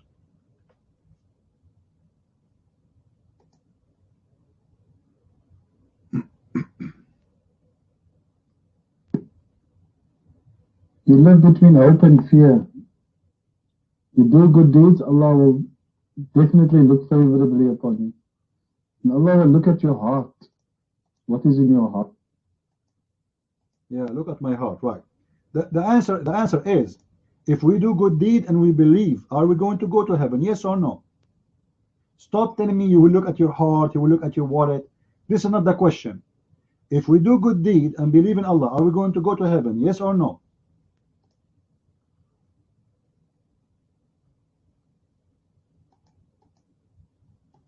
then this hadith proving Islam to be false. Because as you see, those people are doing good deeds all their life. They are acting like people of heaven all their life. They are praying to Allah all their life. And then what is written by Allah is going to overcome their deeds and make them act the opposite, and they go to hell. So the Quran is a fabrication. Mic is open.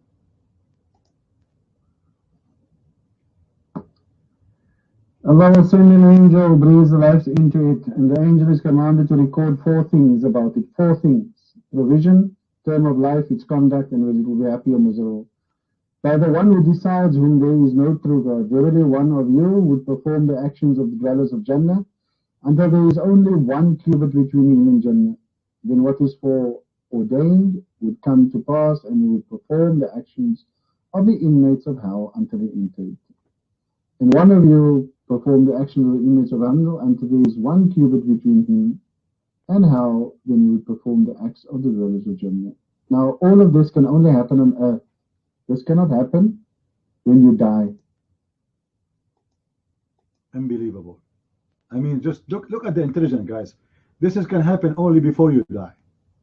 I mean, astonishing intelligence. Guys, after you die, you can't read no more.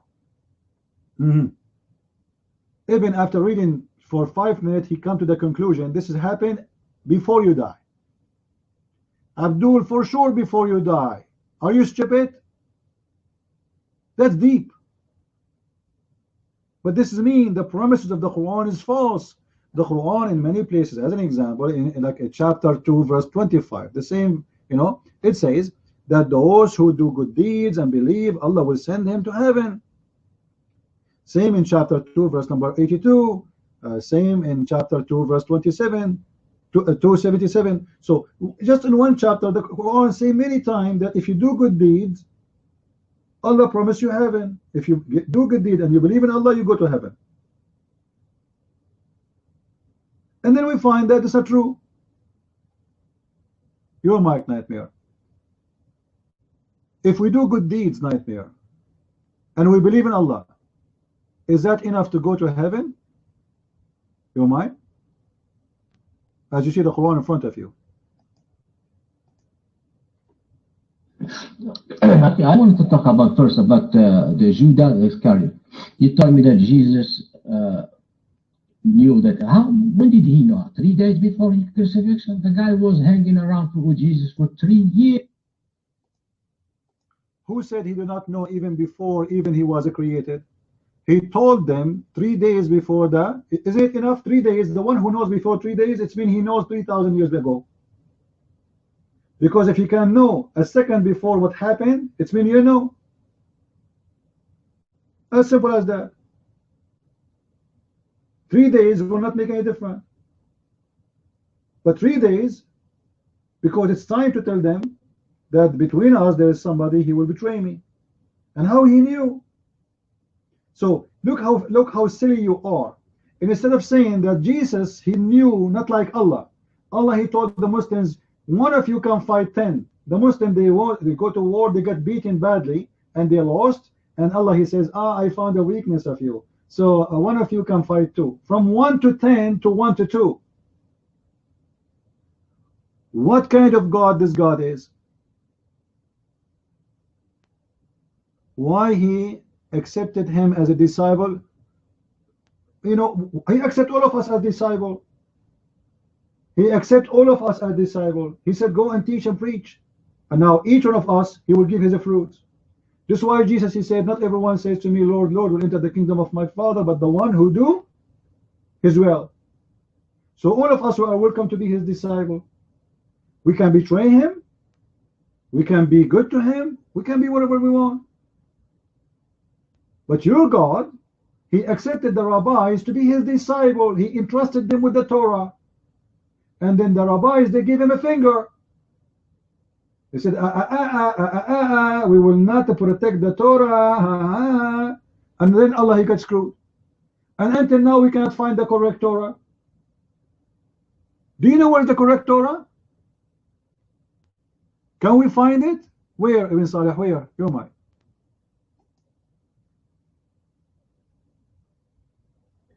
CP, you just proved that story with Judas.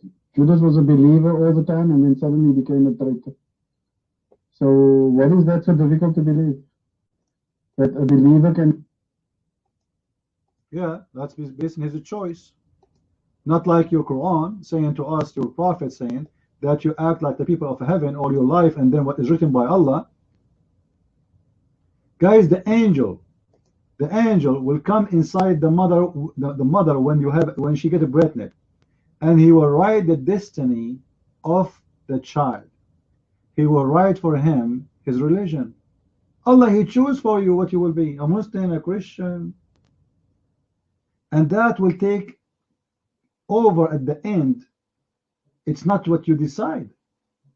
So the angel, he will come and he will decide for you everything in your life. This is called destiny in Islam. One of the major beliefs in Islam, you have to believe in something is called Al-Qadr. If you don't believe in Qadr in Islam, you are not a Muslim. And what is Al-Qadr? Al-Qadr, to believe that Allah, he decides for you before he created you what you will do and what will happen to you, including your religion. And let me show you this hadith, which is going to get all of you Muslims busted. Nightmare. If a child he die and he is from a Muslim family, child, 1 week old, he go to hell or to heaven? Nightmare. A child, remember, he is 1 week old, he go to hell or to heaven? Your mind. A child from a Muslim family, what? I don't know, he may probably, he will probably go to heaven, to paradise, because he hasn't committed any sin yet. Your mind.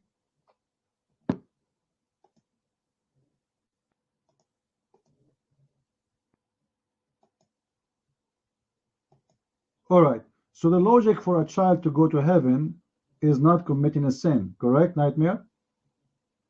Is that correct? Because he did not commit sin, so he should go to heaven. Ibn Salih, do you agree with him? Your mind?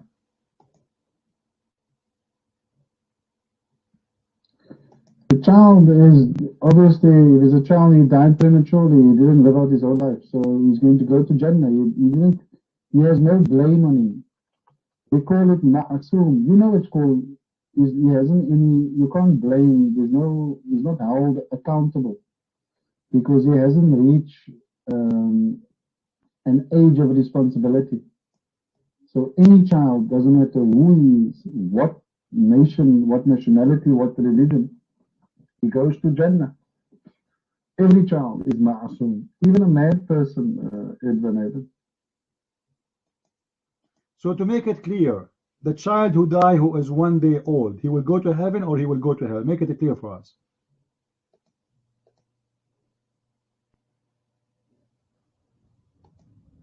All right, guys, we have two Muslims. They say that if a child he die, he will go to heaven. Because why? He did not commit sin.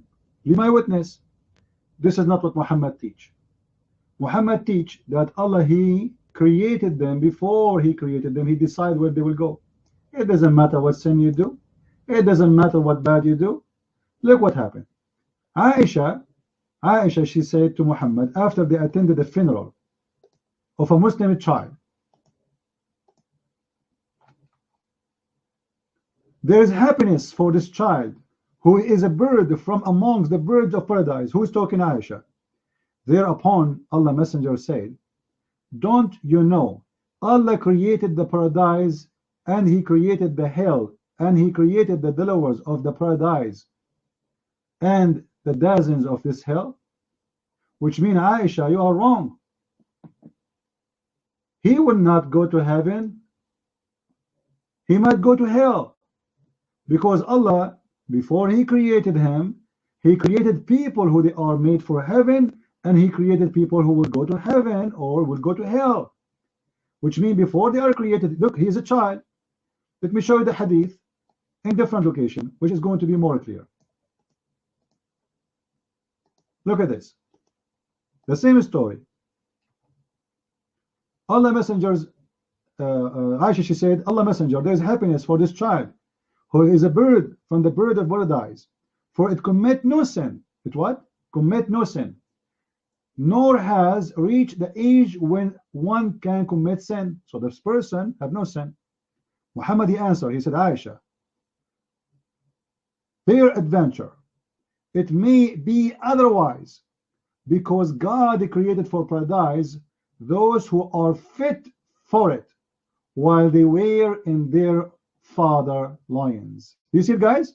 And He created for hell those who are going to go to hell. He created them for hell while they are in their father lions. So what the Quran, what Muhammad is saying, it doesn't matter you commit sin or not. Who said that this is the reason to go to heaven? You see it, guys? It's clear. And that's mean we get them, all the Muslim busted about the lies they are trying to give us, trying to run away from the true meaning of Islam. Because you commit sin or not, it is not the reason to go to heaven or to go to hell. It is what Allah decides for you before you are even born. And here we go. This is a little child, tiny child, who commit no sin. And look, Muhammad, he agreed with Aisha that yes, he did not commit a sin. Aisha is the one saying, well, this child, he will go to heaven, for he commit no sin. Muhammad, he did not disagree that he did not commit no sin. What he disagreed upon, that no, that is not a reason for him to go to heaven. For Allah, He created people for heaven before He created them. Before they commit sin or they commit good, doesn't matter. He decides who will go to heaven by creation, not by action. He created them before the date, and He decides who will be in hell and who will be in heaven.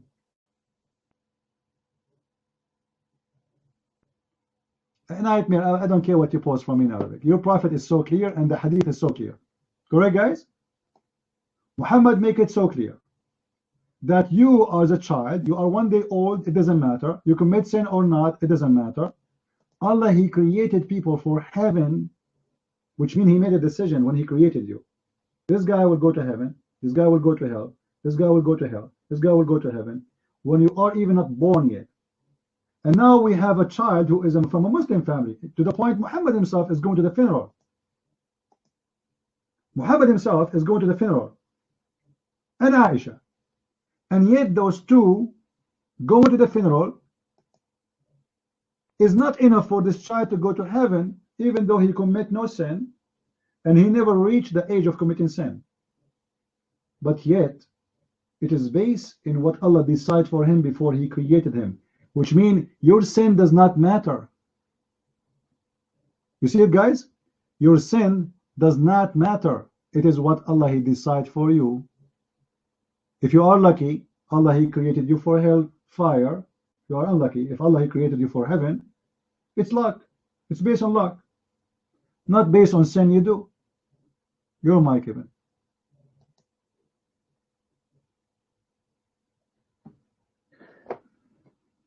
God Almighty has already ordained every matter. Like you said, prophecy. How do you know about, how can there be prophecy if the matters are not ordained? So how can you have prophecy? Even, I want you to open your camera and I want you to put your toes in your mouth and I want you to bite it. Aren't you the one who said that child he will go to heaven? Guys, isn't it him who said this child will go to heaven? Okay. You're a prophet saying no. Nightmare, he agreed with you. He said he will go to heaven. Both of you said that. Your prophet said no. Because it is not he commits sin or not. It is what Allah He decided for him before He created him. And now you tell me the logic. This guy, he did not commit sin, so why he will go to hell? Give me a reason. Why it's possible that this child will go to hell? He commit no sin.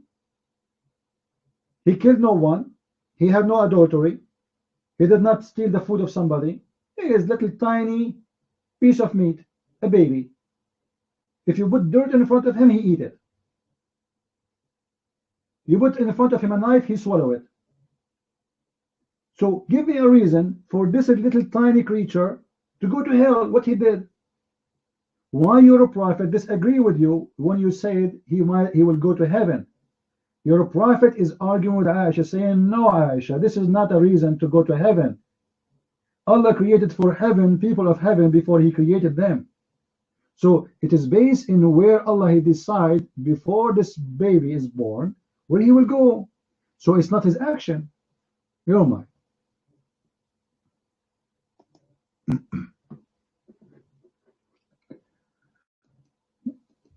Are you just in the habit of fabricating stories, or did you get that habit? Where does it say the baby is not going to go to Jannah? Where does it say that? Are you stupid? Aisha, she said he will go to heaven. Muhammad, he disagree. He said not necessarily. He might go to hell. Are you blind? Read it. You're mine.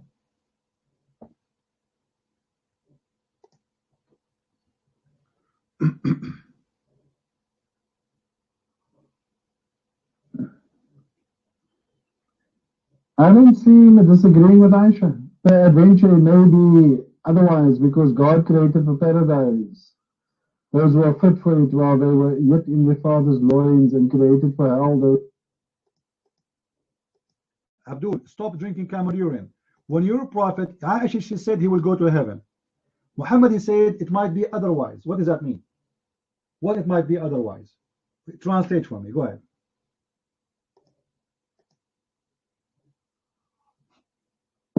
I keep saying the same thing. Allah will decide. Allah. No, it might be otherwise. It means it might be the opposite. She is saying he will go to heaven. Muhammad is saying it might be otherwise. It might be the opposite. You might. Why it might be the opposite? This child, he did not commit sin. Hold on. Because I am scared from nightmare. Nightmare, I'm scared of you. What is your answer about this nightmare? Nightmare, I want you to open your camera and bite your toes in front of us, because you said this child, he should go to heaven. You're a prophet. It might be the otherwise. This is what he said. Your prophet said that. You might. Okay, let me speak. That hadith is ambiguous. First, you didn't tell us from where you got it, because I got hadith from Muslim and Bukhari. It says they are going to paradise. I posted so you can read it. You see that? From Bukhari. The Prophet saw the children of Abraham with Abraham, the children of Mushrikeen and the Muslim in paradise. You're mine.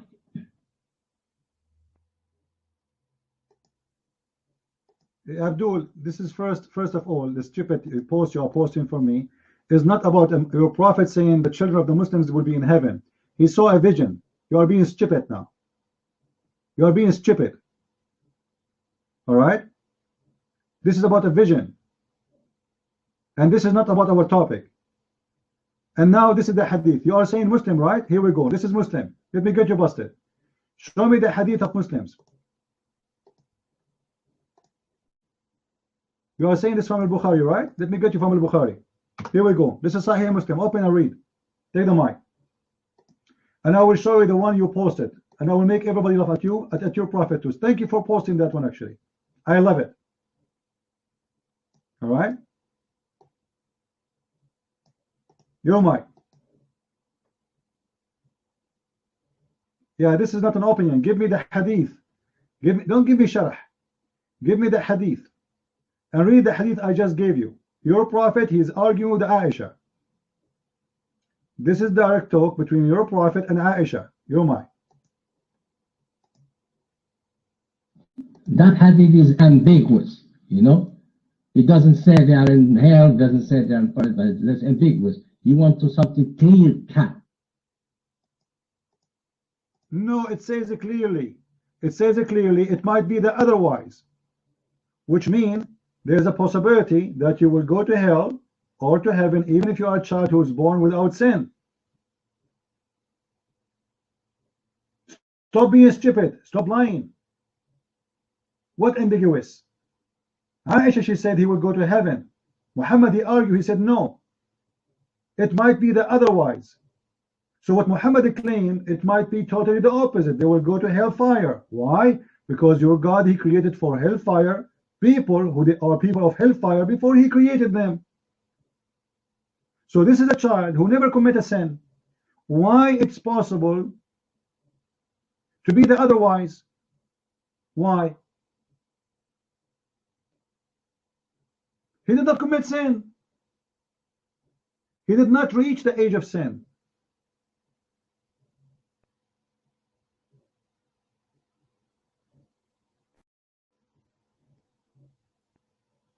Because Allah created for hellfire people of hellfire. Before he created them, he decided. And this is why your prophet, he is saying, this is not necessarily will happen. It might be the otherwise. This child might go to hellfire. But Aisha, she confirmed that this is little tiny child, he never commits sin, and Muhammad did not disagree about that. He didn't say, oh, Aisha, he commits sin. No. She said he never commits sin, and he never reached the age which is going to make him commit sin. So there's no way ever he can commit sin. He is just like a tiny baby. But your prophet saying it might be the otherwise.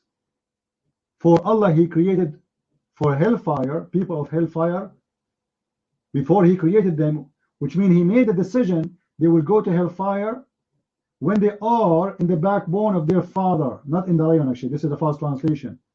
So this child, he did not commit sin, but Allah, maybe Allah, he decided that he will go to hellfire even though he commit no sin.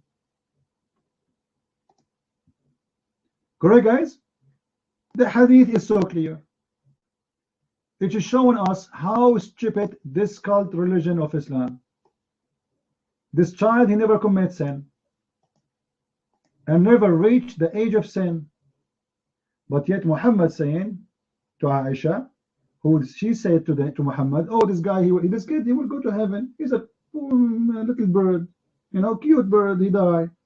He never commits sin, he never reached the age of sin. So Muhammad, he don't agree. He said, who said that? It's not based on the sin he does. Yes, he did not commit sin, but don't you know that Allah, he created people of hell when they are in the backbone of their father, which means before even their father have sex. Allah, he decided this person will go to hell or will go to heaven. And this is what I'm talking about all the last 2 hours. Islam is a stupid religion telling you that what you do, you commit sin, you don't commit sin, who care? Who care? You still, you will go to hell or you might go to heaven. It's about luck. It's like a lotto. Islam is a lotto. Your mic, Nightmare.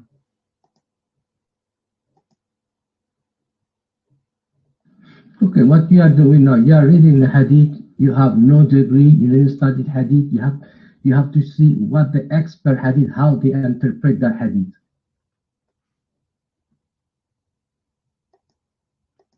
Potato Abdul. You have hadith.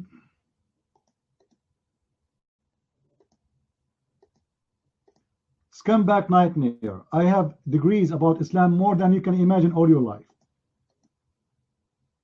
I have officially a law degree in Islam. What do you have? What is your degree? Your mic. You can say a lot to the other people, not to me. Islamic. Well, you know, sooner or later, people, they will know who I am. And they will know if this is a lie. I have it in my books, written in my book, correct, guys? If you open my books, you will see it says Christian Prince, etc., etc. So people will know sooner or later. They will know who I am for real, and then everybody will laugh at me if I'm lying. You always come back like you're a prophet, and when we corner you, you say you have no degrees. What do you mean no degrees? And let us assume, for the sake of argument, let us say I have no degree, you idiot. The hadith is so clear. It says clearly that he commits sin or not, he will go to hell, or might he go to heaven. Do we need a degree, guys, to understand this hadith? Do we need to be scholars? Stupid idiots. But because we got you busted and we spank you and your bum became so red, now where is your degree? And he himself, he don't have a degree. And when we ask him, do you think this child, he will go to heaven? He said yes. And then we got him busted by his prophet saying to him, you are a stupid idiot. Islam does not believe in this. So now it's very embarrassing. How he say yes, he will go to heaven, but his prophet don't agree. This child, he might go to hellfire. Your mic, Nightmare.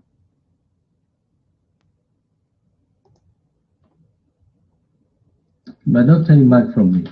You get degree from Islamic schools, and Islamic schools don't accept Christians. You see the lie, stupid lie? Nightmare, you are a scumbag like your prophet. All Islamic schools accept the Christians, and I can prove it immediately right now. Do you want to make a challenge? But if I show you the proof right now, are you willing to say in the mic that you are a donkey like your prophet? Are you willing to say that? You might.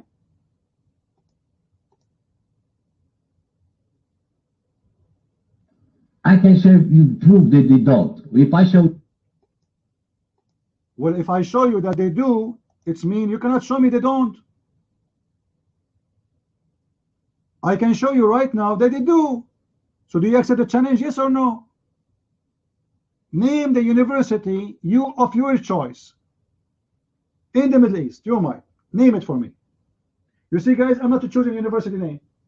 Name a university of your choice, and I will show you that they accept the Christians in their university. You might. Azhar University, Theological School, where you got the... All right, guys, I want you, all of you, go and search right now Al-Azhar University requirement to join. And you will see not even one of them. Let me show you. Here we go. Let me search. Remember, this is your choice. I'm going to make your ass red like your prophet.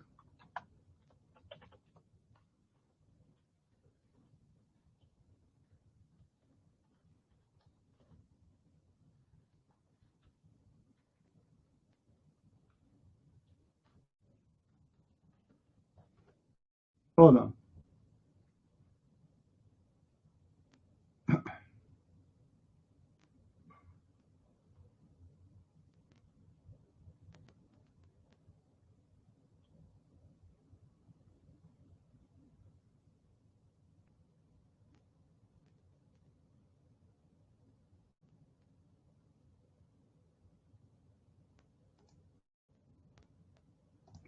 When you start reading what I'm going to show you, you will start crying, saying, I don't do.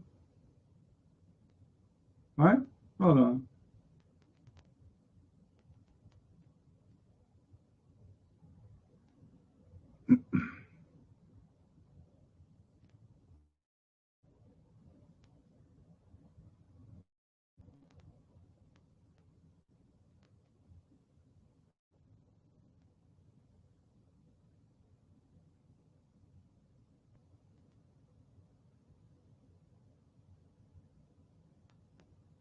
Azhar University requirement.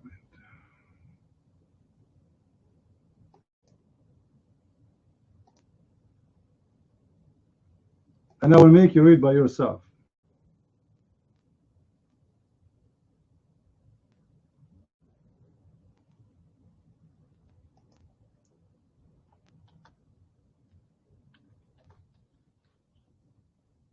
Guys, everybody open the link.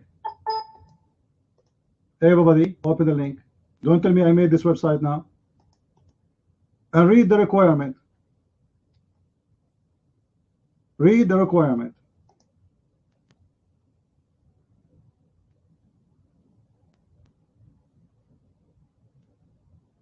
Azhar University, best university in Asia, blah, blah, blah, blah, blah, blah. Okay?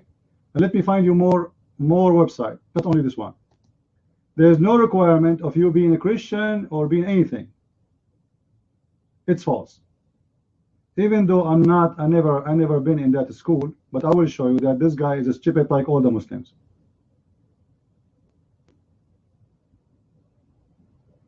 Actually, I'm trying to find their website so we can see. It will be better if we can find the university website.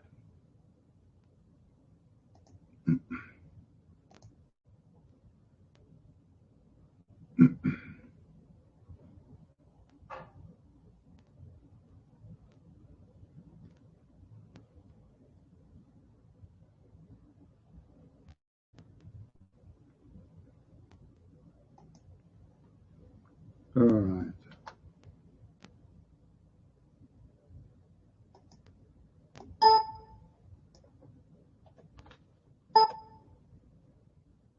It says another website. I cannot find one place in any Islamic university says that you cannot be a student if you are a Christian.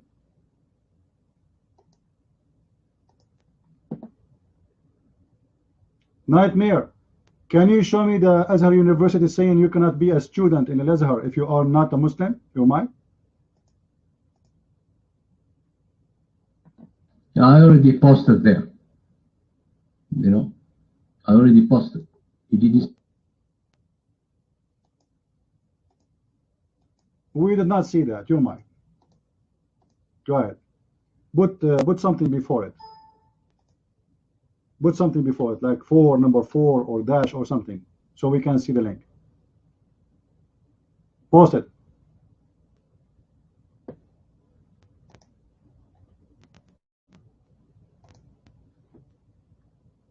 I'm waiting.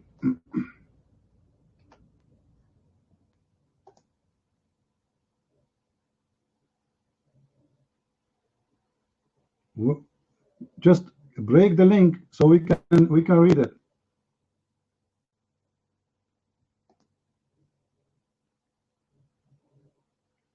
And here we go. I found actually the official website for Azhar University. All right.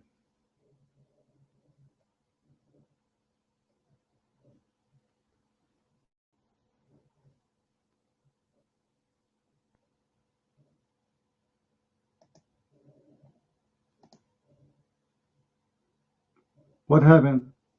Just to break it, man, before the W, take the WW off. Take it off. Take it off.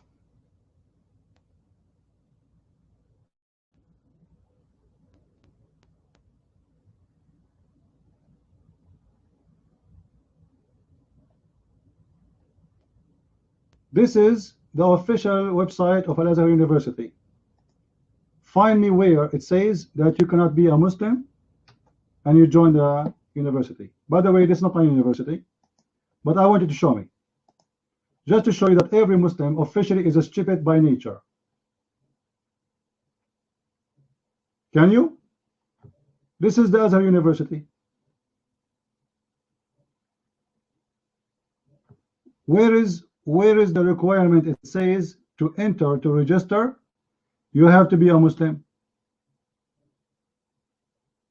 It's a false fiction. Not even one single school. It says that you have to be a Muslim to register. This is a big fat lie, and you Muslims are scumbag like your prophet.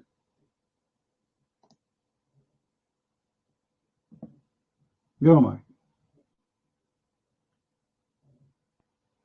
This is the website of who? Which website? Your mind. Mike, okay, don't interrupt me. It says the professor at the Cairo-based university. Who said that? Give me the website. We want to read with you. Who said that? This post you are saying, who said that? Your mind.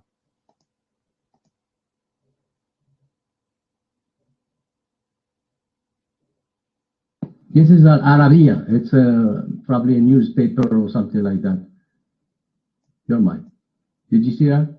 It says they were against, or they don't accept. This is an opinion of a teacher, you are saying, right? This is the official website of Al-Azhar. Show me. I don't care what somebody says. Show me. This is Al-Azhar University. Your mind.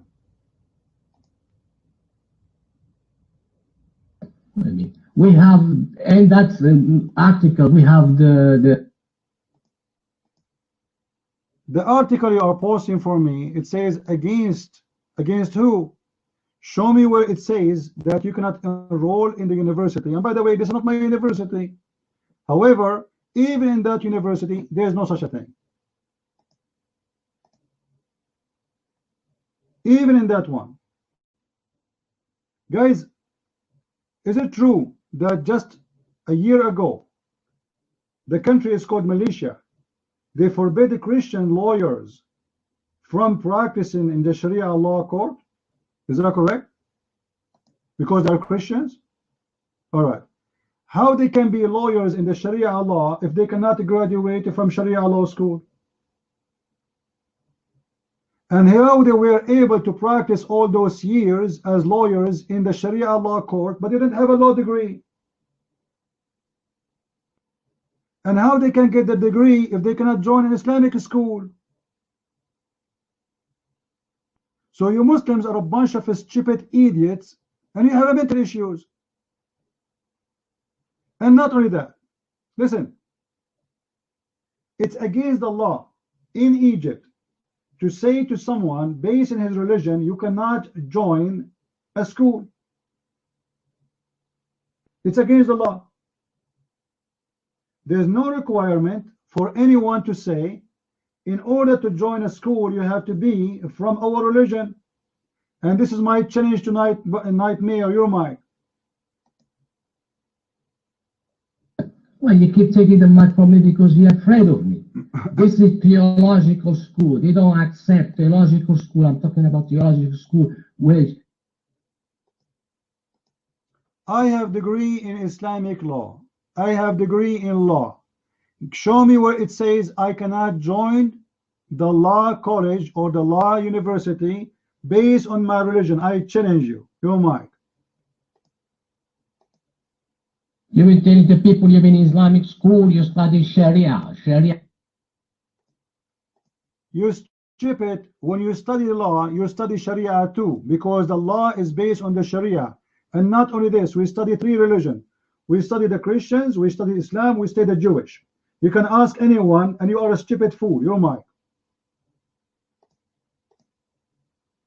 No, a stupid fool is you. But Sharia is taught not in secular universities. You are a scumbag like your prophet. Let me show you. Here we go. I will go to a secular university right now in Egypt, the same country.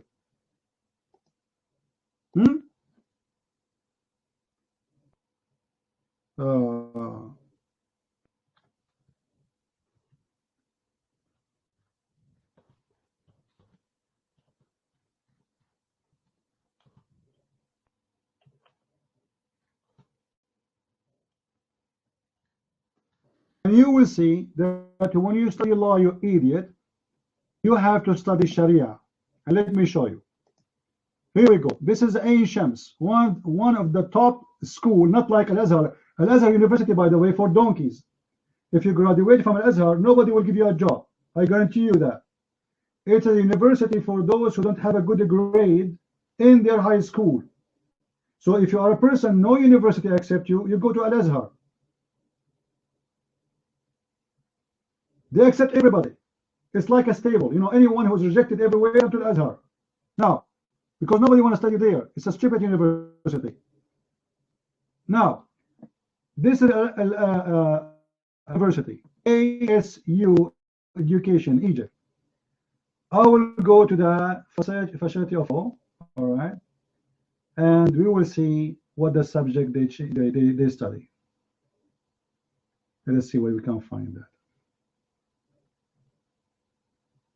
Even though we are changing our topic, but let us get the Abdul busted. Our service, branches, remote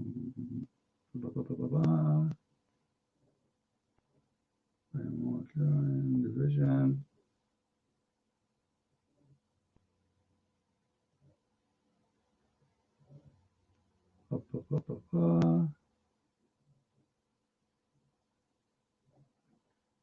If somebody can help me here, this is a website, guys. Open it. If you can show me what the people who study law they study in their degrees. you will see that we study fiqh, we study the Sharia, we study, you know, many things have connection with Islam, because simply you cannot practice Islam as a lawyer, you cannot practice your degree as a lawyer unless you know the Sharia very well, because everything in Islamic countries, even in secular one, the source of the law is Islam. It's not the French law, it's not the British law, it is Islam. So you can't practice your work as a lawyer unless you are a person who study Islamic law. And this is a must. Just wait. Just wait, Nightmare. I'm not going to let you go today unless I get you busted. All right.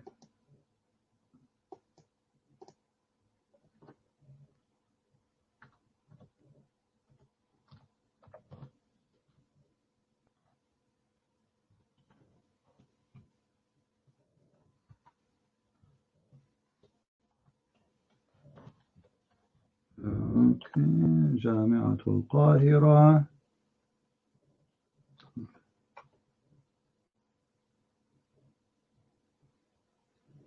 Alright.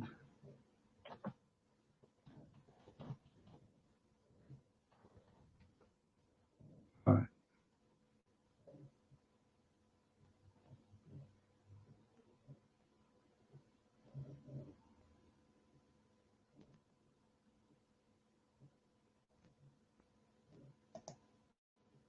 I'm just searching for the list of subjects you study when you are studying law. And hold on.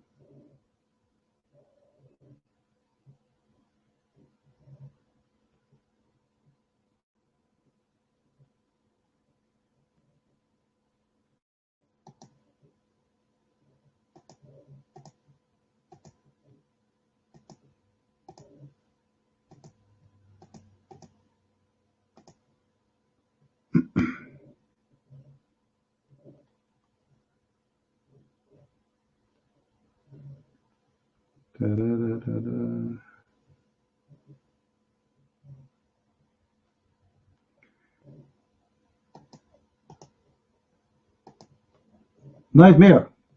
Open and apologize. Like a donkey. This is Jami'atul Qahira, the biggest university in Egypt and the most important one. And tell me what the first year, just the first year of the law school, what they study. Read it for us one by one. Guys, everybody, it's in Arabic too. Everybody open the link. Everybody open the link. This is the first year in the college. Who opened it? Who opened the link? Who opened the link?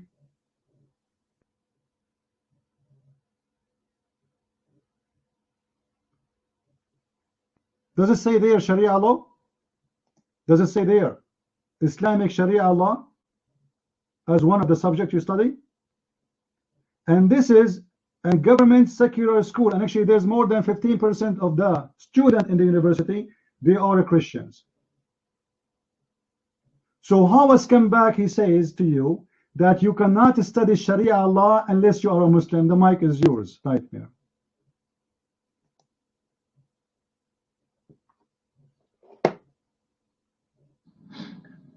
That university is an Islamic school. I'm talking about Islamic school. Like, for me, they are Islamic, my friend, because at the end of the day, all the teachers are Muslims. Abdul Rahman, Abdul Muhammad, it's an Islamic school in an Islamic country. And we study Sharia law. So shut up. What you are saying, okay, let us say this. Do I need to go to Al-Azhar University to learn Islam? No. To study Islamic law? No. So you are a stupid, dumb mental who insist that a Christian cannot study Sharia law. So apologize, you donkey. Go ahead.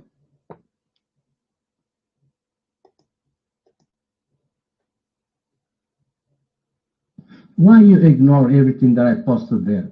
It says there's a lawyer, a Christian lawyer is trying to file a lawsuit against Azhar University. the highest seat.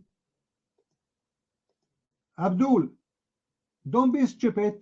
Let us say Al-Azhar University, they are racist as the rest of the Muslims. Thank you very much for saying that. However, you can study Islamic law in every university in Egypt, maybe except Azhar. Who cares? Who said, did I say I graduated from Azhar?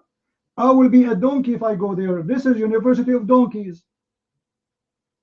This is University of a stupid one. Those who they are rejected from other high university, they go to Al-Azhar. If you have a son, he's smart, he will never go to Al-Azhar. Al-Azhar only for those dumb who don't have a high grade. Who in the world want to go to Al-Azhar?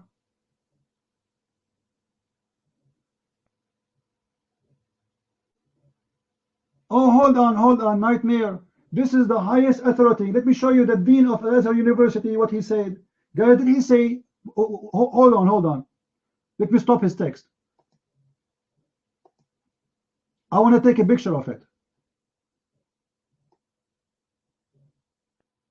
Azhar University is the highest seat of learning of Muslim Sunni in the world. Be my witness, everybody. Be my witness. The dean of Al-Azhar University, he said that every Muslim woman, in order to go in the bus, she have to give her boobs, and everybody have to suck it if she want to be a true Muslim.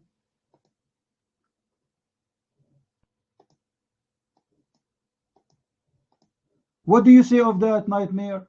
Here we go. This is the highest Islamic university, the one you are proud about. The dean of the university saying that every Muslim, and I will show you the news from the same newspaper you gave me, Al Arabiya. Hold on.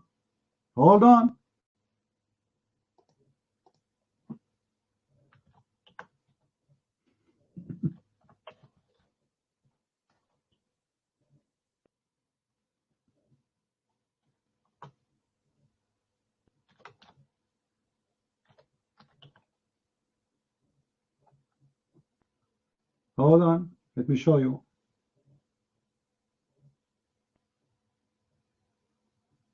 Al Arabiya, the same newspaper you gave me.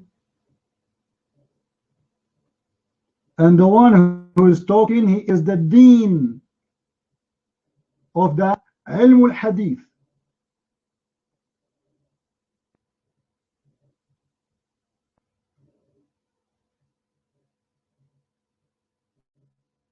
Let's see what you will say about this. Open the link, Nightmare, and read for me.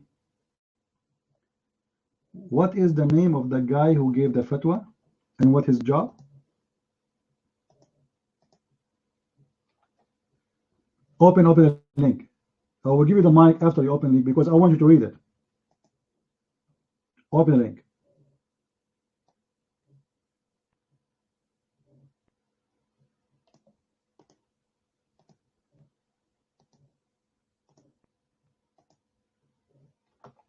Is the Arabic text, guys, showing? Is the Arabic text? Anyone see the Arabic text? Okay. دكتور عزت عطية رئيس قسم الحديث بكلية أصول الدين بجامعة الأزهر فجر مفاجأة حيث أباح للمرأة العاملة أن تقوم بإرضاع زميلها في العمل منعا للخلوة المحرمة. The dean of the hadith, the guy is the dean. He is the dean of the university of the hadith department. This is the highest scholar. He said, it's allowed for a Muslim woman to give her boobs to someone who work with her, so she will be allowed to be with him in one room. The mic is yours, Nightmare. You want me to join that university? What about you send your wife there? She will give her boobs to everybody in the school in order to be there alone with them. You might.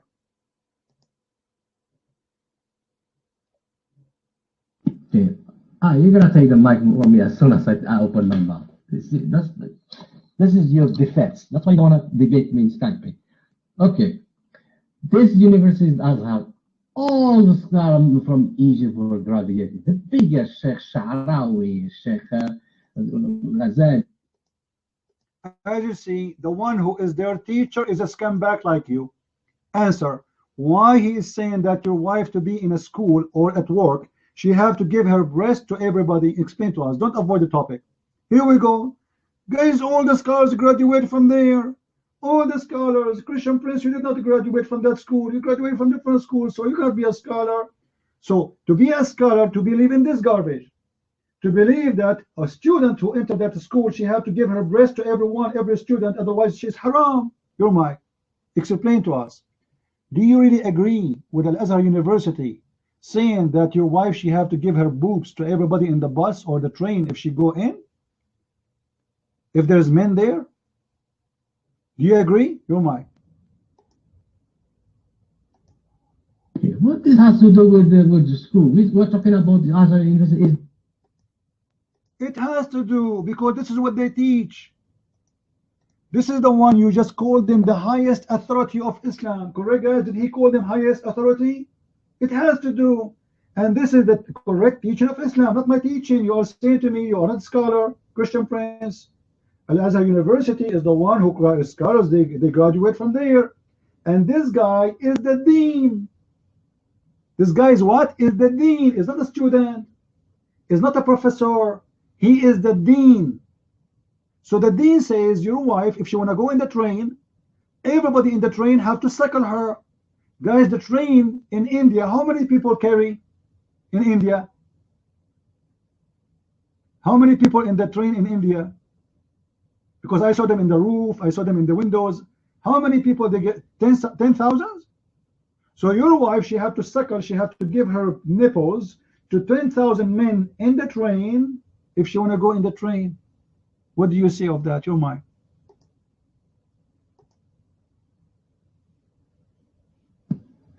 إلا أن الشيخ سيد عسكر الوكيل الأسبق لمجمع ليزوسكارو وأعلى هيئة فقهية بالأزهر نائبا جمال رفض هذا الرأي مؤكدا أن خروج عن إجماع العلماء الأمة.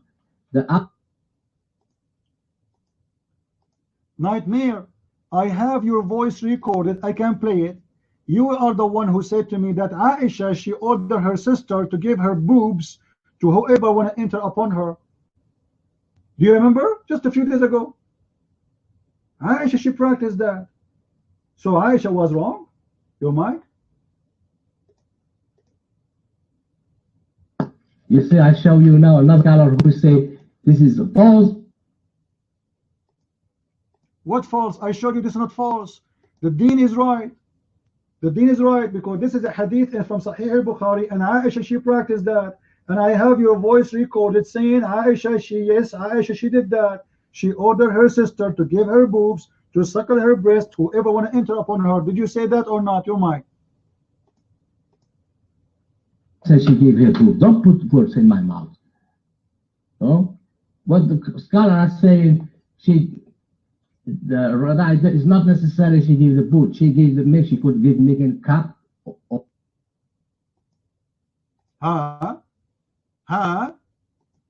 Rida is rida. Rida, you have to suckle. It's called suckle. Suckle, you have to suck. Stop lie.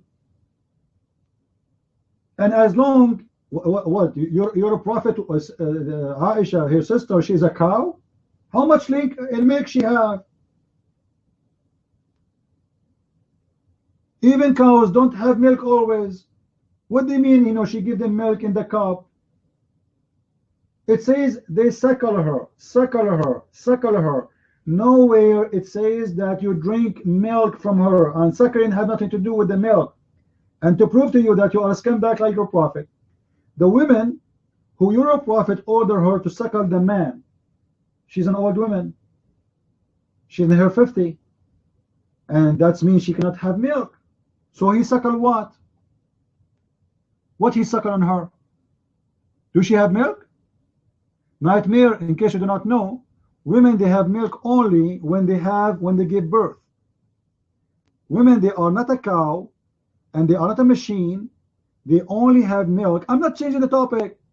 How this woman, she gave milk, your prophet, he ordered her to give milk, but she is an old woman and she don't have a child who is born. So how she have milk? He ordered her to suckle him, not to give milk. He have to suck her breast. Your mind.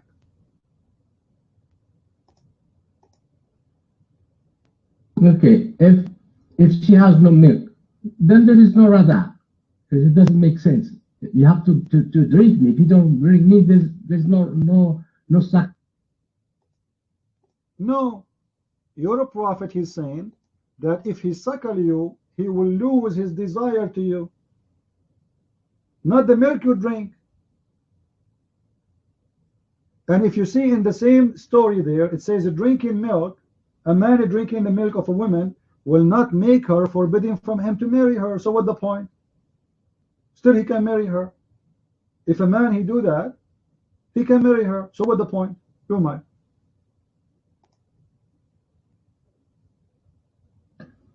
Okay, why you take the mic from me? I'm your nightmare. I'm your nightmare. I'm the one who scared the hell out of you. That's why you take the mic from me. Oh, yeah. The Prophet says "Rada'a min al-majaa," which means you suckle for hunger. If not, that's for children, my idiot friend. Are you saying those men they were suckling the women who is adult for because they are hungry? You Mike, you are the nightmare, right? You are the most stupid person ever I met. Those men they are suckling adult women because they are hungry.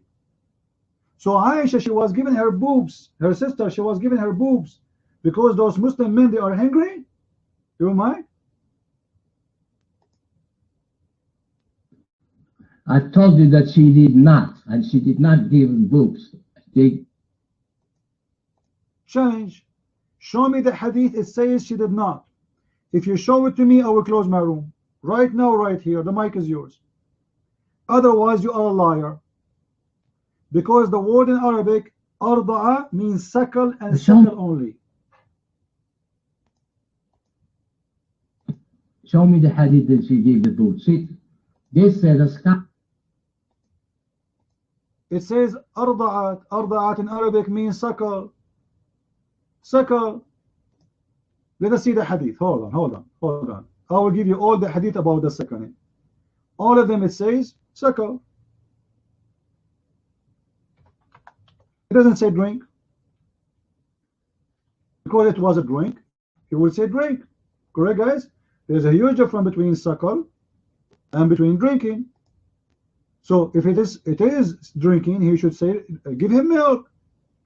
Your prophet, he did not say give him milk. He said ardi'i, suckle him.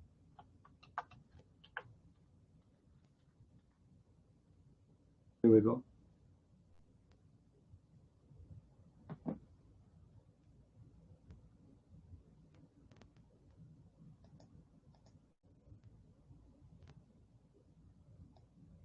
This is your Muslim translation, which I don't agree with it, but I'm going to post it. What I can do, for me. I am not a graduate from Al-Azhar University. I'm not a scholar. Here we go. Yahya related to me from Malik, etc., etc., etc., etc., etc. Aisha, the wife of the Prophet, may Allah bless him and grant him peace, admitted those whom her sister and daughters of her brother had nursed. Yeah, does it say nursed? Does it say nursed? Is that my translation? No. Here we go. This is the website from sunnah.com. So your prophet wife, she was not ordering her sister and her niece to give them milk, you liar. They were nursing them.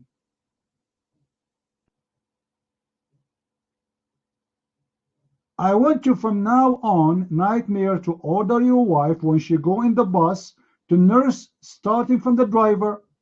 The driver, he opened the bus. Your wife, she take care of her boobs, and she start nursing the driver, and then the guy after him, and then the guy after him, and the guy after him. By the time she finished nursing, she will arrive home, and her nipples will become like a balloon.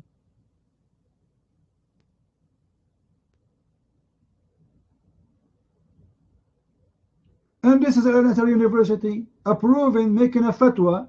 And look, guys, the Muslim, they got shocked. The Muslim, when this guy, he made this, because most of Muslims, they do not know what Islam is about. They got like, what? I'm not going to make my wife give her boobs. Like, what are you talking about? But yes, this is Islam. You're Mike Nightmare. How are you, Nightmare? Go ahead.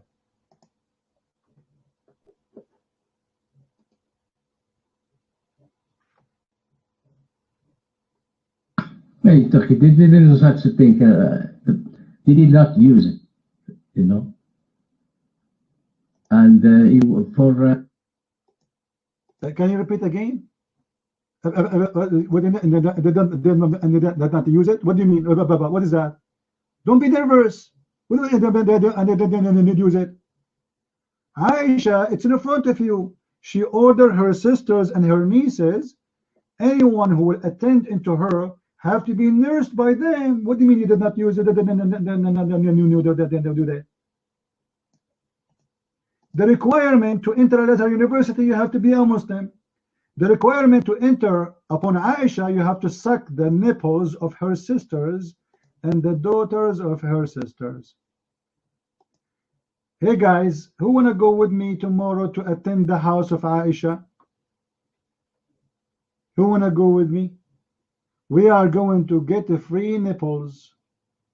We have to suckle until we are satisfied. And after that, we can meet Aisha. I mean, this is fun. What do you mean not do it? It says clearly that they did do it. People, does it say that they did do it? Does it say that? So was Aisha committing haram?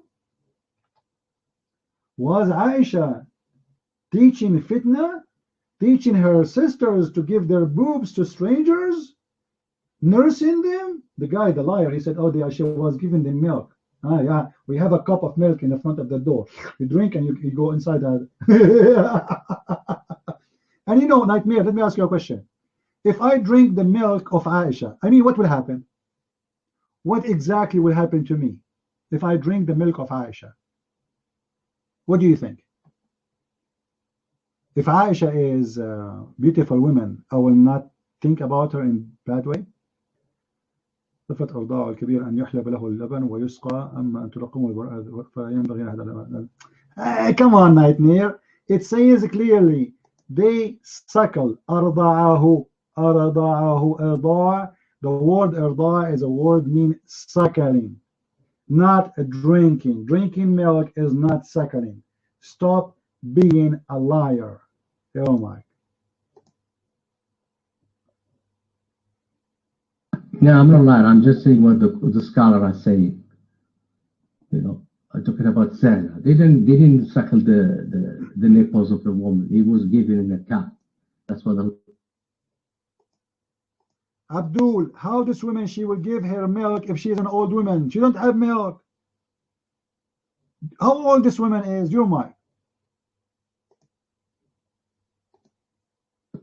Okay, you just shoot yourself in foot, because if there is no milk, then there is no suckling, because he can still suckle her nipples. He did not say you give him your milk. Did he say that? He said suckle him. So what the requirement is to suckle the nipples. Your prophet never mentioned the word milk. Did your prophet mention the word milk there, your mic?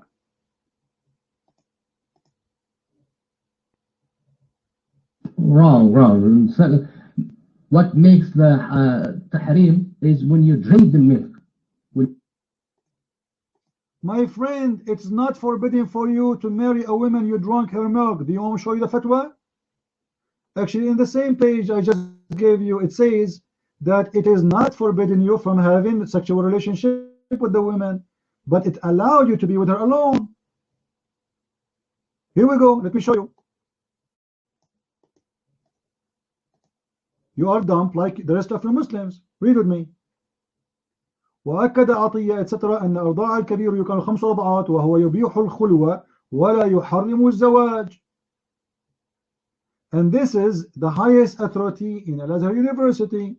So suckling a woman, you have to suckle her 5 times. You have to suckle her 5 times. And it's not forbidden you from having marriage to this woman. You can still marry her. But it allowed you to stay with her alone. I mean, this is science by itself. It's a miracle. You want to stay with the woman alone, you suckle her. You can marry her after if you want. You're mine.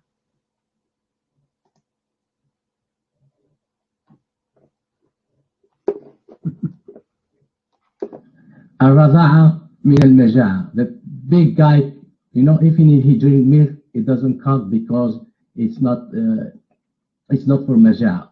He has to be a baby who need the milk. You got it now? It got to be a baby who need the milk. Thank you very much. So why Muhammad ordering an old woman to give her breast, or even to give her milk, as you said, to a man? What that would do? If it's still lawful for him, still he can marry her. You mind? Exception. It was only for that guy. That's it. If it happened, it was an. Do you think she have an exceptional boobs? What do you mean exception? What do you mean it's an exception? What do you mean? Allah, He made a law for the boobs of that woman, and if it is an exception, why Aisha is practicing it? If it's only for this woman, are you saying you know Islam better than Aisha? Aisha, the wife of the Prophet herself, may Allah bless her boobs, she was ordering her sisters and her nieces. She's hiring the whole family for this business. The whole family outside, the nieces, the daughters, the sisters, all of them, their breast is ready to serve the men who want to see Aisha. Aisha, Umar ibn al-Khattab, he want to see you. Okay, give him your breast 5 times, and after that let him get in. And then Umar ibn al-Khattab, he entered the bedroom of Aisha, and he is like cleaning his lips from the milk. I hope she will like it, Umar. It was tasty. I don't know. I think she ate something weird. The taste of the milk is very weird. Anyway, as long this is the only way to see what we can do. What drinking the milk of the women, as you said, what we will do? Why, if I drink a woman milk, as you claim, I can see the woman and I can be with her? You might.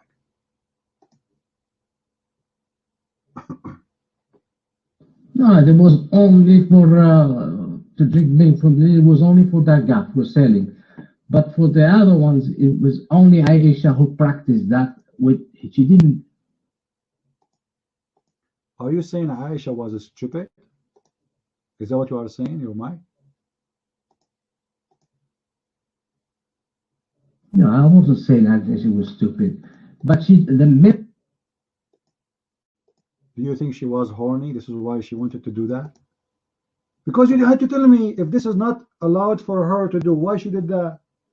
And why the Muslims in her time, the scholars, don't say to Aisha, shame on you. Why her sisters agree? And why the Muslims, they practice it? Because as you see, people, they have to enter upon her, they have to drink, they have to suckle her sisters first, and her nieces, you mind.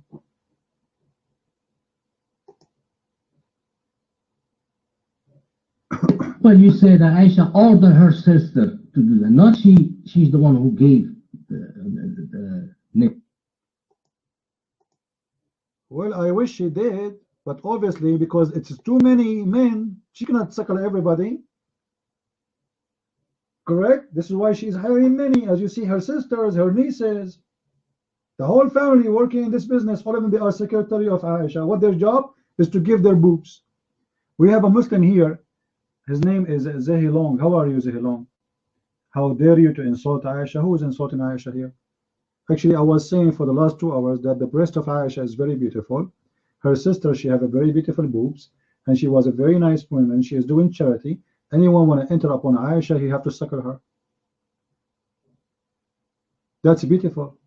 I mean, imagine how open-minded the Prophet is. His families are giving their boobs for free. Any man. Don't you think this is fun? Very open-minded. And this is the religion. Guys, the Prophet, when he told the women, let him suckle you. What do you think, Nightmare? What the purpose of that? What would happen? If this man, he suckled her, what would happen?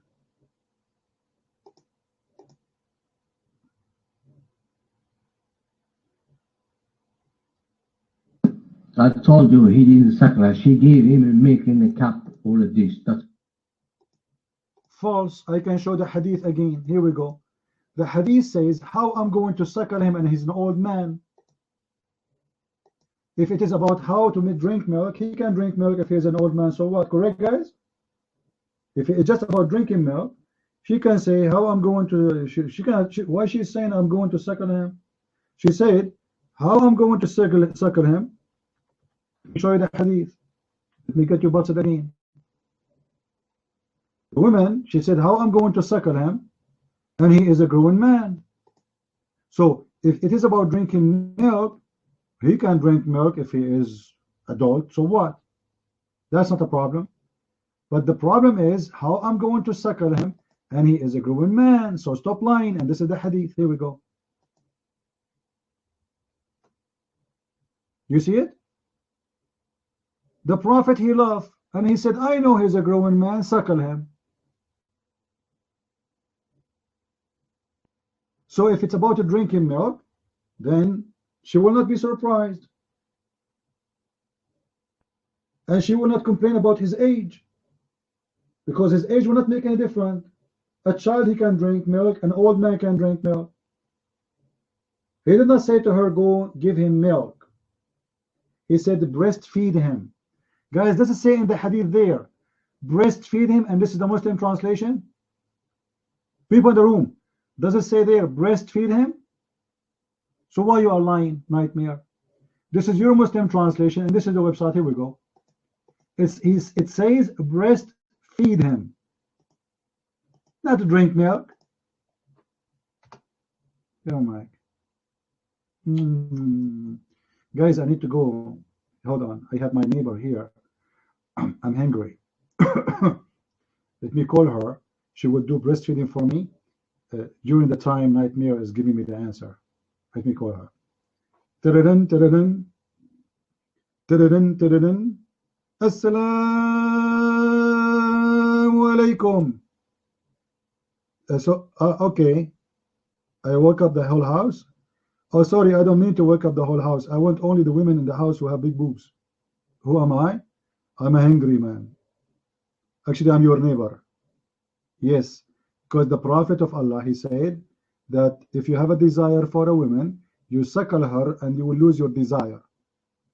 I mean, don't you think this is a crazy nightmare? If a man, he suckle from a woman, he will stop having desire for her. What I know, it's the opposite. Men, they love boobs, my friend. Breastfeed him?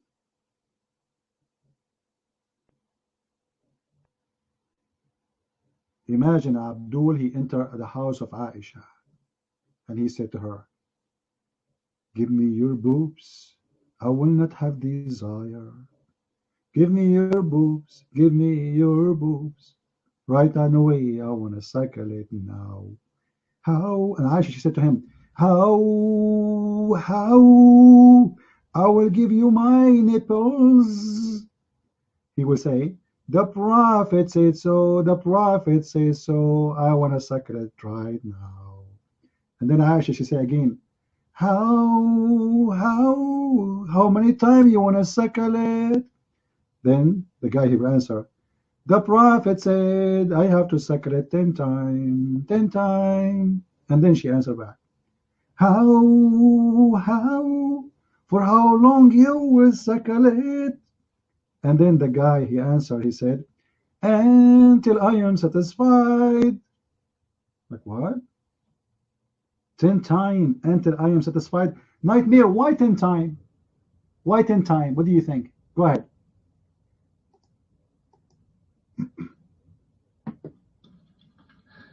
Read that what it says. وَكَأَنَّ الْقَائِلِينَ. Do you allow me to translate the two people? Or are you afraid the people will know this? I'm going to translate. I'll try this way. In the appearance of the hadith, it says, drink from, suckle from her breast. But they did not do that. Come on, this is a fabrication. It's not part of the story. This is your opinion, because Muslims are ashamed. However, Abdul, it says breastfeeding. So you just admitted that the appearance of the hadith, it's a breastfeeding. it is not to drink milk. Correct? You just posted that. So the hadith says that this is breastfeeding, according to what you posted. Do you agree, Umay?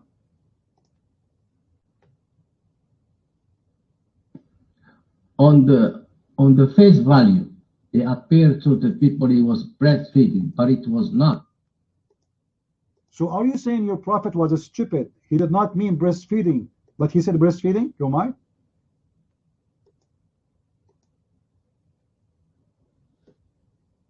No, this is about, why are you trying to change everything?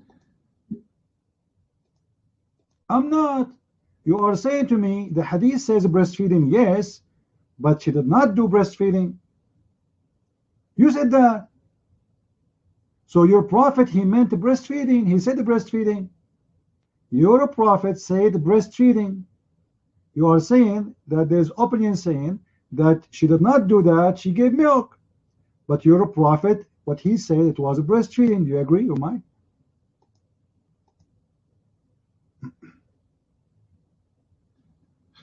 I just told you, it appeared, the face value, it appears breastfeeding give them. Don't tell me it's appeared. This is what your prophet said.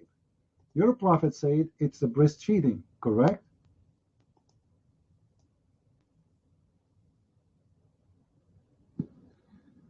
He said breastfeeding, but he did not mean the breastfeeding because that's. I say the breastfeeding, but I don't mean it. I said give him your nipples, but I don't mean it. I said give him your boobs, but I don't mean it.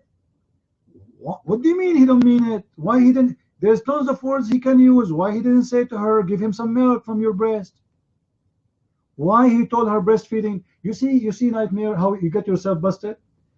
15 minutes ago you said this is not about breastfeeding. It doesn't say breastfeeding. Guys, did he say that many times? It doesn't say. It doesn't say. Show me the hadith. It doesn't say. It doesn't say. And now we show you the hadith. And now you came and you post something for us saying, yes, it says breastfeeding, but he don't mean it.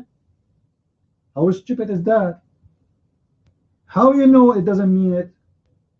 If you're a prophet using the word breastfeeding, so what, guys, somebody type for me the breastfeeding? Somebody type it for me. Just wait, Michael, just wait. Somebody type it for me. I don't know how to type in English. As you know, I'm from Afghanistan. Breastfeeding. Hold on. Ed, does that mean there's two words there? Does that mean there's two words in breastfeeding? It is, right? There's two words, breast and feeding. Why your prophet used the word breast if he don't mean a breast?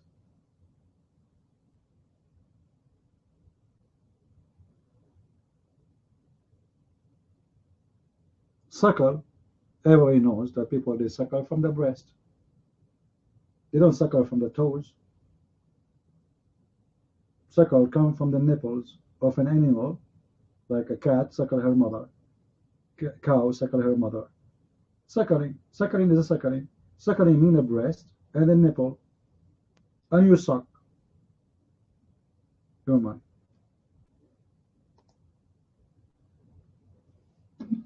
I was talking to you about the Aisha. She kept her breast, or the lady with her give the breast. That's what I was talking about.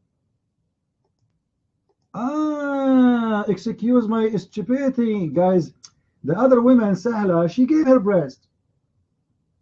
Not Aisha. Unbelievable. Okay, so the other woman, she gave her breast. Aisha, she did not, correct? You mind?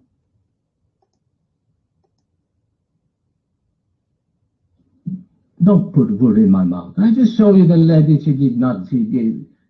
And you're telling me that? You just told me you're talking. You know, breast means breast, like a boob. And breast suckling means you suck on the breast, nothing else. How can you turn the words, Nightmare? Thank you, John, for the explanation. Actually, this is the first time I know this. You know, the only time in my life I suckle a breast, it was my mother when I was a baby. You know, But at that time, I don't remember what happened really. In a nightmare, what the point of your prophet saying to the women, let him suckle you 10 times? What would happen, you think? Any Muslim can answer? Why he have to suckle 10 times? Why not 2 times? Guys, what do you think? What is the reason? Why the man have to suckle the women 10 times?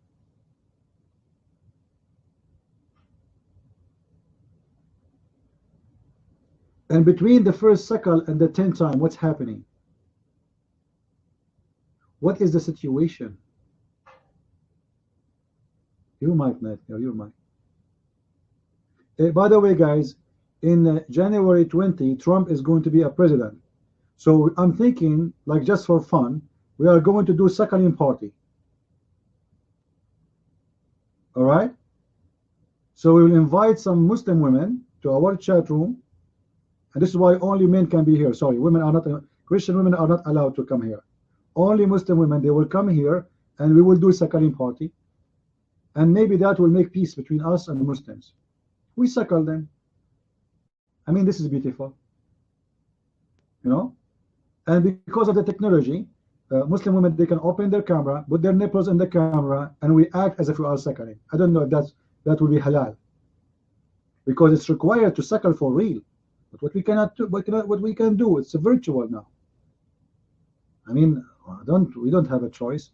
Your mic, Nightmare. Why it is 10 times? Nightmare. What is the wisdom of 10 times? Well, you're talking about the suckling where we don't have it for babies in Islam. It's only for grow up. Well, we got this. No, it's for babies too. Come on, Muslim women, they suckle babies, but it's not strange. This is why we are talking about the adult now. You mean you want me to make fun of suckling babies? This is very normal to do, correct, guys? Don't be stupid, Nightmare. Why your prophet, he ordered the women to suckle the man, and why it is 10 times suckling? Your mind. Why not 9? Why not 6? What about once? Why 10 times? Your mind.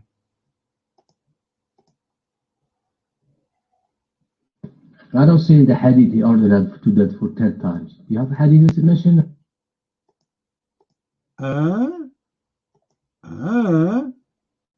What are you talking about? What do you mean you we don't have hadith?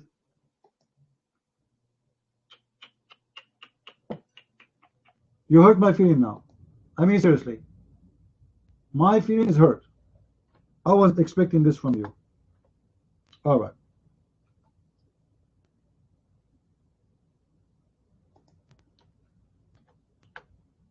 It was a verse in the Quran, and it's abrogated by 5 times breastfeeding.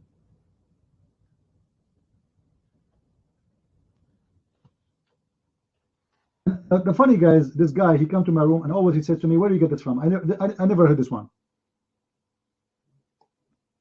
Right? So now Nightmare, he's playing this game again. Actually, he don't know. This guy is an idiot. He is saying to us, "I never heard that Islam teach that a Muslim woman she have to do breastfeeding 10 times." Where do you get this from? Now let us see if this is true.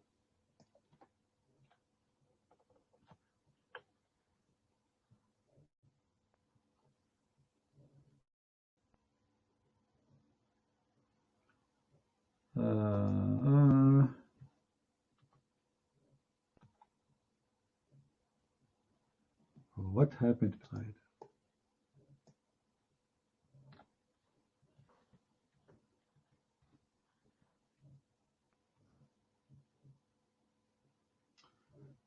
Here we go.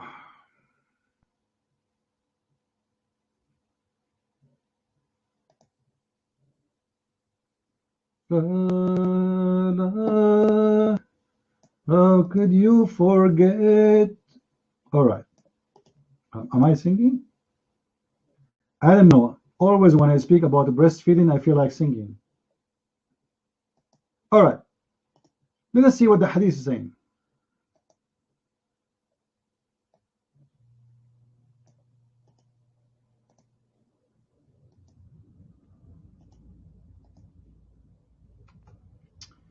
Yahya related to me from Malik, from Aisha al-Mu'mineen, sent him away while he was being nursed to her sister Kulthum bint Abu Bakr as-Siddiq, and said, suckle him 10 times so he can come to see me. Do you see it, Nightmare? How many? So he cannot see her if he suckle only 9 times. He have to do it 10 times. So what do you mean, where you get this from? Your mind.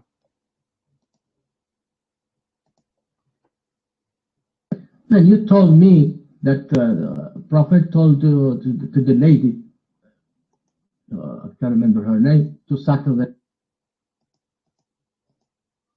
Abdul, because this was a verse in the Quran. Yes, the Prophet, he said that. The Prophet said that. This is from the Quran. It was a verse in the Quran. 10 times suckling, abrogated by 5 times suckling. Are you being ignorant or what? You might. The tame sheep ate up the verse, I think, Christian. This John is funny. Thank you, John. Thank you, John. John, you are my assistant here. Without you, I'm weak. Nightmare. It was a verse in the Quran saying that you suckle him 10 times and then abrogated by 5 times. And now you tell me why Aisha, she is ordering the guy to go and suckle 10 times before he can see her. Ta-da-dun, ta-da-dun, ta-da-dun, ta-da-dun. Yes, sir. This is the drill sergeant. Muhammad Abdul Ahmad Hassan. Send a memo for every soldier of the army of Allah that nobody can enter upon the mother of the believers, Aisha, unless he suckle her sisters, Kulthum, 10 times. If it is not 10 times, he will not be allowed, period, to enter upon Aisha, mashallah. What do you say, Nightmare? Why they have to suckle the sister of Aisha 10 times? Why not 9? What will happen? Your mind. Okay, I told you 1,000 times they did not suckle. They were given milk in a cup and they drink it. Okay. Why do you drink it 10 times? I don't know. That's... Stop lying. Nowhere, no hadith, it says drinking it. It says suckling it. It says breastfeeding. And you are a scumbag liar. You yourself, you just admitted that the hadith says breastfeeding. And because you Muslims are ashamed, trying to figure out how she do it, trying to cover the shame of your prophet wife, how she can do such a thing. So hundreds of years after, you come with a conclusion saying there's no way the prophet would do that. This is a shameful thing. So you start saying, oh, she did not give them her boobs. Her sister did not give their boobs. They were drinking milk. It doesn't say that. It doesn't. And this is your Muslim translation. It says she nursed them. Now the question, by the way, this is not all the hadith. This is not all of it. Look what this hadith says. The rest of it.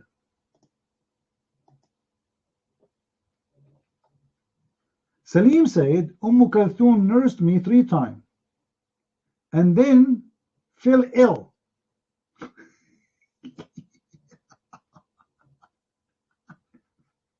So that she only nursed me 3 times. I could not go to see Aisha because Kulthum did not finish for me the 10 times. So what do you mean drinking milk, you liar?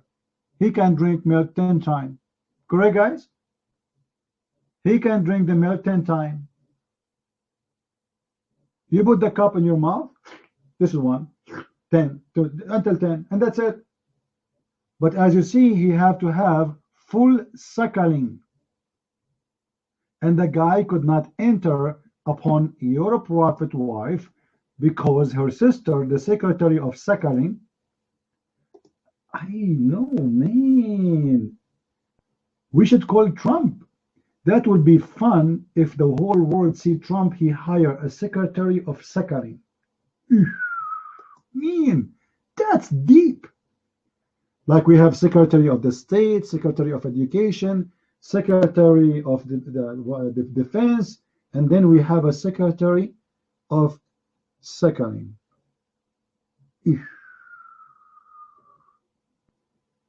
I mean, this is astonishing. Unbelievable. And this is the link for the hadith for those who want to save it. Who is saving reference here? Just wait, Nightmare. You know, Nightmare, by now your bomb became red. Save it, save it. Nightmare, why this guy saying that I could not go because Salim, she gets sick and she suckled me only 3 times? If he is just drinking milk, you're mine.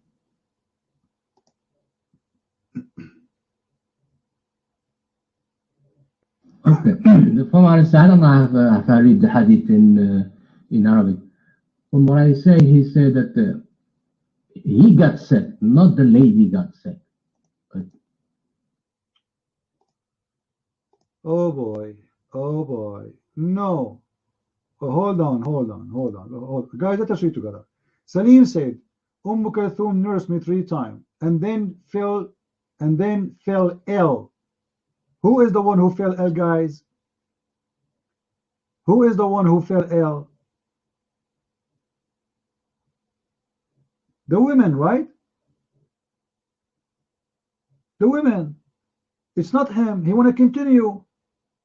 But she fell ill. Oh my. Read it. Read it, Abdul. Read it. All right. Okay. And let me show you the hadith in Arabic, just to show you how ignorant you are. This is the hadith in Arabic. قال سالم فأرضعتني أم كلثوم 3 رضعات ثم مرضت. Do you see it? So she is the one who gets sick. The mic is yours.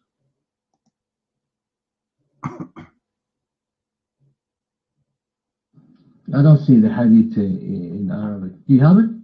You post it here, but I cannot see it. Okay. Well, there is a... Hold on, guys. Is my text coming? So why are you going to see it? And here we go. Mike, he is posting it.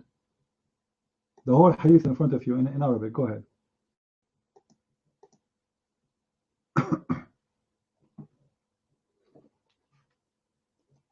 What is worse, to be breastfeed or drinking camel urine? The camel urine is more horrible.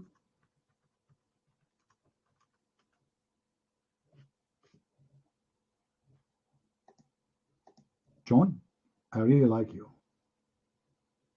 But my friend, camel urine, it's for different purpose.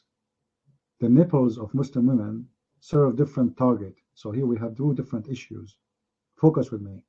So Nightmare, as you see, the guy, he could not enter upon Aisha because the woman, she gets sick. She suckled him 3 times only. If it was only drinking milk, she can give him milk, doesn't matter. He can drink it. But the woman, she could not perform suckling no more because she is sick. You're mine. Don't the mic from me, okay? From Arabic, he was a baby because it says Arsalat bi. Stupid Abdul. If he is a baby, he cannot see Aisha. Why? Why a baby cannot see Aisha? Are you stupid? Your mic? He was talking about when he was a baby, he could not finish that. So that's why he was not in the future, he was not able to see Aisha when he grew up. So why he did not suckle her when he is up? Complete the 10. Your mic.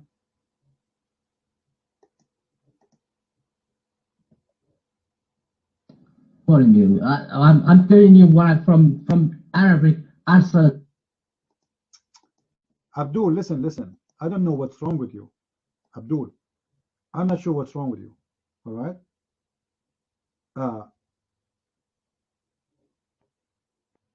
Let us say this is happened when he is a baby. All right. But the hadith says clearly, you cannot enter Aisha unless you suckle 10 times. Right? Okay. So he got 3 only.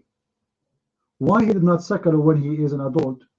As long as your prophet, he allowed adult men to suckle. He's adult now. And you said he can drink milk. You said that. So why he didn't drink milk another 7 times and he will go and enter upon Aisha? You might.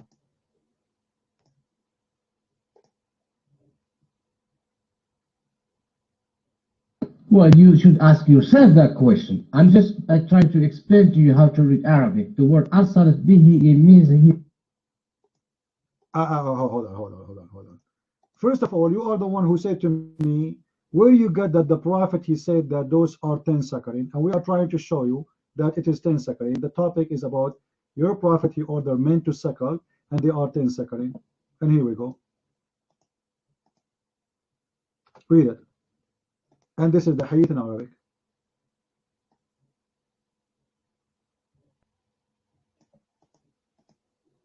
So they are 10 sakarin abrogated by 5 sakarin. And this is for adult. The mic is yours. Okay, don't change the topic, man. Mistake. Don't take the mic from me. From what I understand now, Aisha used to order the baby to her sister to suckle babies, so when they grow up, they will be able to enter to her. Not the grown up. From I see from the hadith now, because the guy it was a baby. Hold on. Are you saying babies cannot see the prophet wife unless they suckle from her sister? You might. No, when they grow up. Let's see what he said. All right. Let us go back. Hold on. You see a nightmare? Wait. Step by step.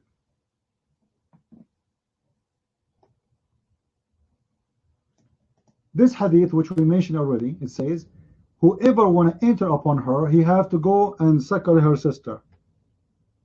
Does it say that? Whoever want to enter upon Aisha, he have to go and suckle her sisters. Is that correct? Am I?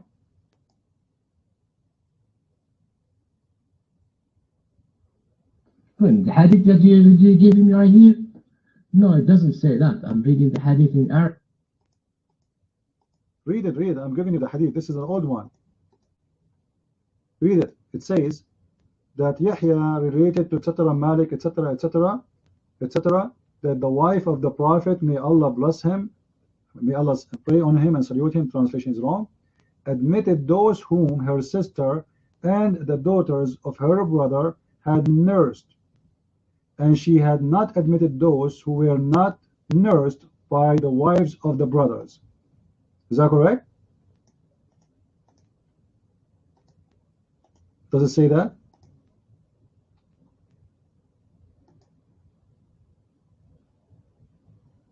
Yeah, are nursed. When they were babies. You might. All right. Then why you yourself, you said that the other wives of the prophet disagree with her about doing that? If this is for babies.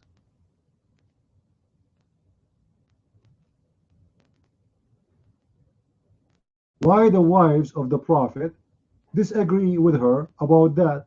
Because you mentioned that to me before. You forgot? What was the problem? The problem that they are men. And because of that, the other wives of Muhammad, they did not like this. So they did not practice what Aisha, she practiced.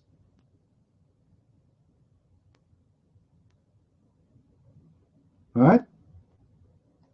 Let me show you this hadith. Let us see.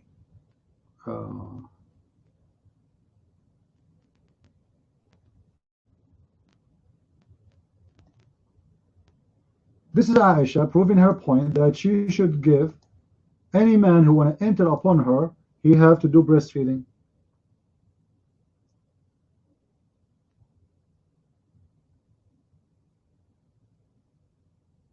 Don't like that, he should come to me.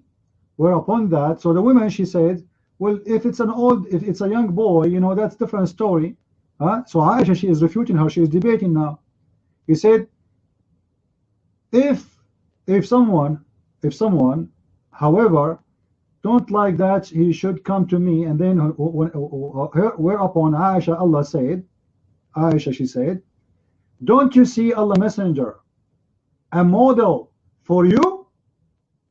She also said, the wife of Abu Hudayfa said, the Messenger of Allah, Salim's come to me, and now he is a grown up man, and there is something which means like he's having a sexual desire for her in his mind of Abu Hudayfa about him, whereupon Allah Messenger said, suckle him, so he may become a foster child. This is a false translation, something there. And those he may be able to come to you freely. So Aisha, she's saying to him, why you are saying you want to suckle only little girls, little boys? Don't you see what Aisha, she said? And let me show you guys the first translation of the Muslims. I'm going to post the hadith in Arabic so Nightmare can see with me. It doesn't say they are a foster child. It doesn't say that, because in Islam there's nothing called such a thing. She said, قالت يا رسول الله إن سالما يدخل علي وهو رجل, and he is a man, not a child. وفي نفس أبو حذيفة منه شيء فقال رسول الله أرضعيه حتى يدخل عليك. She said, he is a man and he have something like, look like something bad, and even Abu Huzaifa is upset from this. So the Prophet said, feed him from your breast. And Aisha, she is using that logic to prove to her that you should breastfeeding for adult. Let me show you more.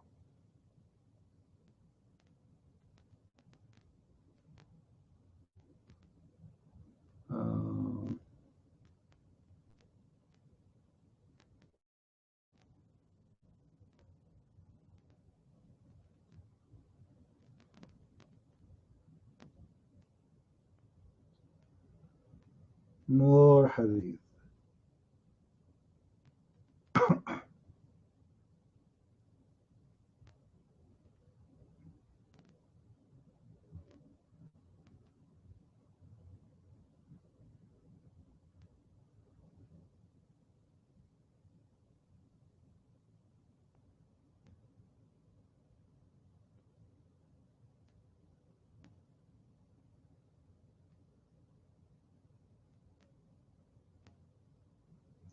Here we go. Here we go. Open this link, Abdul.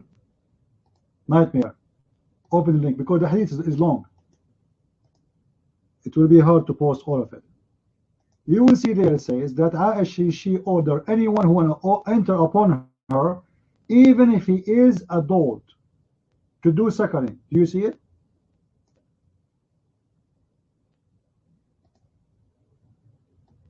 Do you see it?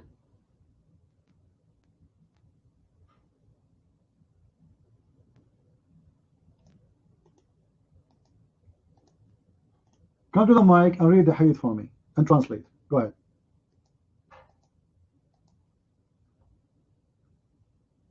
It's not open yet, but did you read what I posted? It said that this hadith was available in the past, a long time ago. And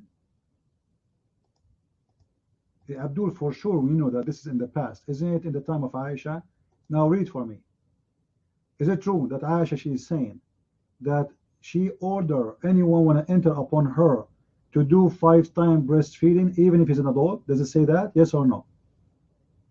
And this is the link for the hadith in English. It says it clearly, even if he is an adult, anyone want to enter upon her, he have to do breastfeeding 5 times, specifically adult one. They have to do it 5 times. Does it say that? Nightmare? Am I? Okay, I just opened the hadith. Let me read it. Give me 2 minutes to read it. No problem. Cole, are you there, Cole? To be honest with you guys, I'm getting hungry. We are talking about the breastfeeding for the last hour or 2 hours. And God knows I did not eat since yesterday. And I am a single man. What I will do now? I mean, what I will do? I mean, this is not fair. What milk? What cookies, man? We want suckling. I mean, this is not fair. Oh boy. You're my call. What do you mean eBay? Go to eBay, order what? Order a wife with 7 boobs? You're my call.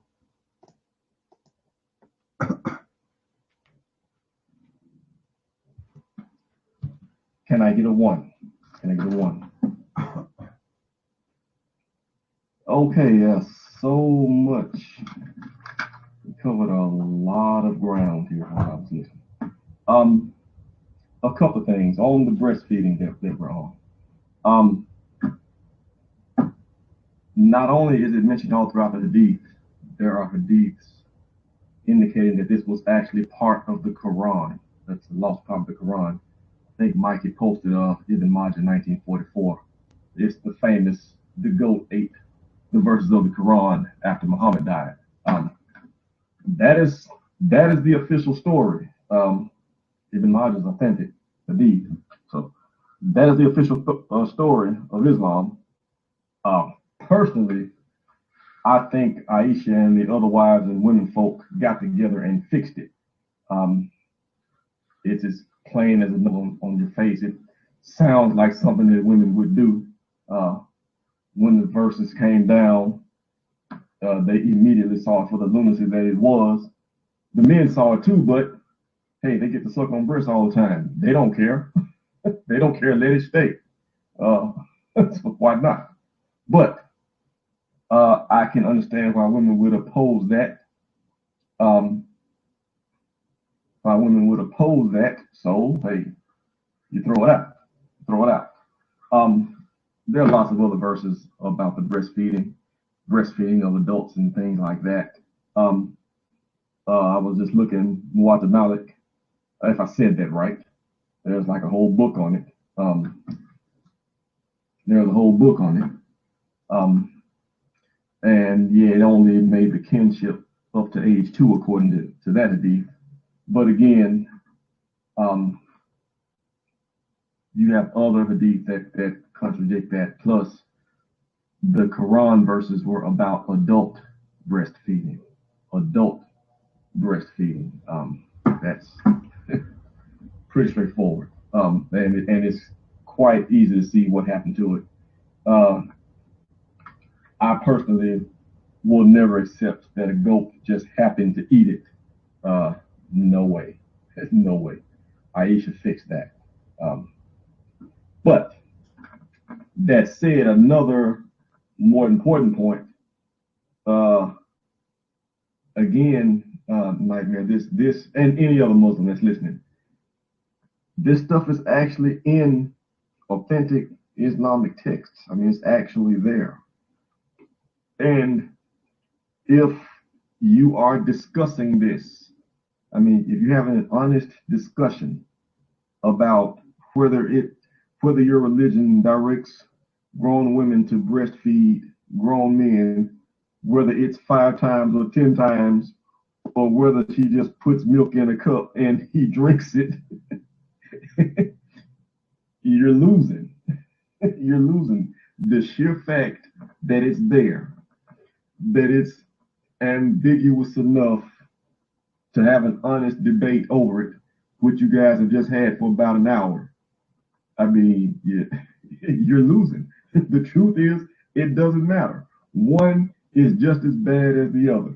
5 times is just as bad as 10 times, is just as milk in the cup is just as bad as 10 times. They're all equally bad. They're all equally ridiculous. They're all equally ridiculous. And the fact that it even comes up, I mean, it's abject lunacy, period. Just abject lunacy.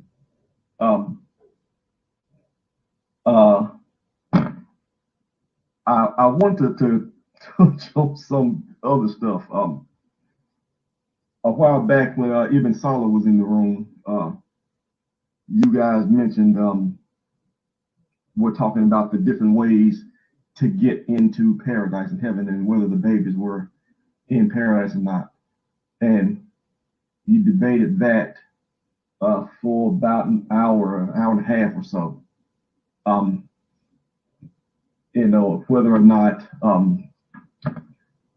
it matters, whether the people have any sort of control. Ibn Salah honestly didn't get the point. The point was that according to the Quran, that the Quran and the Islamic sources, hadith, that Allah takes over. Regardless of what your will is, it doesn't matter.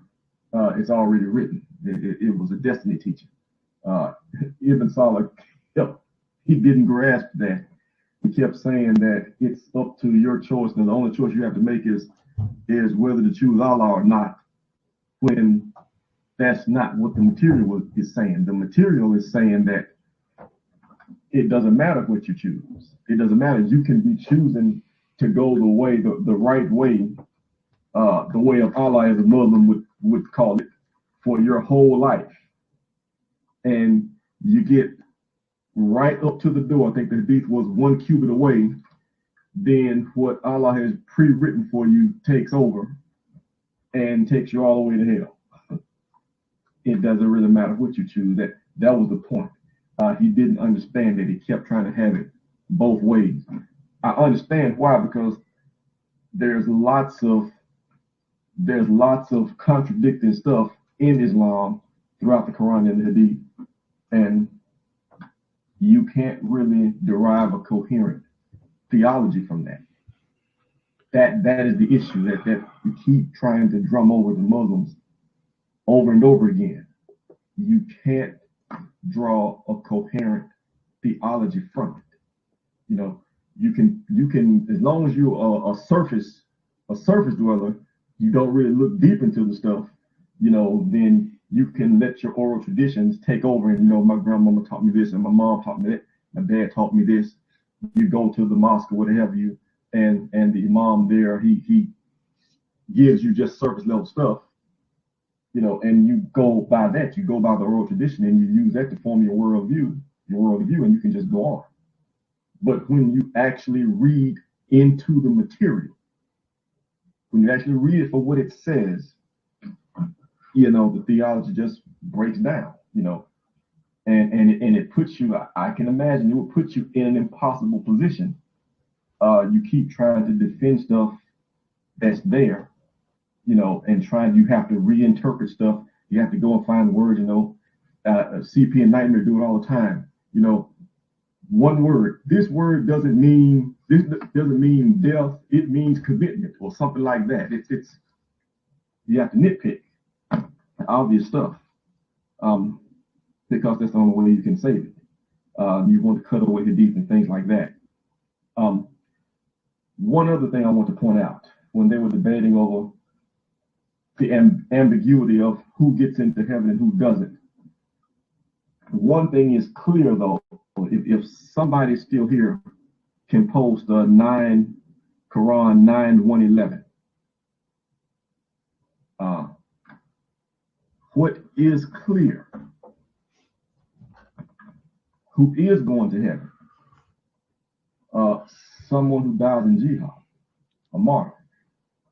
You know, so you argue for an hour and a half over the good deeds, whether they get you in heaven or not, whether you have control over that or not, you know.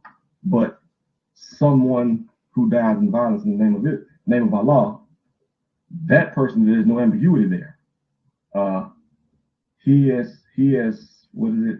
Allah has purchased their lives, and the price is that paradise shall be theirs. That's clear. You know, that is why people in the West, point out that this is not a peaceful religion. The only person that's guaranteed to go to heaven is the one who fights. They kill and they are killed. That is not the mark of a peaceful religion. It just is not. Something else here. I think Nightmare mentioned Jesus. Yeah, Jesus knowing who was going to betray him. I would point you to Matthew 26:21 and Luke 22:21. Jesus clearly knew who was going to betray him, and that's what he was there for. And in general, I would just say that when you contrast Christianity with Islam, all these holes in the theology that Muslims have, you don't have them in Christianity. When you look and you find a better scholar of the religion, someone who knows better than you do, you find answers, and the contradictions go away. It's not so with Islam. I'm looking at stuff in Islam, and you know, you see clearly 2 or 3 months in that the Quran cannot be from God. Muhammad could not be a prophet on several levels. Can't be a prophet because of accuracy. Can't be a prophet because of goodness or righteousness. And when I say righteousness, both his actions and the actions of his people. Not his people, but his directions. Hold on, Cole. Come on, just think about it. The prophet, when he ordered a woman to give her boobs to a stranger, don't you think this is a clear sign of prophecy? I mean, that's not normal. You must be a prophet to give a woman an order to give her boobs to a stranger. What do you think of that? Don't you think like you feel like you want to convert to Islam because of this?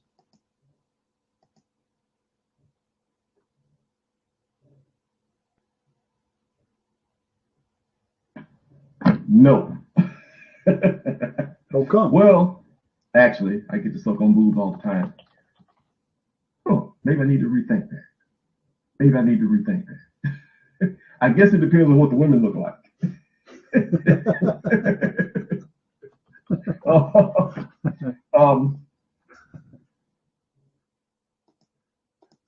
You choose up your cherries, huh? If the women look good, so you like the rule. If the women look like an elephant, you don't like that. Come on, that's not right. This is religion, my friend. Come on. The prophet, he said, you suck the nipples of any woman, so you have to accept any nipples. You're mine.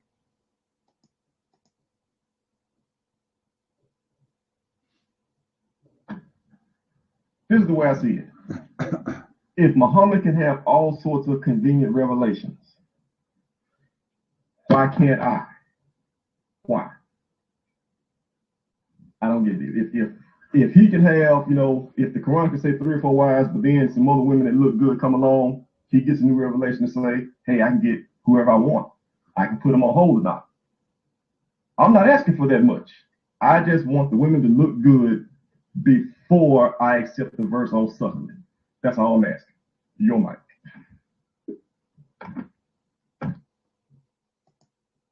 I think you will make a very bad Muslim if you are a Muslim. That's not right. You should suckle any boobs without discrimination, my friend, of the look, of the size, of anything, you know. And I believe somehow Muslim women, they enjoy it. I mean, it must be something very fun. I did ask Nightmare many times why it is 10 times, and until now he failed to give us any answer. What do you mean you don't have it? What do you mean you don't have it? Your prophet wife, she ordered it. Your prophet, he ordered, and it was a verse in the Quran. This is a verses in the Quran. By the way, don't forget to tell me where is the verses. Okay, take the mic. What is the verses of 5-time breastfeeding and 10-time breastfeeding right there? What happened? Are you gonna take the mic from me again? Okay. I want to answer Darius' call. He said about Jesus. Then I will answer your question. He said that Jesus knew about Judah is gonna betray him. He knew that after 3 years. Why he knew that on the first day when he come to join his to be his disciple? He got there. No, I'm not gonna take you. After 3 years. Just wait, Nightmare. First of all, your argument is very stupid, because who said that Jesus rejected him after even he betrayed him? Who told you that? Your mind.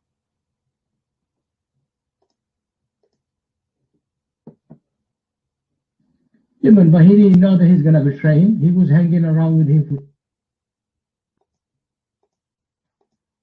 Jesus knows that. Hold on, John. Hold on. Nightmare. Do you have a proof that Jesus do not know before that date he mentioned? Do you have a proof? You might.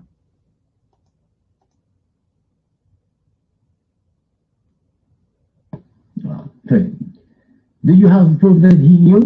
Do you have a proof that God? Yes, sure we do. Because if Jesus, he told his followers 3 days before what he was arrested, it's mean he knew. What difference going to make if it's 3 days or 4 days or 5 days or 3 years or 10 years? He knew the future. My Lord, he knew the future. Your Lord, he don't. Even the Quran says that Jesus, he tell you what you hide in your house. So he told him in advance. And why he told the 3 days, not 3 years or 3 years, etc. I believe this is very symbolic. Jesus, he chose 3 days before that day because simply there's a reason for it, that all your sin is going to be forgiven in 3 days if you follow me. And there's nowhere it says that this person was condemned by Jesus. Yes, he know he's going to betray him, but you don't see Jesus saying anything bad about him. Even though, like, did Jesus kick him out? No. After he did prove to everybody who is the one who will betray him, do you see Jesus kick him out? No, he did not. Did you see Jesus say, capture him, arrest him, this guy who will betray me? No. Now we are trying to change the topic. Let's go back. Why your prophet God, he ordered the Muslim women to give her boobs 10 times until the Muslim man is satisfied. And what that will do? As long if I suck the breast of Aisha or that woman Sahla bint Suhail, will not change my right to marry her, which means to have sex with her. So what the point of the suckling? Your mind.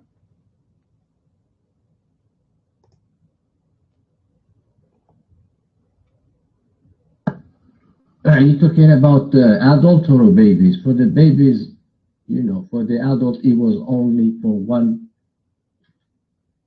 person said it was an exception. False. First of all, to say such a thing, it's shown us that Islam is a fabrication. Are you saying that your God, he make a special order to Muhammad to make for a special case for one woman, Allah? The law of Allah for one woman? And why she is a special case? A man, he is looking at her in a dirty way, suspicious way. A man, he have a desire for her. He enter upon her, but he is not her child, he is not her son. So why it's a special case? Your mind.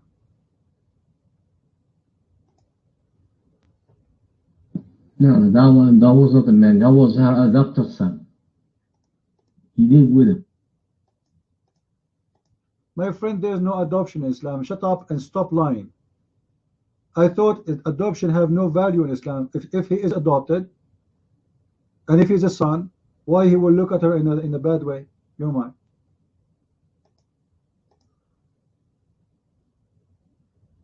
No. That one was adopted long before adoption was abolished. So he is a man now. What that will do? What is the problem then? If he is her son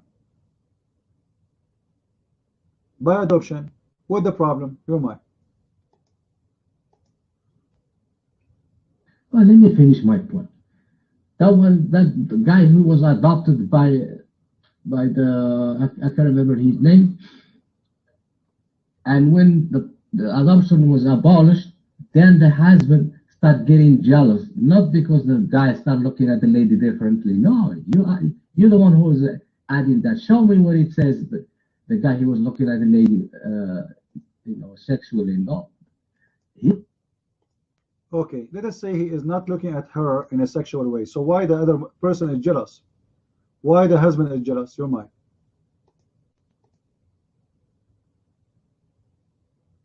You gotta be jealous because he's no longer his son, because he was abolished adoption.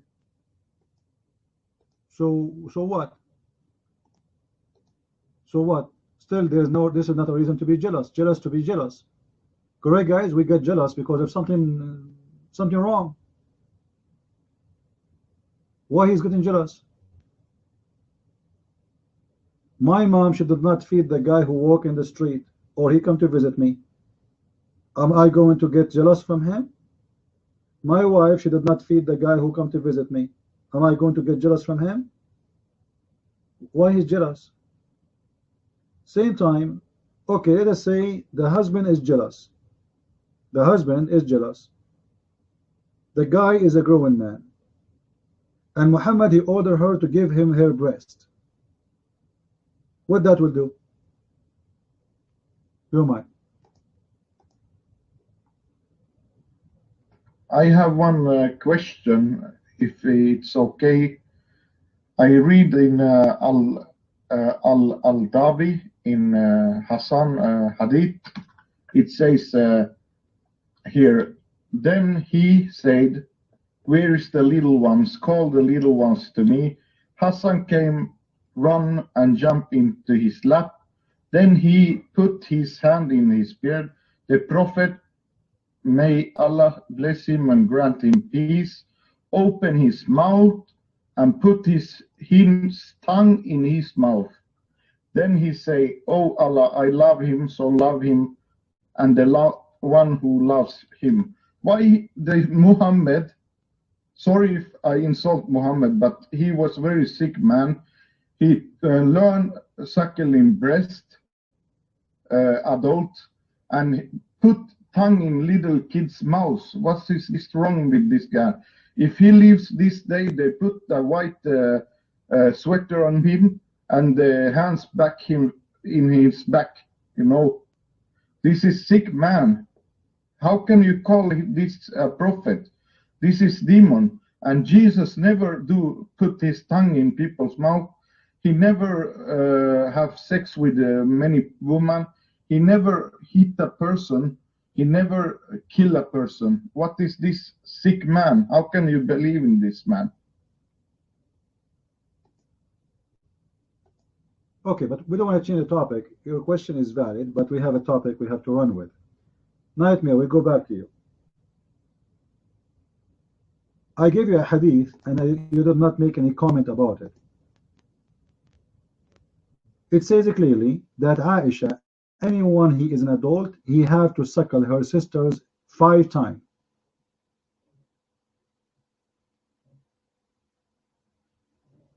It was for adult.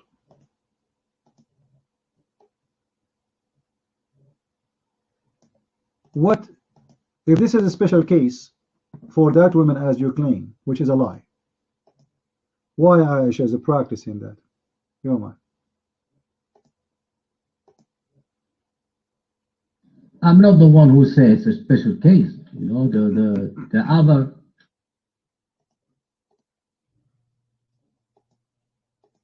Nightmare, you understand that today if we ask all the Muslims, do you want your wife to do that? They will say no. So we understand why they are fabricating excuses. But as you see, Aisha herself is practicing that. And she is a person who lived with Muhammad, all right? Lived with Muhammad, and she gave you tons of Islamic stories, and you trust her. So why she is doing that? Why Aisha is saying, no man will enter upon me unless he suckle one of my sisters 5 times. Go ahead.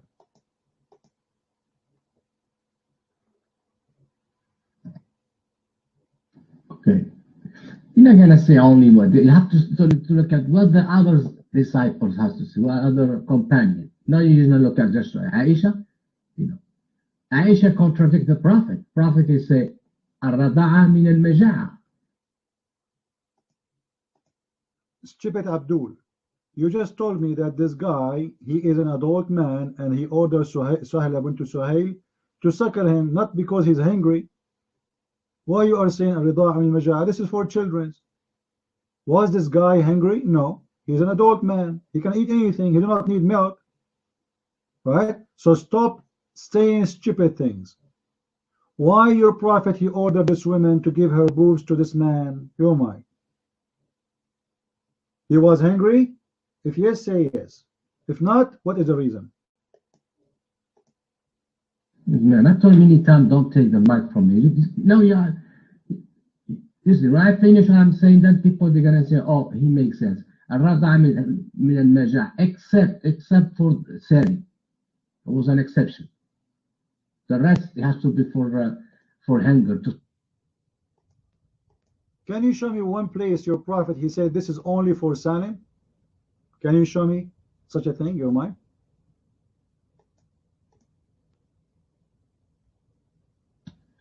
I didn't say that the Prophet said except for sin. That's for in general.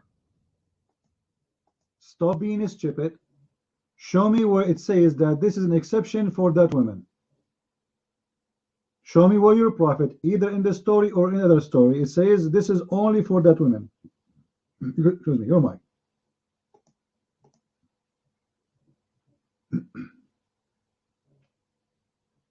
No.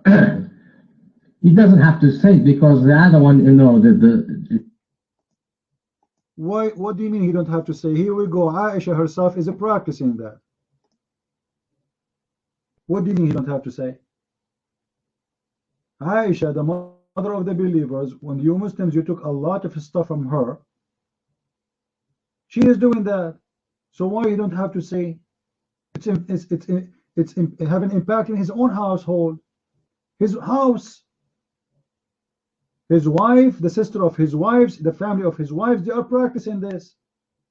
So what do you mean he don't have to? And how come the Aisha, she got it wrong?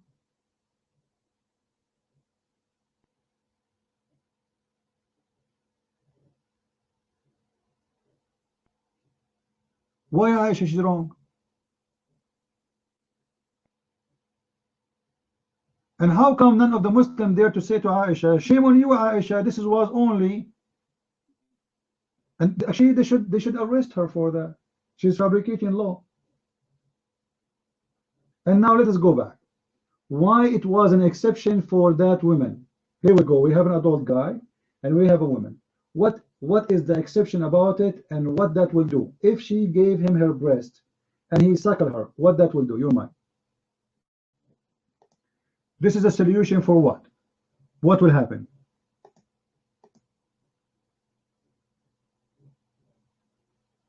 I told you the Prophet didn't say because he said Rada'a for Majah. Okay? That's an exception. This is the reason why he said that for the children, my friend Abdul, stupid. Nursing for the hungry. That in the case of the children's, because men they don't nurse. Men they drink milk when they are adult, but they don't nurse. So الرضاعة من المجاعة for those who they are hungry, boys, children's, girls who they are infant. Stop being stupid. So why he ordered the women to give her breast? What that will do? What the purpose? Your mic.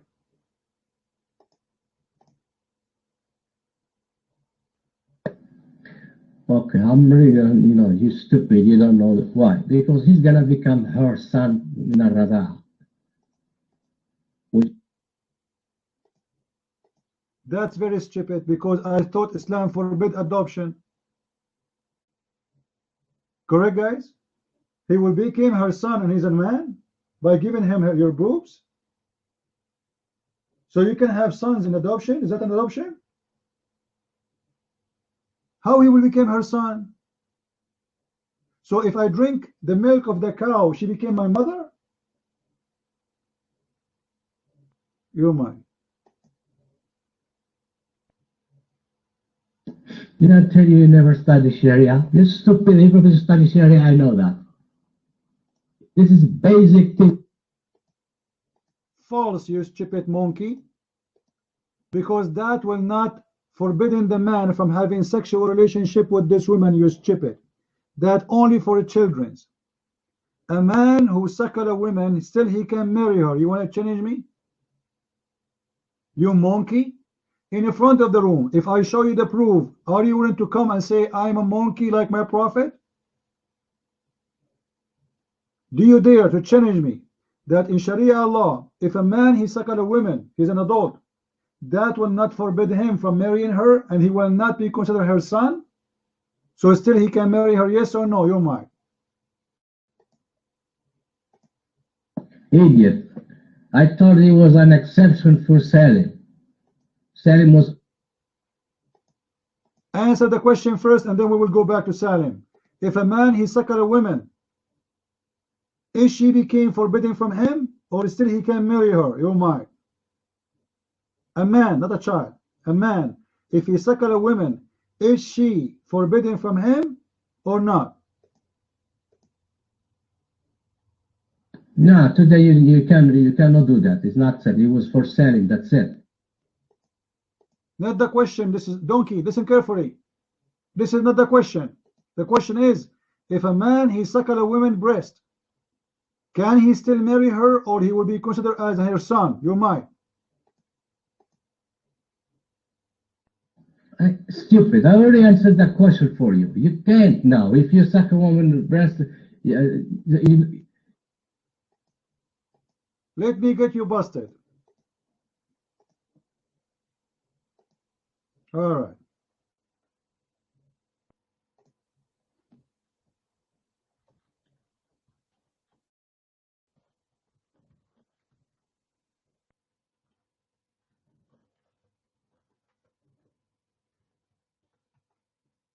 Get ready.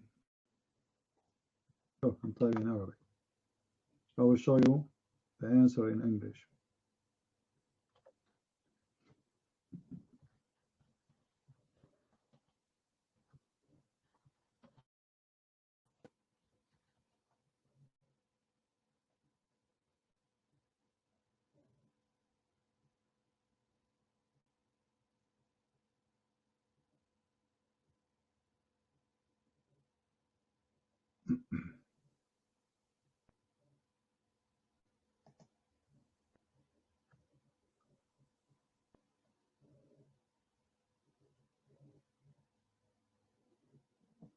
Hold on.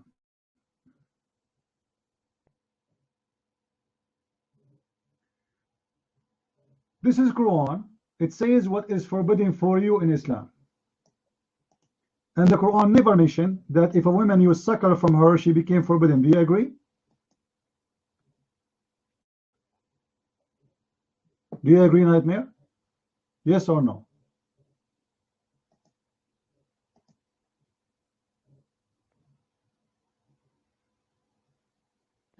let me read what it says, okay? Don't jump. Take your time. Cole, the mic is yours. Give him time to read.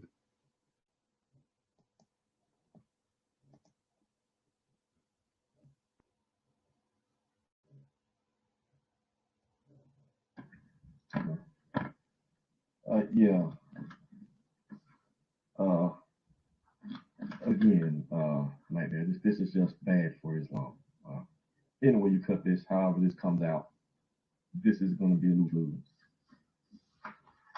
mean, this is so far away from the things that religion should be about.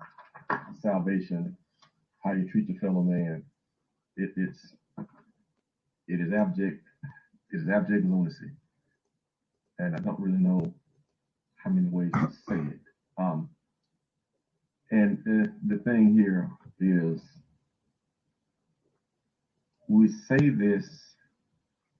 actually say this out of love. I know it's tough to hear. Well, I can imagine it'd be tough to hear if you're born and raised in it.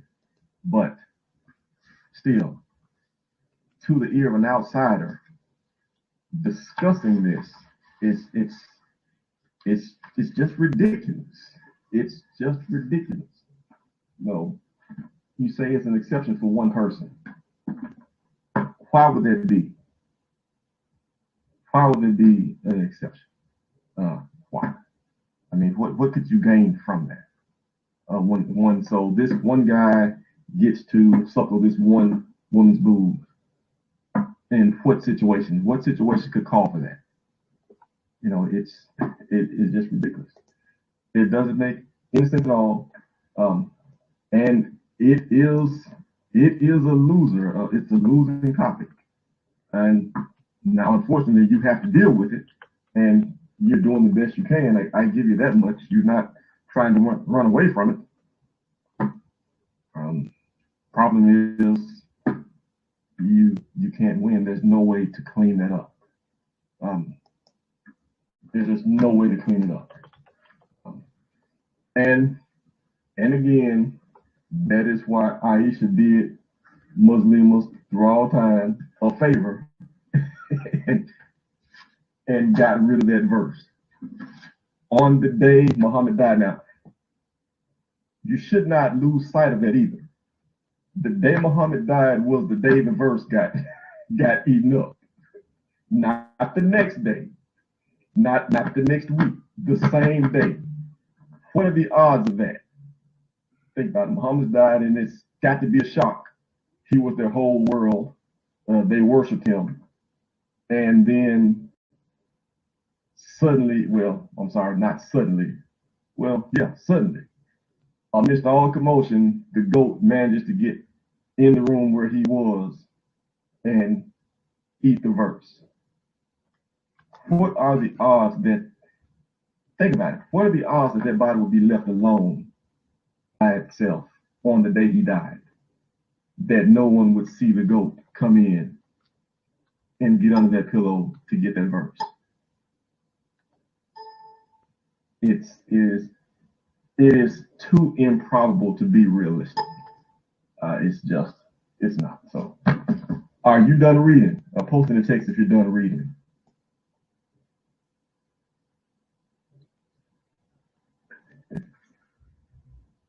I think Quran, like your Bible, she can get rid of verse and nobody find out. What you mean nobody found out? We found out about it. You know it. That's what we're talking about. She told us. She got rid of it. We know it. Are you done reading Nightmare? So you can go ahead and get back to it. Okay. Here you go.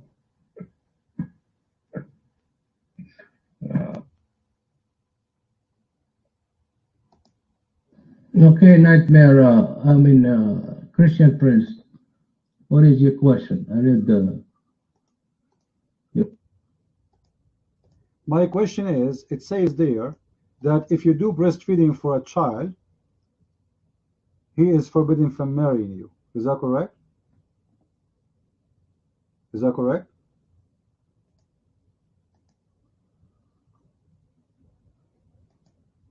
Why? Why? Logic.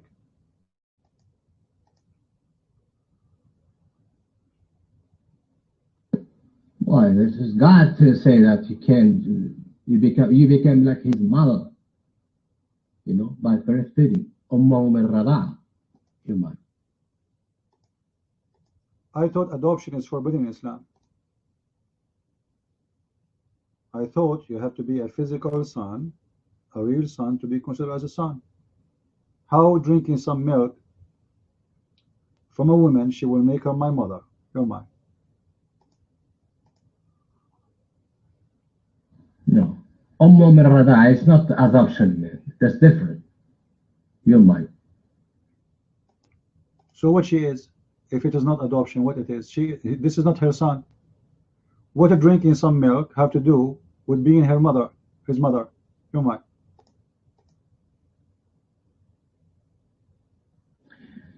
Okay. Adoption is like when you live with the family, you live with them. If you are, a son by Rada'a, breastfeeding. That man who lived with Sahla bint Suhail, he lived with them. Actually, he is their slave. He lived there. He lived there. And she did the breastfeeding for him. Did she become a mother for him? Am I?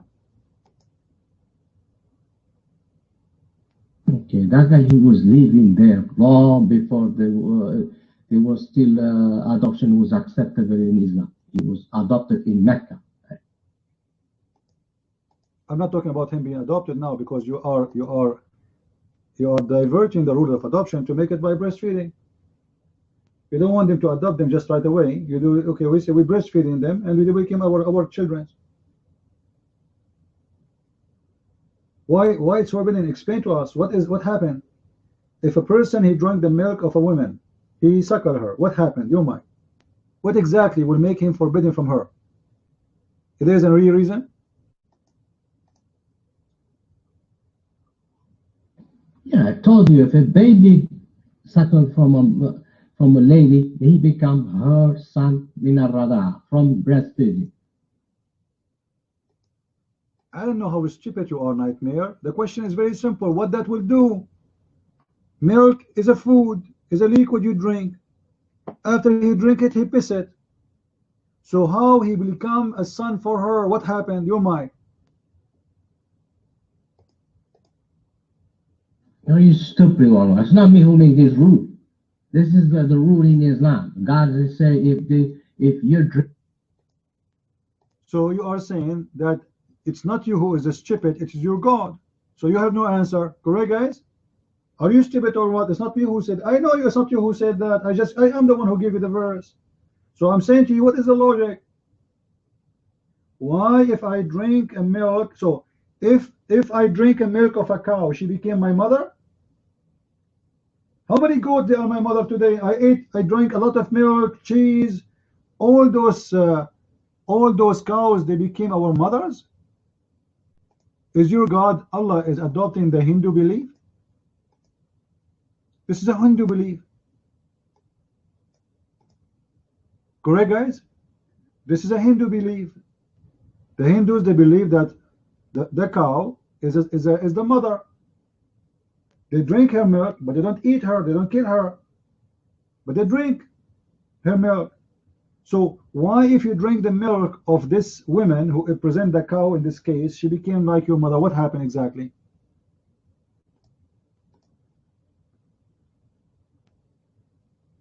Okay, and that's I can't answer that. In Christianity, if you adopt somebody, can a lady get married with that person? Yes or no? No, but this is, you announce that this person is your son. Your prophet, he can do that. You're a prophet, he adopted a man and then he was screwing around with his wife. And now let me ask you, the women who her Sahla bint Suhail, the one you are saying, it is an exception for her to do suckling for this man. He became her son for real? Is he forbidden to have her, to sleep with her, or he can still have sex with her and marry her? Your mic.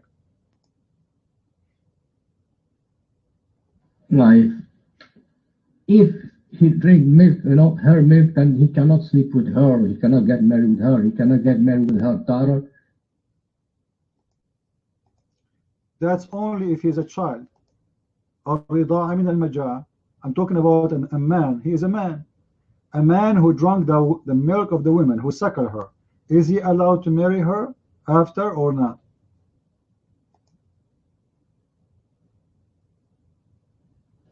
You're talking about today, or we're talking about the other guy selling? It doesn't matter. Let us start from that guy. Can he still marry her or he cannot? Oh my.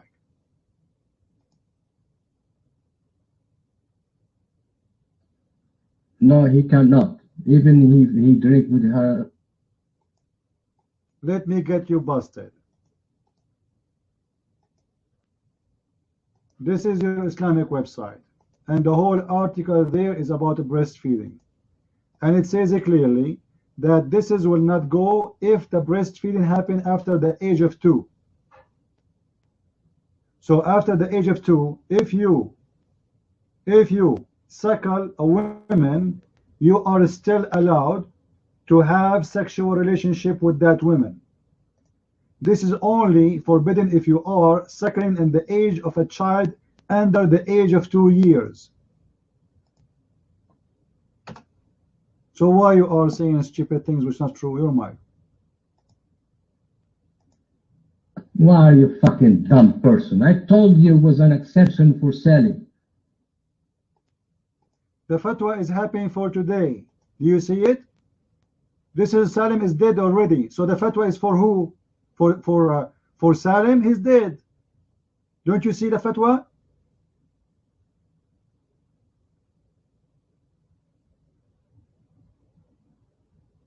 Salim is dead. So this fatwa for who? Oh my. But you asked me about Salim, idiot. I asked you if it's today or ever say it.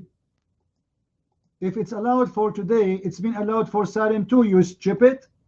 They are saying that breastfeeding after the age of 2, it does not forbid you from marriage of the women you breastfeeding her. And this is, if this is only licensed for Salim as you claim, why they are saying today, if you suckle a woman and she is you are adult, you can marry her. So it is okay for Salim, it's okay for you today, and breastfeeding will not change anything. She is not your mother. It's considered mother in Islam only if you are suckling in the age of a childhood under the age of 2 years. Oh my. You must believe, dumb fuck. Believe me. I told you, Salim, he can't. He can't.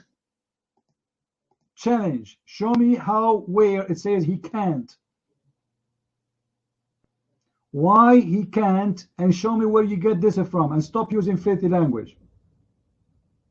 And in front of you it says, no, you can. Even today you can. You suckle a woman, you suckle her breast, you suckle her nipples, and still you can marry her. Based on what? They said you can. If you cannot. Huh? So who is the stupid liar here? Show me that this was meant to say that Salim, he cannot marry or he cannot have sex with his this woman who he suckled her. Show me. You might.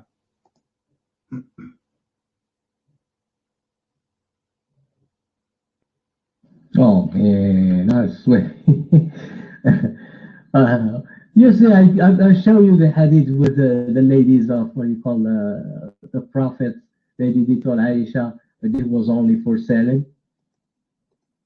Did you? Are you stupid? Are you stupid? Show me where it says that Salim, he cannot have sex with this woman. Salim, he did suckle this woman. Show me the Islamic rule. It says, if you are a man and you suckle a woman, you cannot marry her. Including Salim. You're mine. I'm showing you. Here we go. I'm giving my reference. I'm giving you what your scholars are saying. That you can do that. Any suckling after the age of 2 will not change anything. So you are not forbidden from having sexual relationship with the women. So what's the point? What's the point of this? You mind?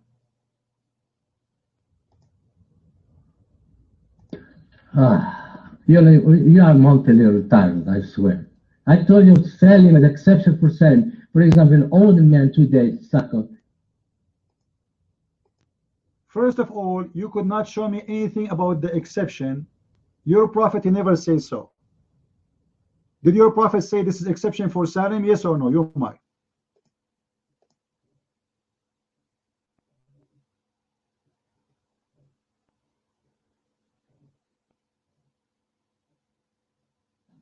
Right. Did he order somebody else to do the same thing? No. He only was.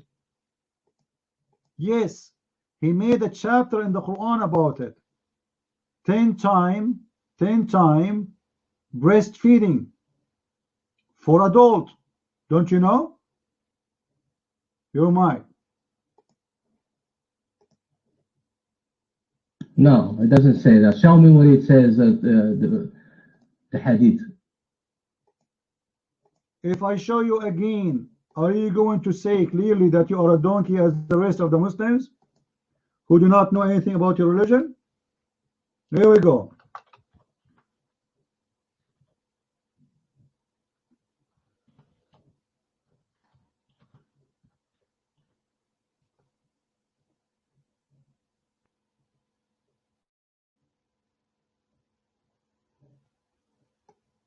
Here we go.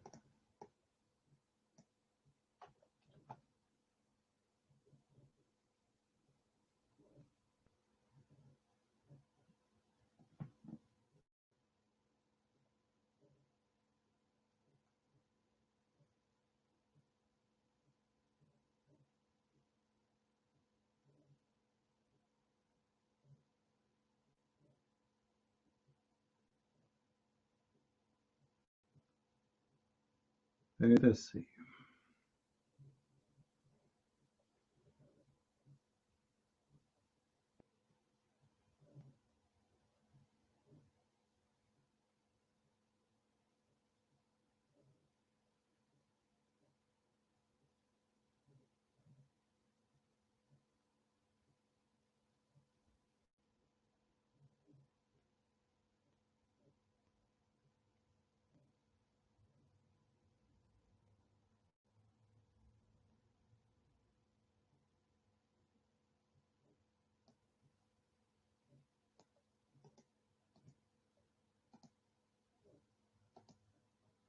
All right. We got something here.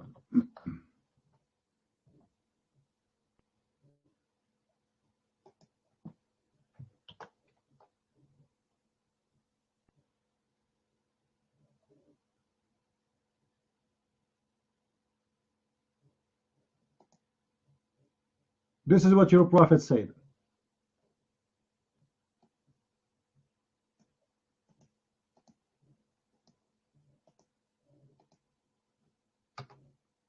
Do you agree with your prophet or not?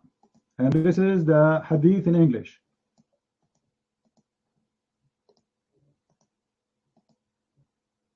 Your mic.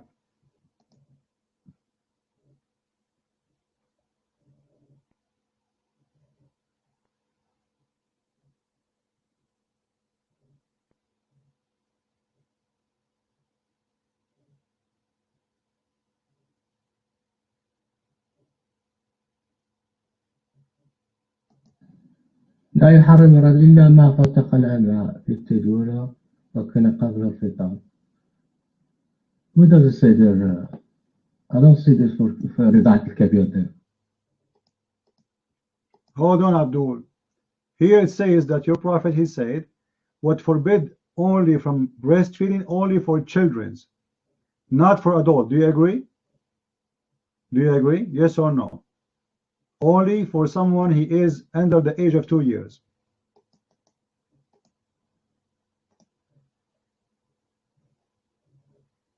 Yeah, with the exception of Salim, okay?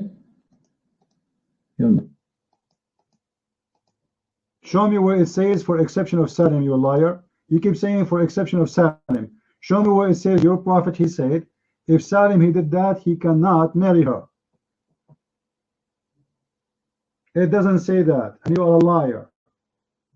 Because why Salim? Is he an angel? He's coming from God? Is he above the cloud? Is he Jibreel? Salim is a human, is a Muslim like everybody. And the rule is, anyone he suckled, in order to be forbidden from marrying a woman, he had to be, when he was a child, under the age of 2 years. So stop being false, arrogant man. Now,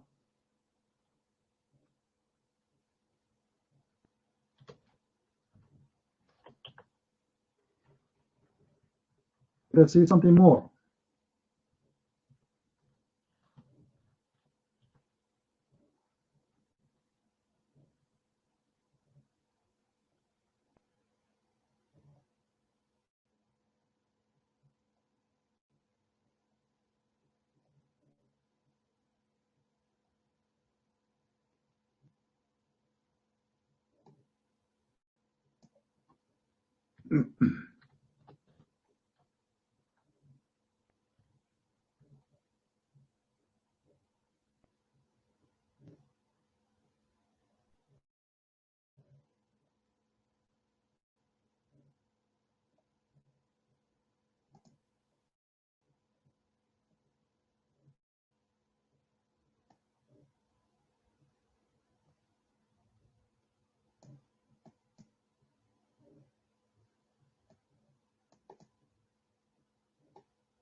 This is the hadith. The verses of stoning and breastfeeding adult 10 times was revealed. Breastfeeding for adult, breastfeeding for adult, breastfeeding for adult. It was a verse for who? For breastfeeding for adult. And then in the same later it says that this verse abrogated by 5 breastfeeding. Do you see it? So it was in the Quran for everybody, and it was a verse in the Quran, and it was abrogated by 5 breastfeeding. Oh my.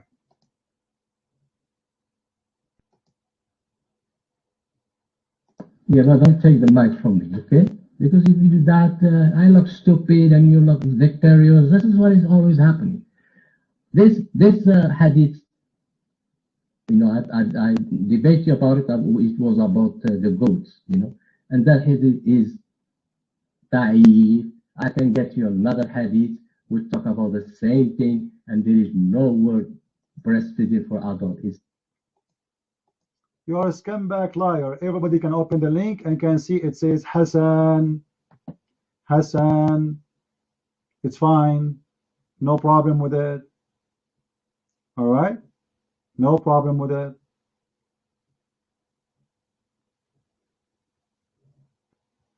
So just because you are trying to avoid the problem, you say it's weak. Anything, you know, anything you don't like, you're Muslim, you say you call it weak.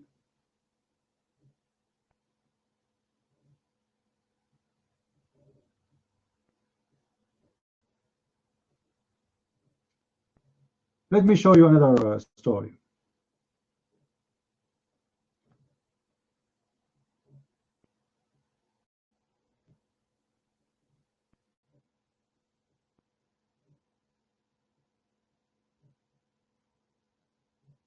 Hold on.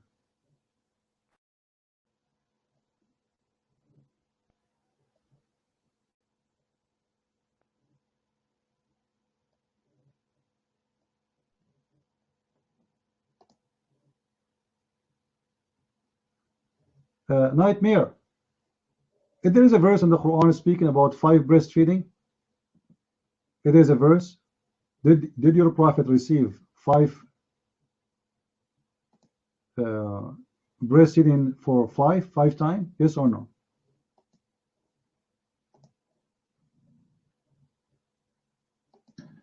I don't know. It's what they have in the hadith. You know, that's one thing. And there were 3 or 4 hadith mentioned the same thing, but only one hadith, the one that you posted, we mentioned breastfeeding adults and goats. The rest did not. How come?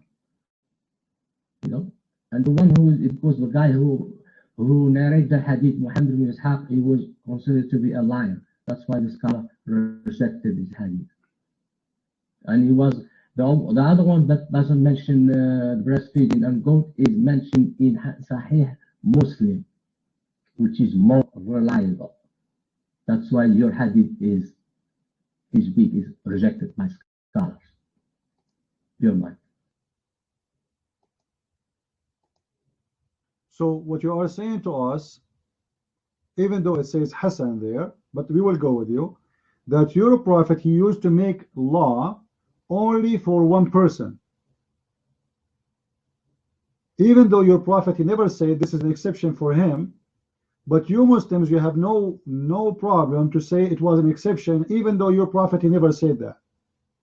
So you are ashamed of your prophet teaching, trying to find a solution to say this will not go for us. You say only this is for this woman. Are you saying this was a shameful behavior? Why you Muslims don't want to practice that? Your prophet, he never said this is only for this person. He never said that. But because you're ashamed of it and you don't want to practice it, and remember, you are the one who mentioned to me that Al-Azhar University is the highest school of Islam in the world. And the dean of the university, Dr. Atiyah, he made a fatwa saying any woman she want to go in the bus or in the train or in the car or in the airplane or at work, she have to give her breast and they have to suckle her 10 times or at least 5. So because you're ashamed of this teaching and you Muslim, you don't want to practice this, you say this is only was for Sahla bint Suhaib. Do you think it's a shame, Nightmare? Be honest with me. Do you think it's a shame for an adult woman to give her boobs to an adult man and he is a stranger? Yes or no?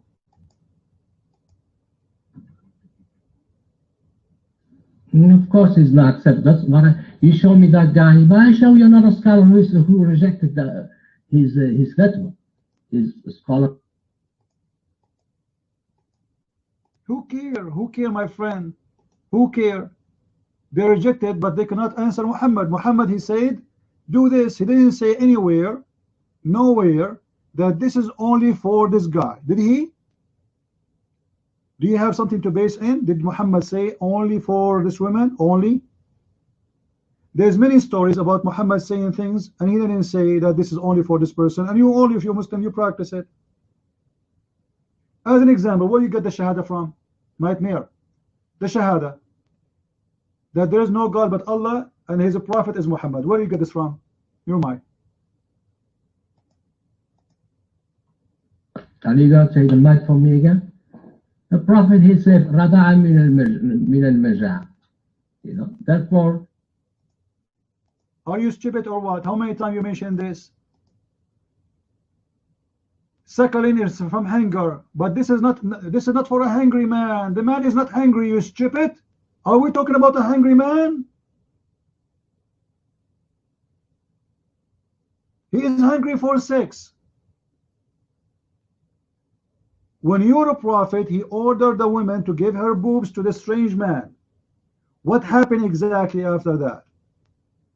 And how that will solve the problem? And where your prophet, he said, this is only for you, Sahla bint Suhaib. And why only for Sahla? Your mic. And where do you get this from? It's your fabrication. You Muslim, you feel insulted, you feel funny, stupid. This is why you say, oh, this was only for that woman. Obviously because you are ashamed of this teaching and you are trying to avoid such a disaster today. And you cannot explain to us what this will do. If the woman, she gave her breast to an adult man, what that will do? Oh my.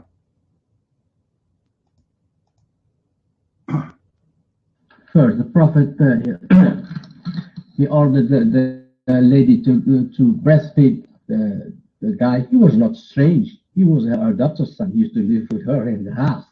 But did your prophet order Khadija to breastfeed her adopted son? And he is an adult? Your mic? Zayd?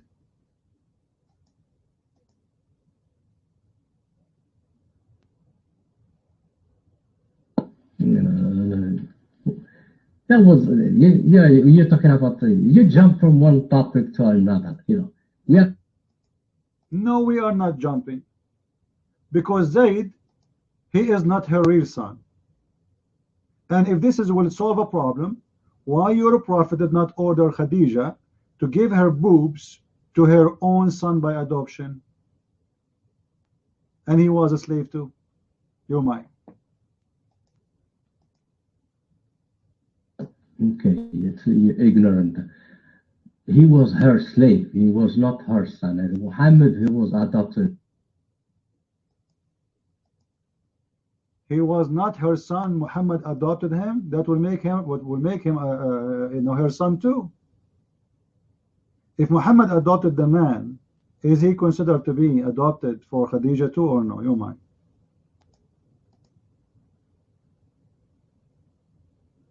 No, I don't know about the custom of the Arabs. Maybe if you adopted the son, but it's gonna be just you, not your wife. The custom of the Arab actually clear. I can show you from the interpretation. It says the Arab, they refuse to marry their own children from adoption. Both of them, they don't marry them. They don't have any sexual relationship with them. This is why Muhammad, he made a verse saying that it's not forbidden for you to have sex with your adopted son wife, because adoption is forbidden. Just a solution to get away from it. Now answer, why Muhammad did not order Khadija to do breastfeeding for that man who lived in his house? He's a stranger. Why? Yeah, because the adoption was not abolished back then. No? Was the adoption for abolished in the time of Sahla bint Suhail? You might. Oh, man, you're ignorant. Believe me, you're ignorant about Islam. Yeah, because as soon as it was abolished, then. Stop being a donkey and answer the question. Was adoption abolished in the time of the story Sahla bint Suhail? You might.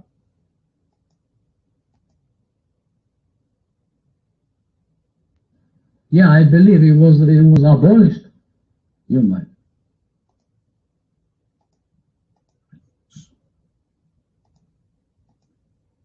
So how you just said to me that if she gave him her breast, he will became like her son? If adoption is forbidden in Islam, to adopt a man, you might. How many times I have to explain that to you? Adoption is one thing. Breastfeeding is another thing. If you breastfeed a baby, even if he does not live with you, he lives somewhere, he cannot get married with you. Adoption is but you are considering him legally, officially, as if he is your son. This is why he's forbidden from you. Correct? Drinking the milk will make rights against you, so you cannot marry this woman. Why? If it's not adoption. What happened? What is the reason to be forbidden from marrying this woman? If it's not adoption, it's what? Who is he and who is she to each other? You're mine. You know what adoption means? It means you adopt the baby or the child to live. He's living with you. That's what it means. This guy, he lived with her. Zayd, he lived with Khadija, and the slave of Sahla, he lived with her too. It doesn't matter. And Aisha, she ordered any man who don't live with her to suckle her sisters before he can enter. So this was for anyone, he's an adult, he want to enter upon a woman. And based on that, he can enter. However, your prophet, he said, that if a man, he suckle, that will not forbid him from marrying the women. I showed you the hadith. So what the purpose? What the purpose? If your prophet said that only from the age, under the age of 2, only under the age of 2, nursing will forbid marriage. So why this woman, she did nurse the man if only under the age of 2? No man. Man, you are mentally retarded. I swear. We are only told you that Salim is an exception. We have to repeat that many times. Okay, donkey. I will never give you the mic again until you show me your prophet. He said that this is an exception. Is that fair, guys? Is that fair? If you show me your prophet once saying that this was an exception I gave for this woman alone, then you are not a donkey. Otherwise, you are a donkey because you're repeating the same. And I keep repeating the same, saying to you where he says that. You're a shameful man. Where your prophet, he said he gave it only for this woman or that man? Nowhere. We keep asking for a proof. You tell me the scholars, they say that. The scholars are ashamed. They don't want their wives to practice this. Abdul with the long beard, he don't want to see his wife. He come home, he found a guy in his bed suckling the boobs of his wife. This is why he's saying to his wife, oh, don't do that. This is only was for Sahla bint Suhail. But there is nowhere you're a prophet he said such a thing. So I will give you 10 days from now. I will give you 1 year from now to tell me where we can find that this was an exception and Muhammad he said that. You Muslims are ashamed and you don't want your wives, your sisters to practice the rules of the prophet. Now somebody asking where you can get my books from. You can go to Amazon, amazon.com, type Christian Prince. You will find the list of my books. And by the way, we have our book in Swedish, is published just yesterday. Just yesterday. So if you speak Swedish, please inform your friends. They can read it. Show me where it says for all, because your prophet, when he say he speak for all. He is a prophet. He is not a private prophet. Your prophet is not a private consultant, you stupid idiot. Is your prophet, he is a doctor, he work in a clinic? So he give a medication for individual? He is a prophet. A prophet establish rules of religion, not rules of individuals.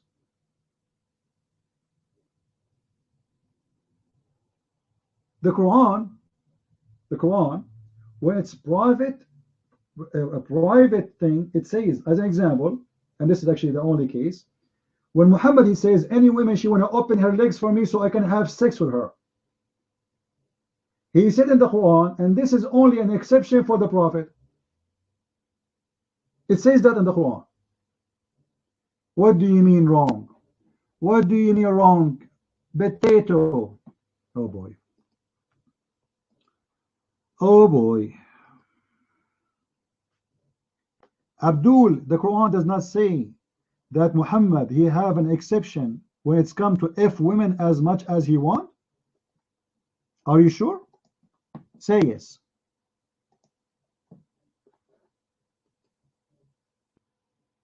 To get married, not to have sex, not to F, to get married. First of all, nowhere it says to get married. Secondly, name for me one woman she gave herself that the prophet, she became a wife. The mic is yours. The verse speak about any woman she wanna, if the prophet, she wanna give herself to the prophet. Now name for me one of those women who she gave herself to the prophet and later she was considered as a wife. Can you? I want one name. Your mic.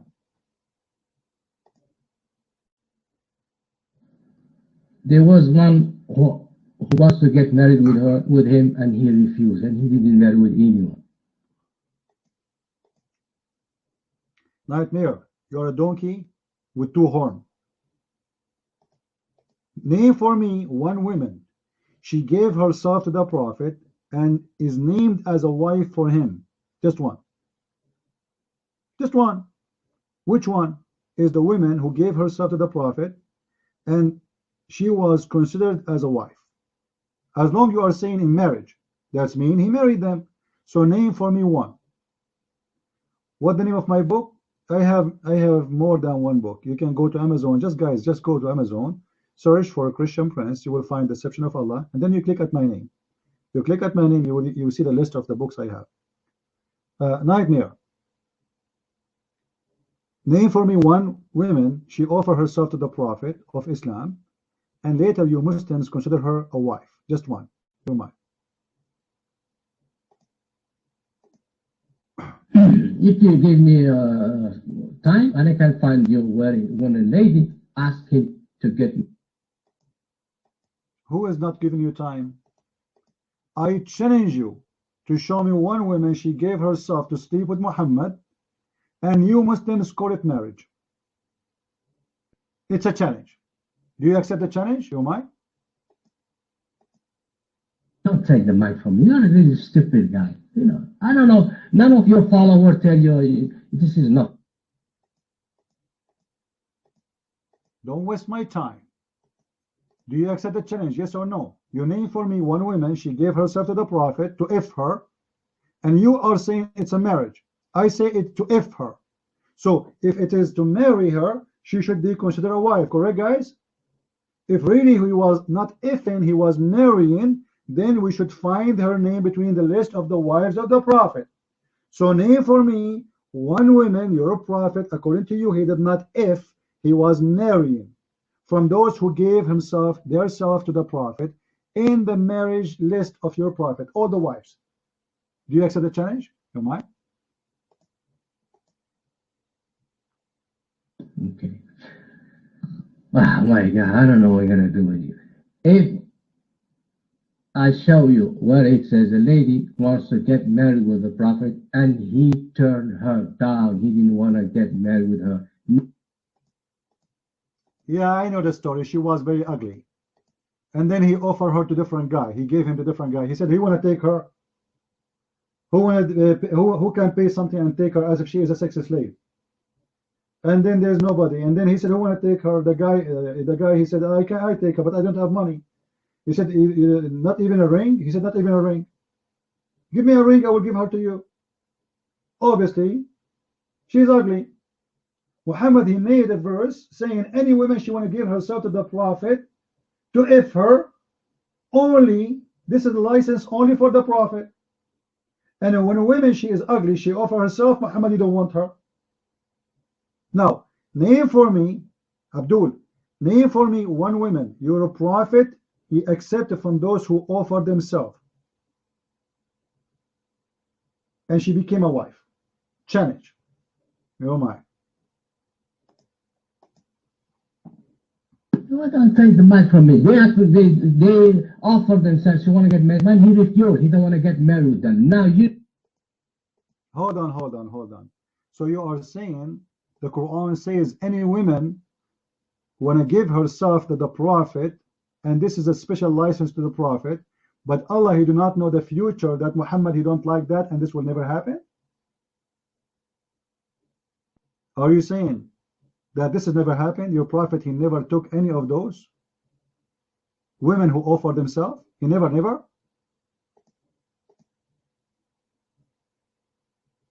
No, he never did. Now you show me which one the Prophet he had sex with. Who is Salim? Who is Salim? You're mine. So you name for me a woman who came and gave herself to the Prophet and he had sex with her without marriage. You name for me. No. I just did. What an idiot.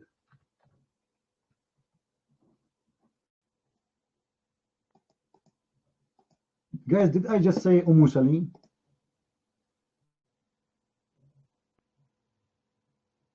I said.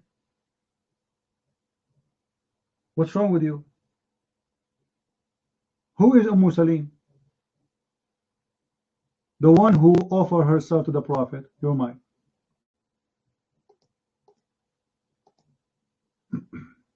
Okay, you say Salim, he had sex with her. That's what you say. Show me the hadith or story.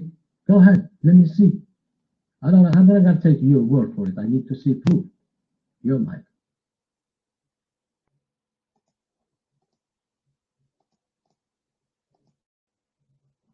You like to... Ooh, all right. All right.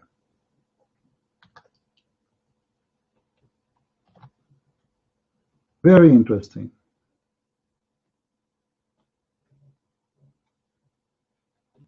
Very interesting. The Muslims, they are saying to us that the Prophet had a verse about himself, women she can give herself, but the Prophet did not do it. All right.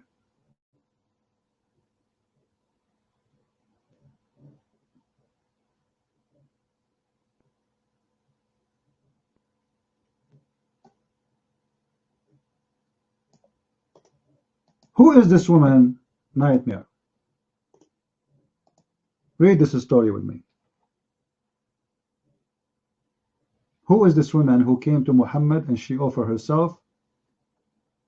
And she is a good woman because she offered herself. Do you know?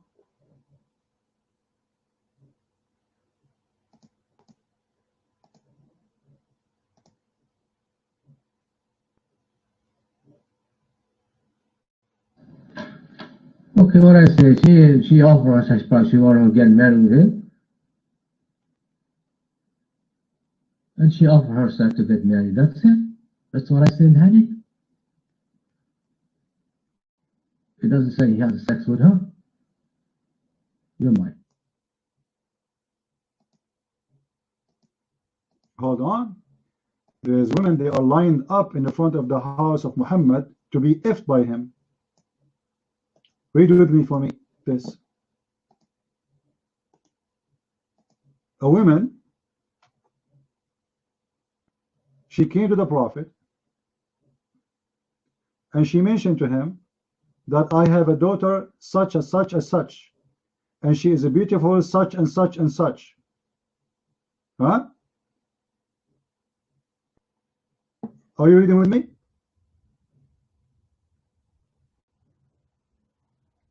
So your Prophet, he said to the first one, I do not need your daughter, I will take this one. Do you see it? There's two people, they came, one saying to me, I have a daughter, and she offered herself to your Prophet. Another one said, I have a daughter, and she offered herself to your Prophet. And then the second one, she described to him how beautiful, sexy she is.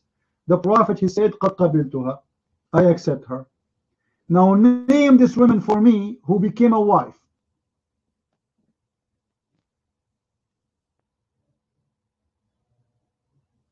Who is that woman who offered herself and your Prophet accept to if her? Another woman, one of the women your Prophet accept to if them is Khawla bint Hakim.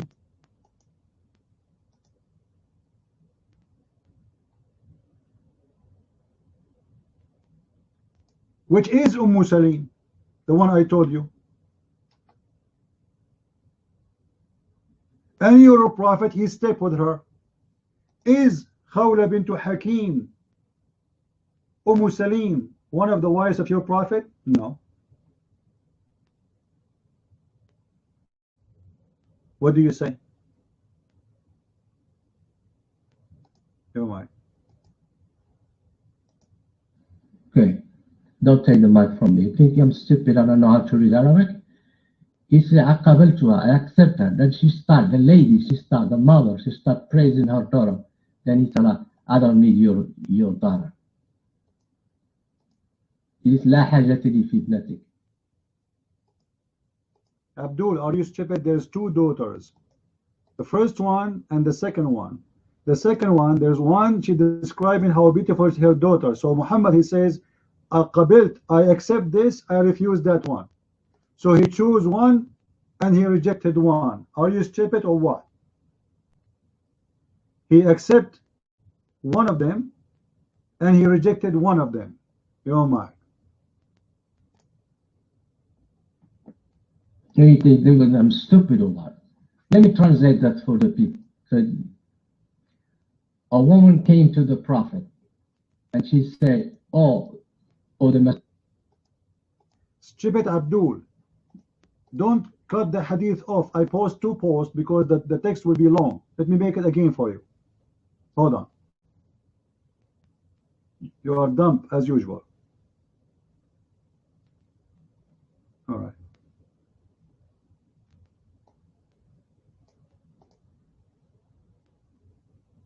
Okay, all right. All right. There's two people, they are inviting Muhammad to F their daughters. 2, not 1. There's 2. All right. This is the first one.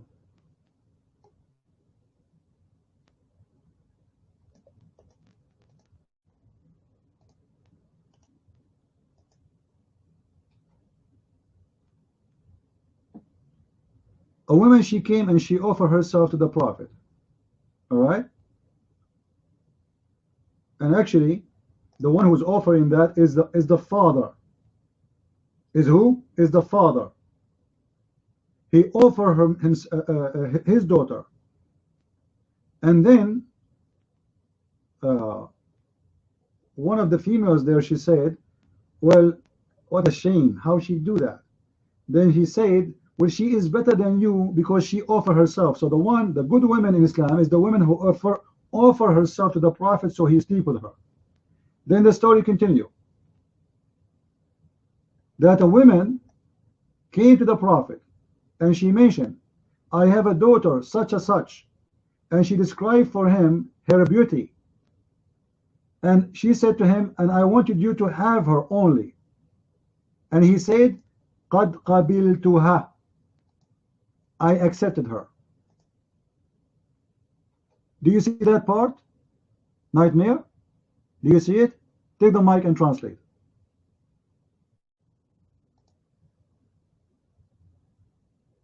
I'm not stupid. You cannot fool me. I know Arabic.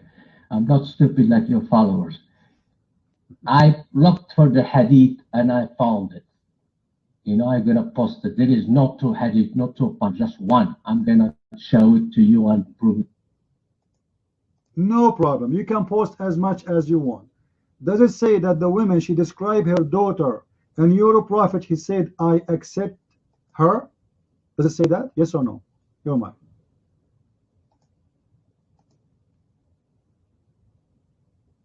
I caught you a liar and deceiver. Then he said, I reject her. I don't want your daughter. Did you read that? How he said to her, I accept her, and then he say, I reject her. The mic is yours.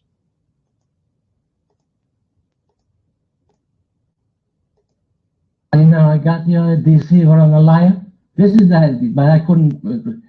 Well, in the beginning he said, then she started praising her. Then he said, I don't need your daughter. So he did. Did he say, I accepted her, yes or no? Did he say that? I accept her? Go ahead.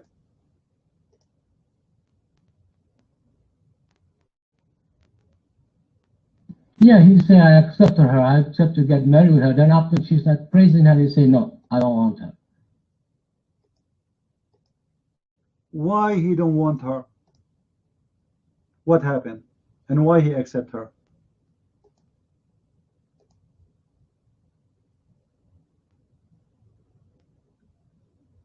Well, because she started praising her daughter, you know, and probably he didn't like that idea. How he accept her without seeing her? What if she is lying? And why he accept her? You say because she is praising her daughter. Well, she's praising her daughter. This is why he accepted her. She said to him, she is beautiful, she is sexy, she is hot, she has big boobs, she has big ass. And this is why he accepted her. So why he don't like it no more? What are you talking about? She is praising her from the beginning. So she said to him, Ya Rasulullah, ibnatun li kada wa kada. She is so and so. She's describing her beautiful, her beauty, her etc. And I want you only you to have her. He said, okay, I take her. Why he accept that?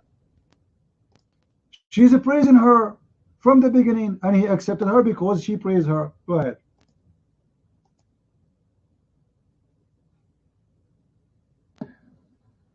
I don't know what you say. Why he didn't? He that's not the point. That's the point. He did not want her. That's the point. Why? He accepted her. The second he accepted her, she became a wife. Because marriage in Islam, and this is an offer. She offered herself, he accepted. Did your Prophet divorce her after he accepted her? You mind? What do you mean he divorced her? Did he get married with her first, idiot? First. In Islam, if you sign an agreement, if you sign, we don't mean papers. If you say I marry you, she say I marry you, that is marriage. And then even if you don't have intercourse, you have to divorce. Yes or no? Where do you get that stupid? Now you say corner, you start just bullshitting. Don't be stupid. I can post again a fatwa that if a woman and a man agree upon marriage, it is a marriage. And to get out of it, you have to divorce. Yes or no?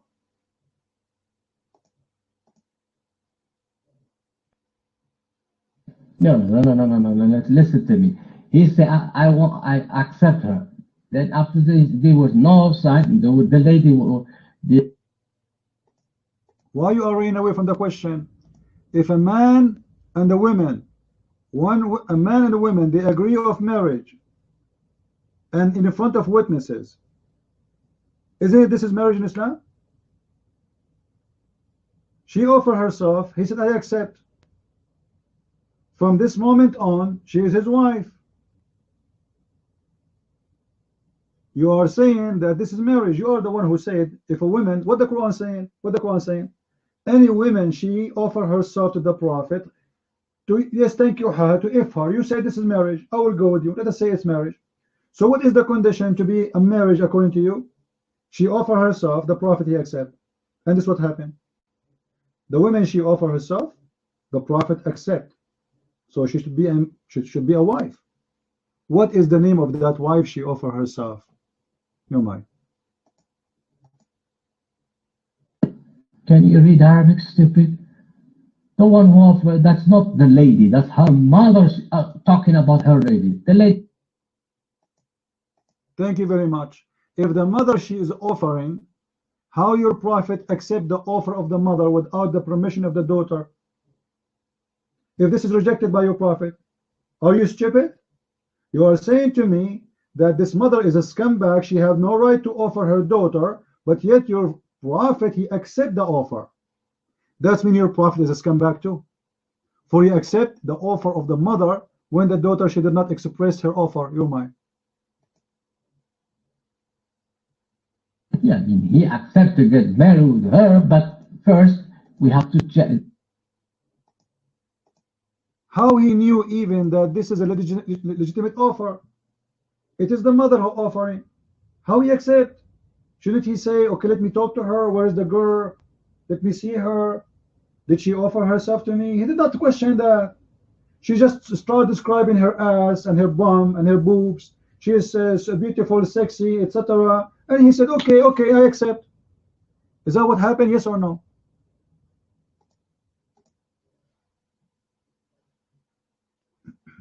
Okay. From his part, he accepts, but from the other part of the lady, she has to be asked to. But from his part, he said, I accept. Then after that, he said. And this is my question: why he accept? Guys, he did not even ask what is your daughter name. How he accept? He don't know who she. He don't know the name of the daughter. He don't know how she look like. He have no idea who she. How he accept? He accept because her mother, she described that she is very hot and very sexy, and she have 7 nipples. Do you agree? But he have no idea who she. He don't know her name. He don't know her family. He don't know where she's coming from. He don't know if she is a virgin. He don't know if she's divorced. He don't know if she is a whore. He don't know if she is a good girl. He know nothing about her. But he accept. How you accept? Go ahead.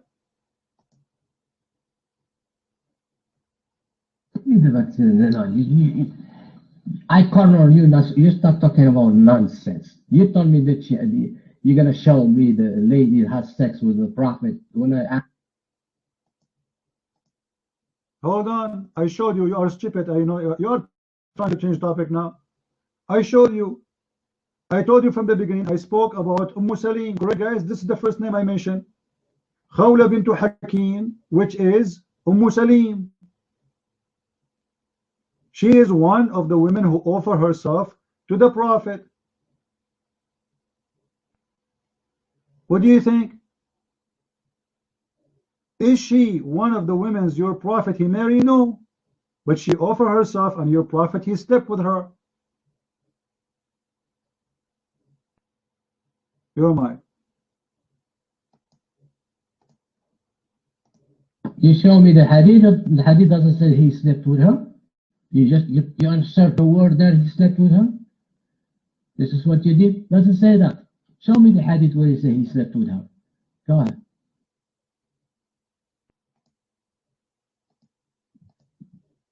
All right. Let us see.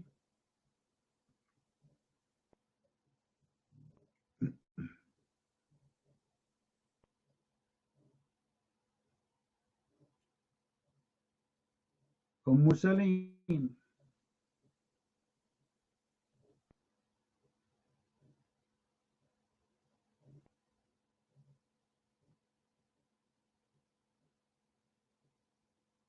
Let us go to the story of Salim.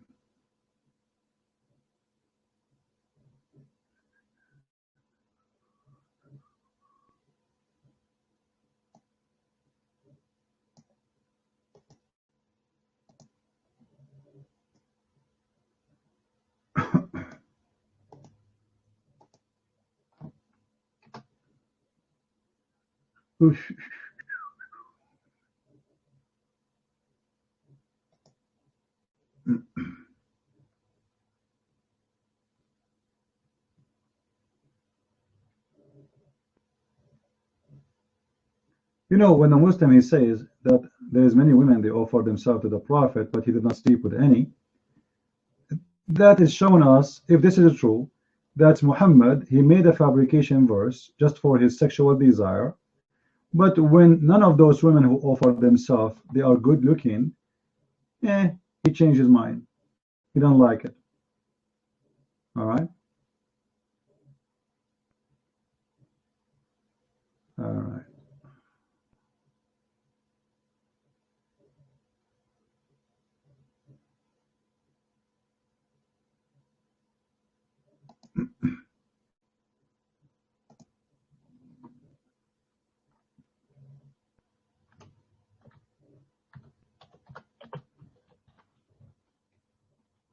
I'm going to show you a list before I show you my more evidence.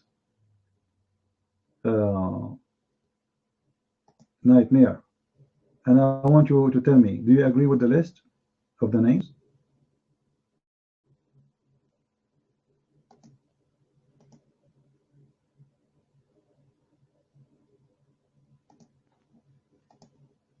Do you agree with the names? كم زوجات النبي عليه الصلاة والسلام؟ شحال زوجات النبي عليه الصلاة والسلام؟ كم؟ 9 أو 11 عدوهم. خديجة، عائشة، زينب بنت جحش، سودة بنت زمعة، حفصة بنت عمر، جويرية بالمصطلقية، ميمونة، أم سلمة، حفصة ذكرناها. ماريا الكبتية ليست من أمهات المؤمنين، هي أم ولد. ماريا أم ولد. عرفتوا شنو أم ولد؟ All right, sorry guys for the noise.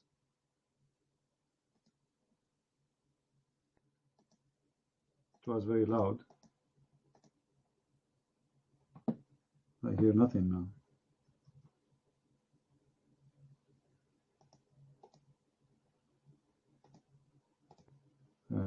Mic.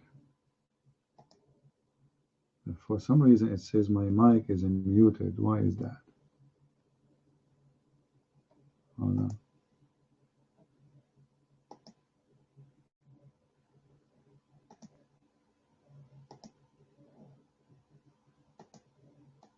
All right, hold on, Nightmare. Hold on. Did you open the link, Nightmare?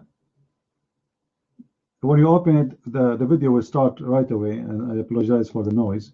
There's a video there. You can mute it. Do you see the list of the wives of your prophet? Do you agree with the list? Do you agree with that list, or you don't? You might.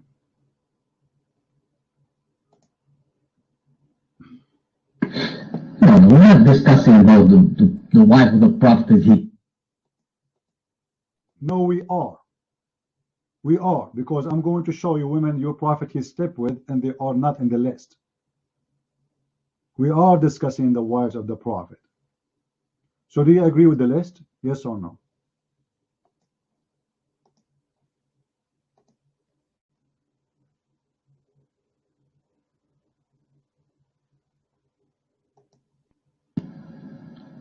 I don't know the list. The list of the prophets, of the wife of the prophets. This is he has 9. This is he has 11. That they are all wives. They are not including the concubines. What do you mean? Some they say they are 9, some they say they are 11. Are you saying you Muslims are not sure from the number? So how we will know which one of them, of those women who they offer themselves then? If you do not know their names. You don't know the names of the prophet wives? You might? We know that the women who offer themselves to the prophet, they are known by name who they are. And he didn't get married with none of them.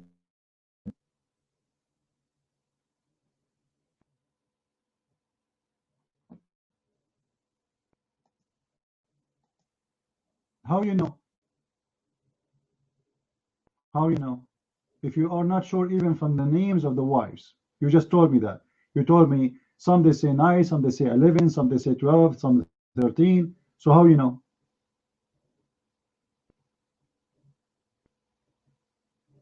Are you the Nightmare? I'm giving you a list in the front of your eyes. I'm asking you, do you agree with it or not? Either you say I agree, or you say I don't agree. What do you say? Do you agree with the list? No, mine.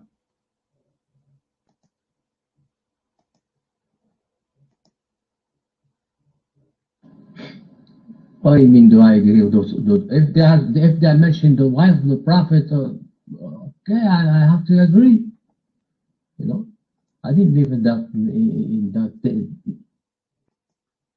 No, I want to be sure that the list there is nothing missing. So later you will not say to me, "Oh, that page does not contain everything." So what do you say? Do you agree or you don't? If there is something missing there in that list, right?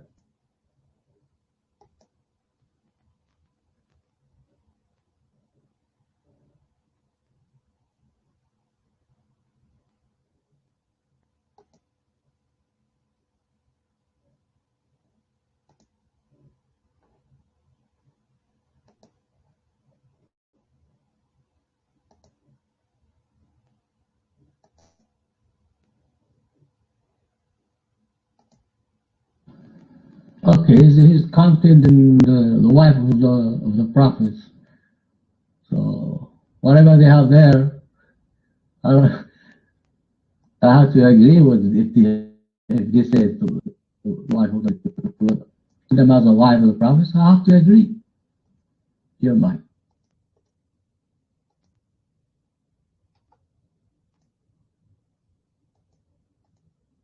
All right. Now we will show you the story of Salim.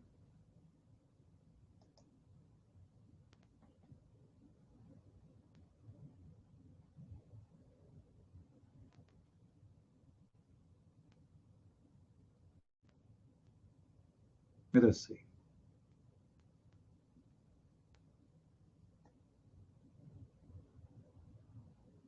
And your prophet, he delayed the women because there's many they are offering themselves. Many of them he delayed for later, which means he did not reject them, but it's too many to F. So some he's scheduled for today, some he's scheduled for tomorrow, some he's scheduled for the next week. All right.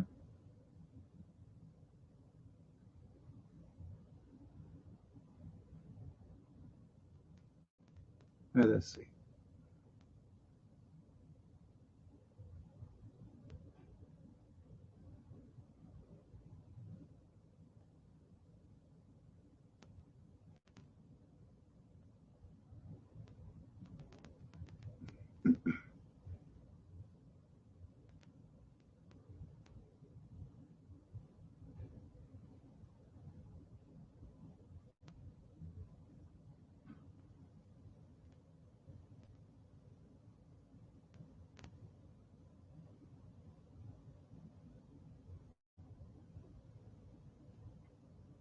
I have the hadith in front of me, but I'm trying to find it in English.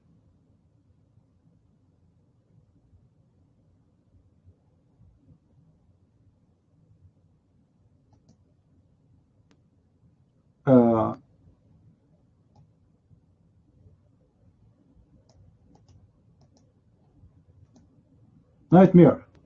Read this hadith with me, please. And the one who's talking is Khawla.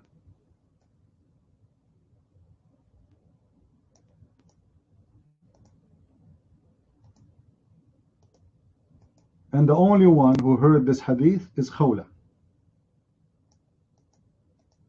The only person who mentioned this story is Khawla. What do you say of this hadith? Your mic. You have hadith in Arabic. I prefer to read the original. You know, sometimes they make mistake in translation. Prefer the original. Your mic. No problem. Here we go. This is the original. You can open the link. And this is the hadith.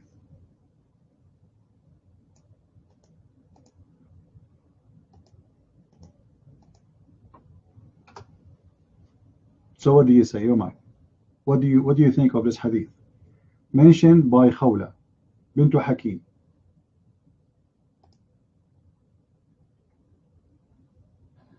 The hadith there, you know, the link is opening. Give me 1 minute.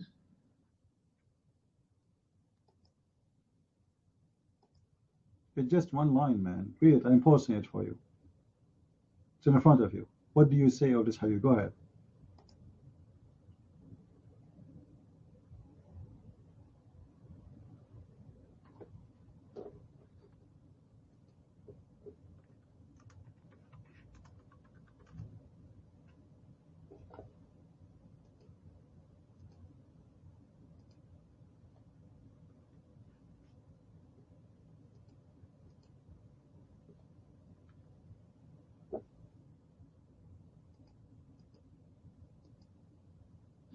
Yeah, the hadith is nothing there about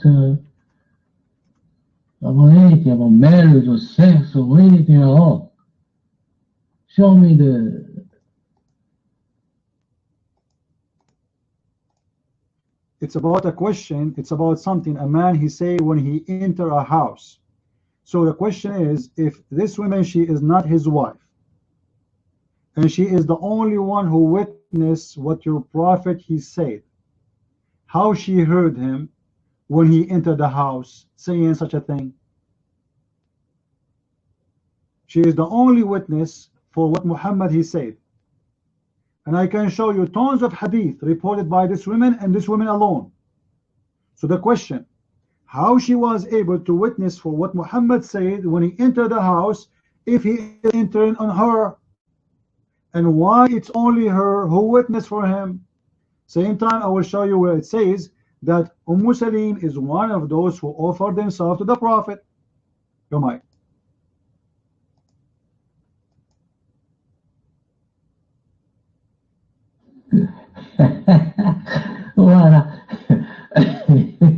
Oh, this stupid guy. It doesn't, that prove nothing. It's just Prophet is saying, pray that you have to. He entered upon the house of the women, and he say that, and she is reporting that, and she is the only reporter, and this is a proof nothing? What do you mean she proved nothing? Who is she? Who is this woman who your prophet, he entered upon her, and he mentioned such a thing, and she is the only reporter for the hadith? How it happened that she is the only one? Your mind. Is your prophet allowed to sit with women alone? To speak in private alone with women? Is that okay for the prophet? Where does it say he enter my house? Does she say that? You're mine. Read the hadith. It says clearly, when he landed in her place, he's speaking about what? I heard the prophet saying. Huh? I heard the prophet saying, when anyone lands at a place, which means enter a house, and then say, I seek refuge in the perfect word of Allah from the evil and what he has created, nothing would harm him until he marched from that place. So your prophet is explaining to this woman why he said that he entered upon her and why she is the only witness. What this woman, how come she is the only witness for that? If there's other witnesses for this? Not only that, just wait. Because we are trying to connect everything, right? Look at this. Hold on. Did Aisha get jealous from Khawla bint Hakim? Nightmare? Did Aisha get jealous from her? Yes or no?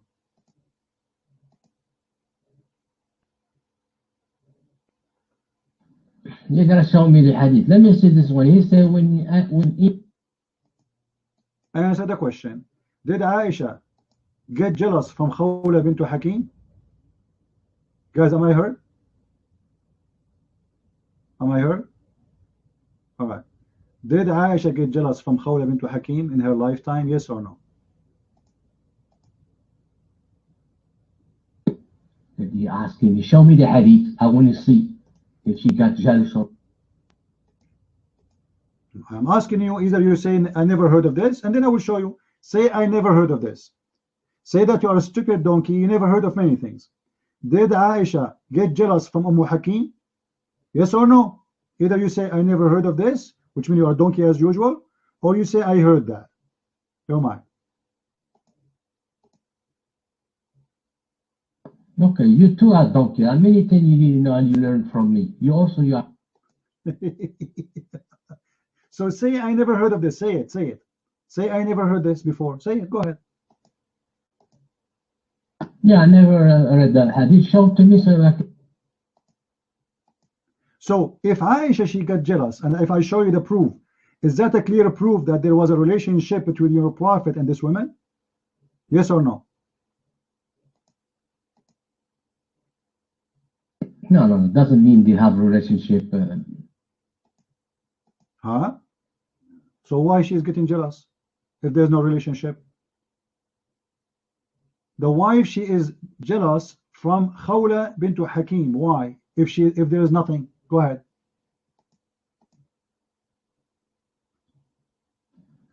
Man, you're asking me the silly question. Your wife can get jealous even if you have no relationship with another woman. She can. What if the woman, she offer herself to sleep with me? Should my wife get jealous? Should my wife get jealous? Am I? Your wife can get jealous if she offer to get married with her? The question is very clear. If the woman she offer herself, nowhere there it says that the woman she offer herself for marriage. It says she offer herself. Should my wife get jealous from such a behavior if a woman she offer herself to me? Yes or no?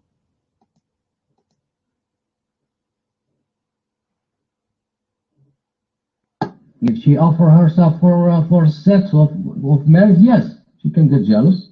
You might.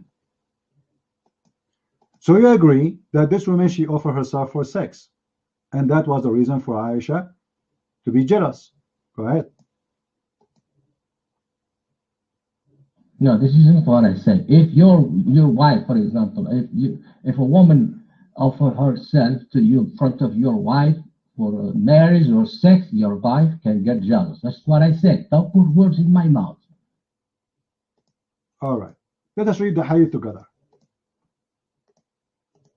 This is the hadith. This is Khawla. She came to Muhammad and she offered herself to Muhammad. Now the Muslim, they put there, by the way, for marriage, it doesn't say that in the hadith. It doesn't say that. All right? She offered herself. This is what the hadith says. Nowhere the word marriage exists in that place. So, كانت خولة بنت حكيم من اللاتي وهبن أنفسهن للنبي صلى الله عليه وسلم. فقالت عائشة أما تستحي المرأة أن تهب نفسها للرجل? Is that true? She was one of those who offered themselves to the Prophet. And then Aisha, she said, don't the women feel ashamed of offering herself to a man? And then Allah, He sent the verse. Your mic?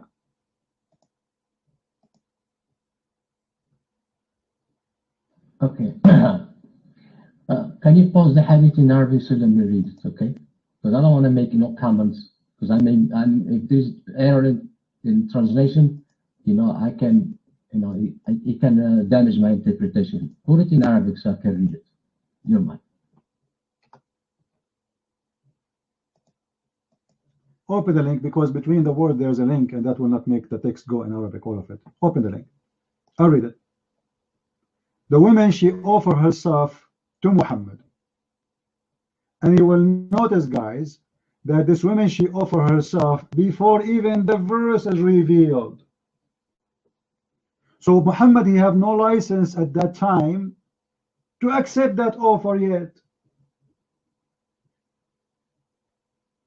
Because Muhammad already is forbidden to have extra wives. He cannot have extra wives. Already the Quran says you cannot exchange your wives. And this woman, she come and she offer herself. So Aisha, she said, isn't it a shame for a woman to offer herself? And right away, the Prophet, he received a verse. Right away doesn't mean necessarily in a second. No, maybe a few days after. He liked her and he wanted her. So Muhammad, he gave a verse saying, any woman she want to give herself to the Prophet to F her, and it's a license for Muhammad only, not for the Muslims, only for Muhammad. And then Aisha, she said to Muhammad, I see that your God, he rushed into your sexual desire, Prophet. So Aisha, she felt right away that Muhammad is a scumbag liar, and he fabricated a verse just because this is his desire. She noticed immediately that this God, he worked for Muhammad. There's a relationship between Khawla and between Muhammad. Khawla, she wanna F Muhammad, Muhammad wanna F Khawla, and Muhammad now he have a problem. How he can make this happen? So he made a verse saying, any women she wanna F you, for you, to take you, and to take her, go ahead.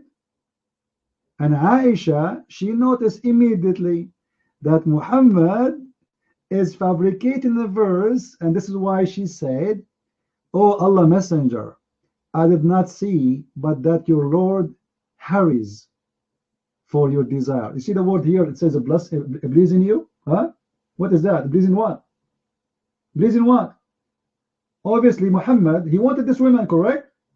Do we agree, guys? The woman, she offered herself. Muhammad, he gave a verse. About what? About accepting the offer. So Aisha, she's saying, this Khawla, she offered herself. Muhammad, he want Khawla. Muhammad, he didn't say, I don't want you. Muhammad, he didn't say to Khawla, you are, no. Muhammad, he gave a verse confirming that he had the right to have her. Because he noticed that his wife, she didn't like that. Remember, when Khawla, she offered herself, Aisha, she said, isn't it a shame for a woman to give herself? So Muhammad now have a problem. His wife, obviously, she is opposing it. She just said that. It's a shame. Guys, if it is marriage, why it's a shame? If it's a marriage, why it's a shame? Khadija herself, according to Muslims, she is the one who offered herself to Muhammad to marry her. And nobody complained. It was not a shame. Aren't you Muslim? You say Khadija, she offered herself to Muhammad?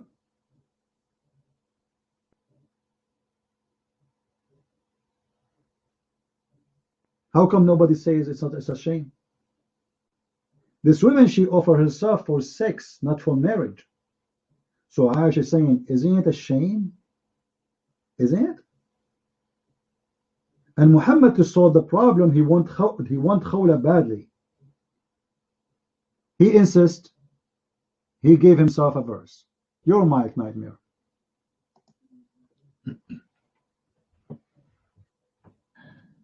So you are trying to say that the verse that says if a woman offered herself was revealed after this woman offered herself to the Prophet or before? Your mic. What a stupid idiot.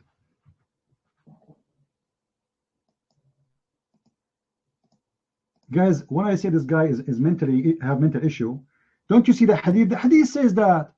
Not me. I'm not. Are you trying to say? I'm not saying that. The hadith says the woman, she offered herself, and then Muhammad, he received the verse. Don't you read? You're mine.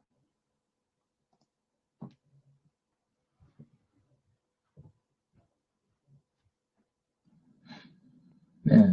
The verse that we're talking about, if a woman offer herself to the Prophet, he can get married with her, which you say he can F her. You know, the hadith doesn't say he would, that verse will reveal after the the lady offered herself. No, it was another verse, a different verse. You're the one who's mentally retarded. You don't know. You go to yourself and read hadith, and you are not qualified. You don't even know how to read Arabic and understand Arabic. You're mine.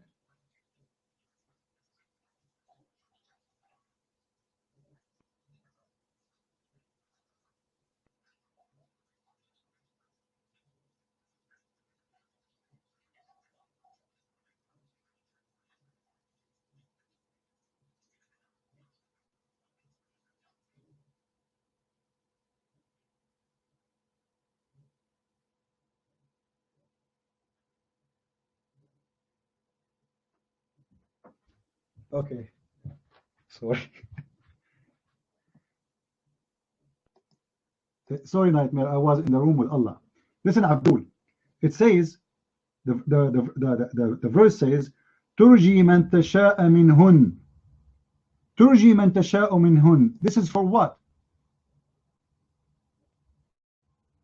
Which one? Anyone. You take first or you delay. This is for who? Your mic. This verse for who?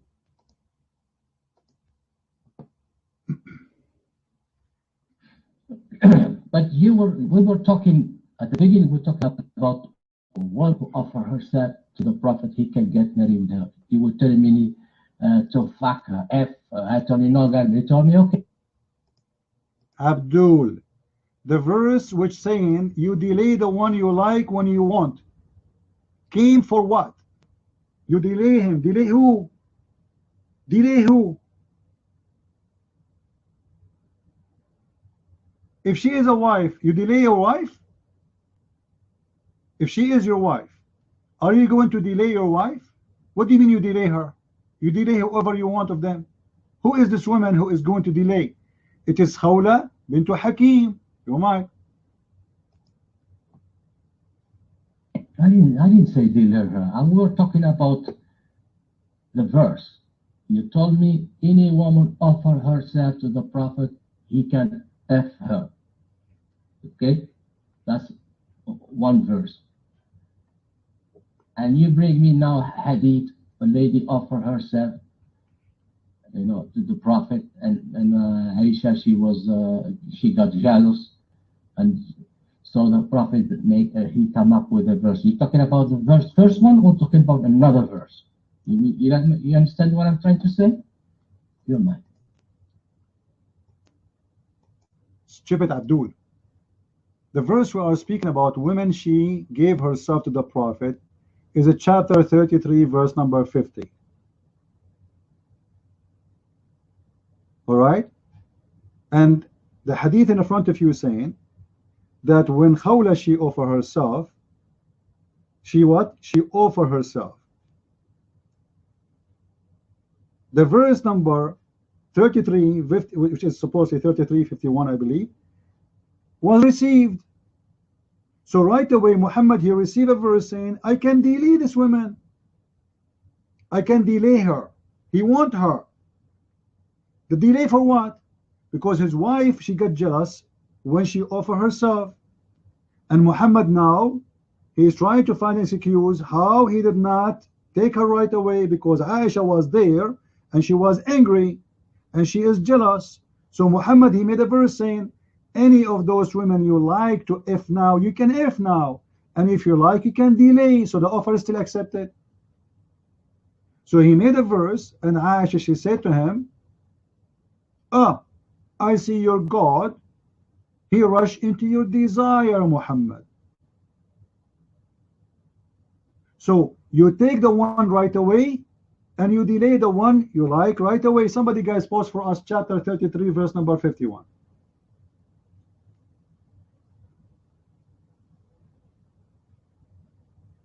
Read it. What does that mean?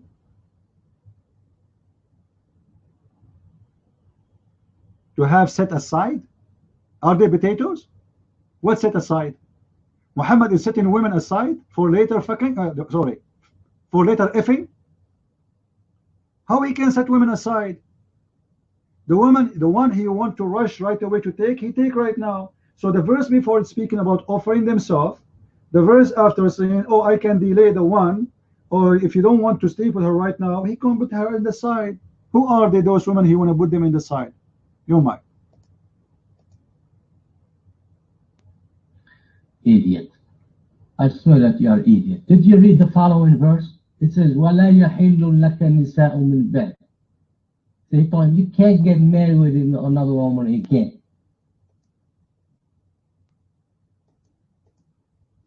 Thank you very much. He cannot marry any women after, so then those are not wives, because he is not allowed to marry. Those cannot be wives because he is not allowed to marry. So those are what? Oh my.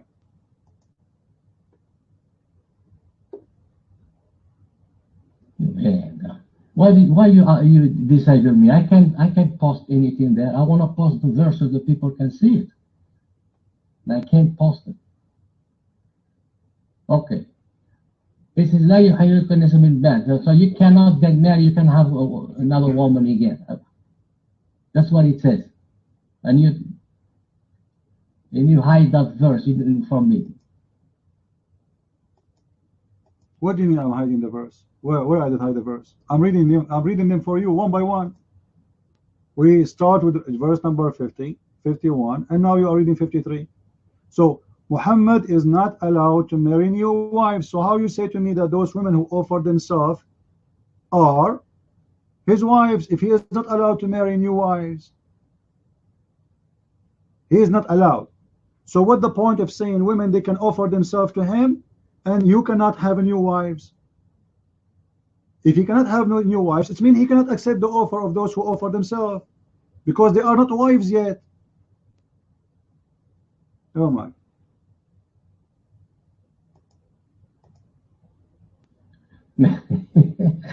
The verse which says from you cannot have another wife. It was revealed after the other one. You're mentally retarded. You don't. Hold on. Let us say this is true. But women still, they can offer themselves anytime they want. Are you saying that any woman, she can offer herself, it was an open window for one day?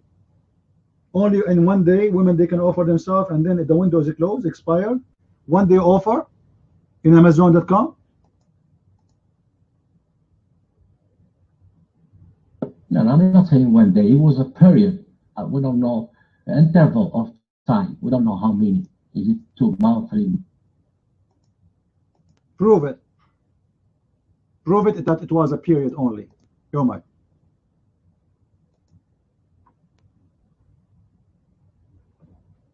I'm going to prove it. You prove by reading the verse, not lawful to you.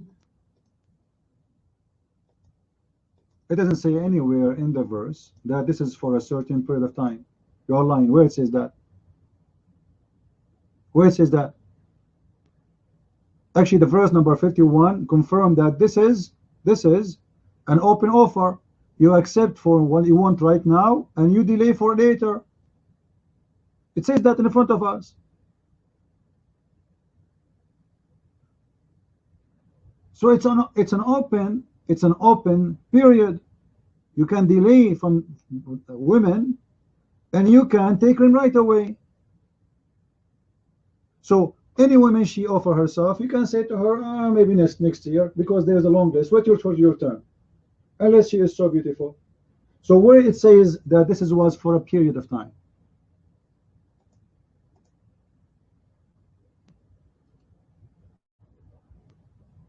It was for period of time because the revelation of the next verse is going to cancel. You know, that is. It doesn't say, for example, 3 or 4 months, but you have to look at just the verse. If the verse was revealed, it means it cancel. You know, you can no longer get married. That said, it's over.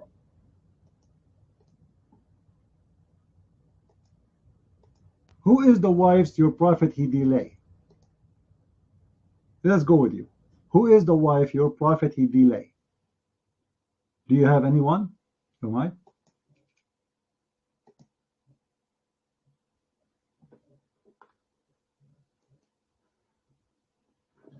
It doesn't say delay. Where did you get the word delay?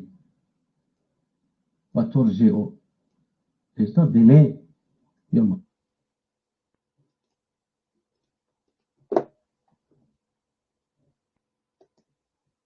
So what torgeo mean? So what torgeo mean? Guys, somebody post for us chapter 33 verse number 51, sorry. What torgeo mean then, if it's not delay? Go ahead.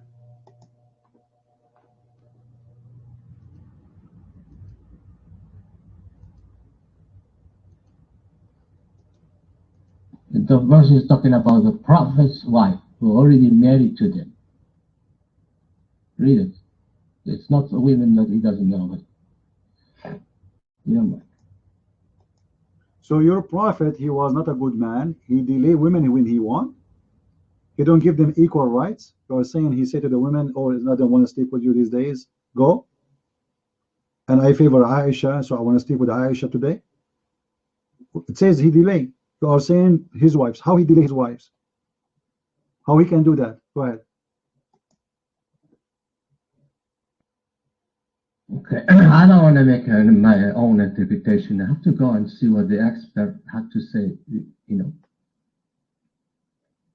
So what he really meant, God, in that verse. So expert will tell you exact meaning, not me, because it's ambiguous. You need to somebody who's who has a degree in tafsir, so he can explain you what this means. But he's talking about his wife. Your mind.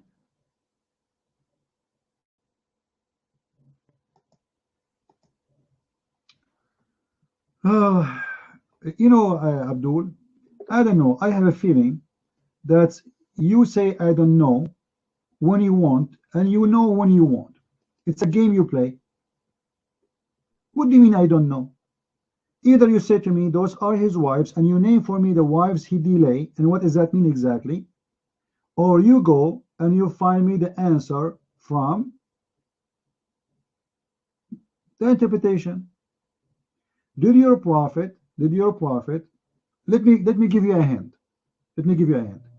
Maybe this verse is about Sauda bint Dam'a because she was fat and old and so big and so slow, and because of that your prophet, he stopped sleeping with her. Is that correct? You might. If you give me time, I can go and check, because next time I can tell you what happened. Because I don't want to make my own interpretation. You're trying to say, you past 30 minutes trying to prove to us the Prophet having sex with women out of marriage, but he couldn't. You show me hadith, you failed. You tried to deceive me and I can't. No, I showed already. I showed that Khawla, she offered herself. I showed Khawla, she received hadith nobody heard except herself. And not only that, Khawla actually, as long you insist for more, Khawla is the one. Guys, do you remember when a woman, she came to Muhammad and she said to him, there's a wet liquid in my vagina because I saw a wet dream? Anyone remember the hadith? You want to remember? Guess what? Guess who is this woman? This is Khawla bint Hakim.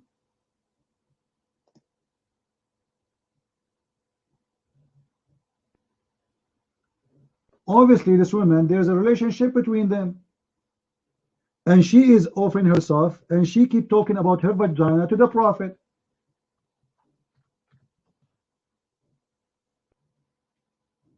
Let me show you.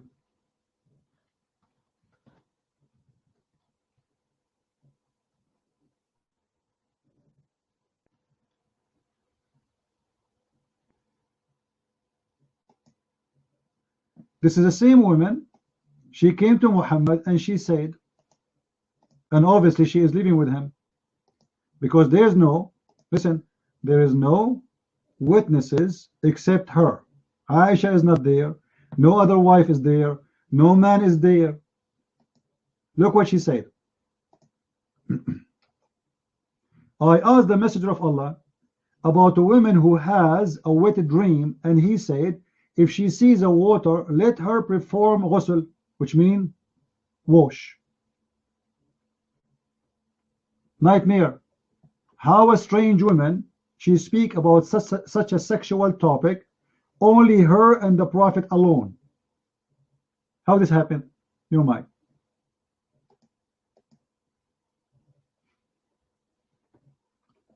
Okay. I don't know what to tell you, man. If you wanna debate me, you have to put hadith, the whole thing in Arabic. You just don't. I don't know how you debate me. I know. Here we go.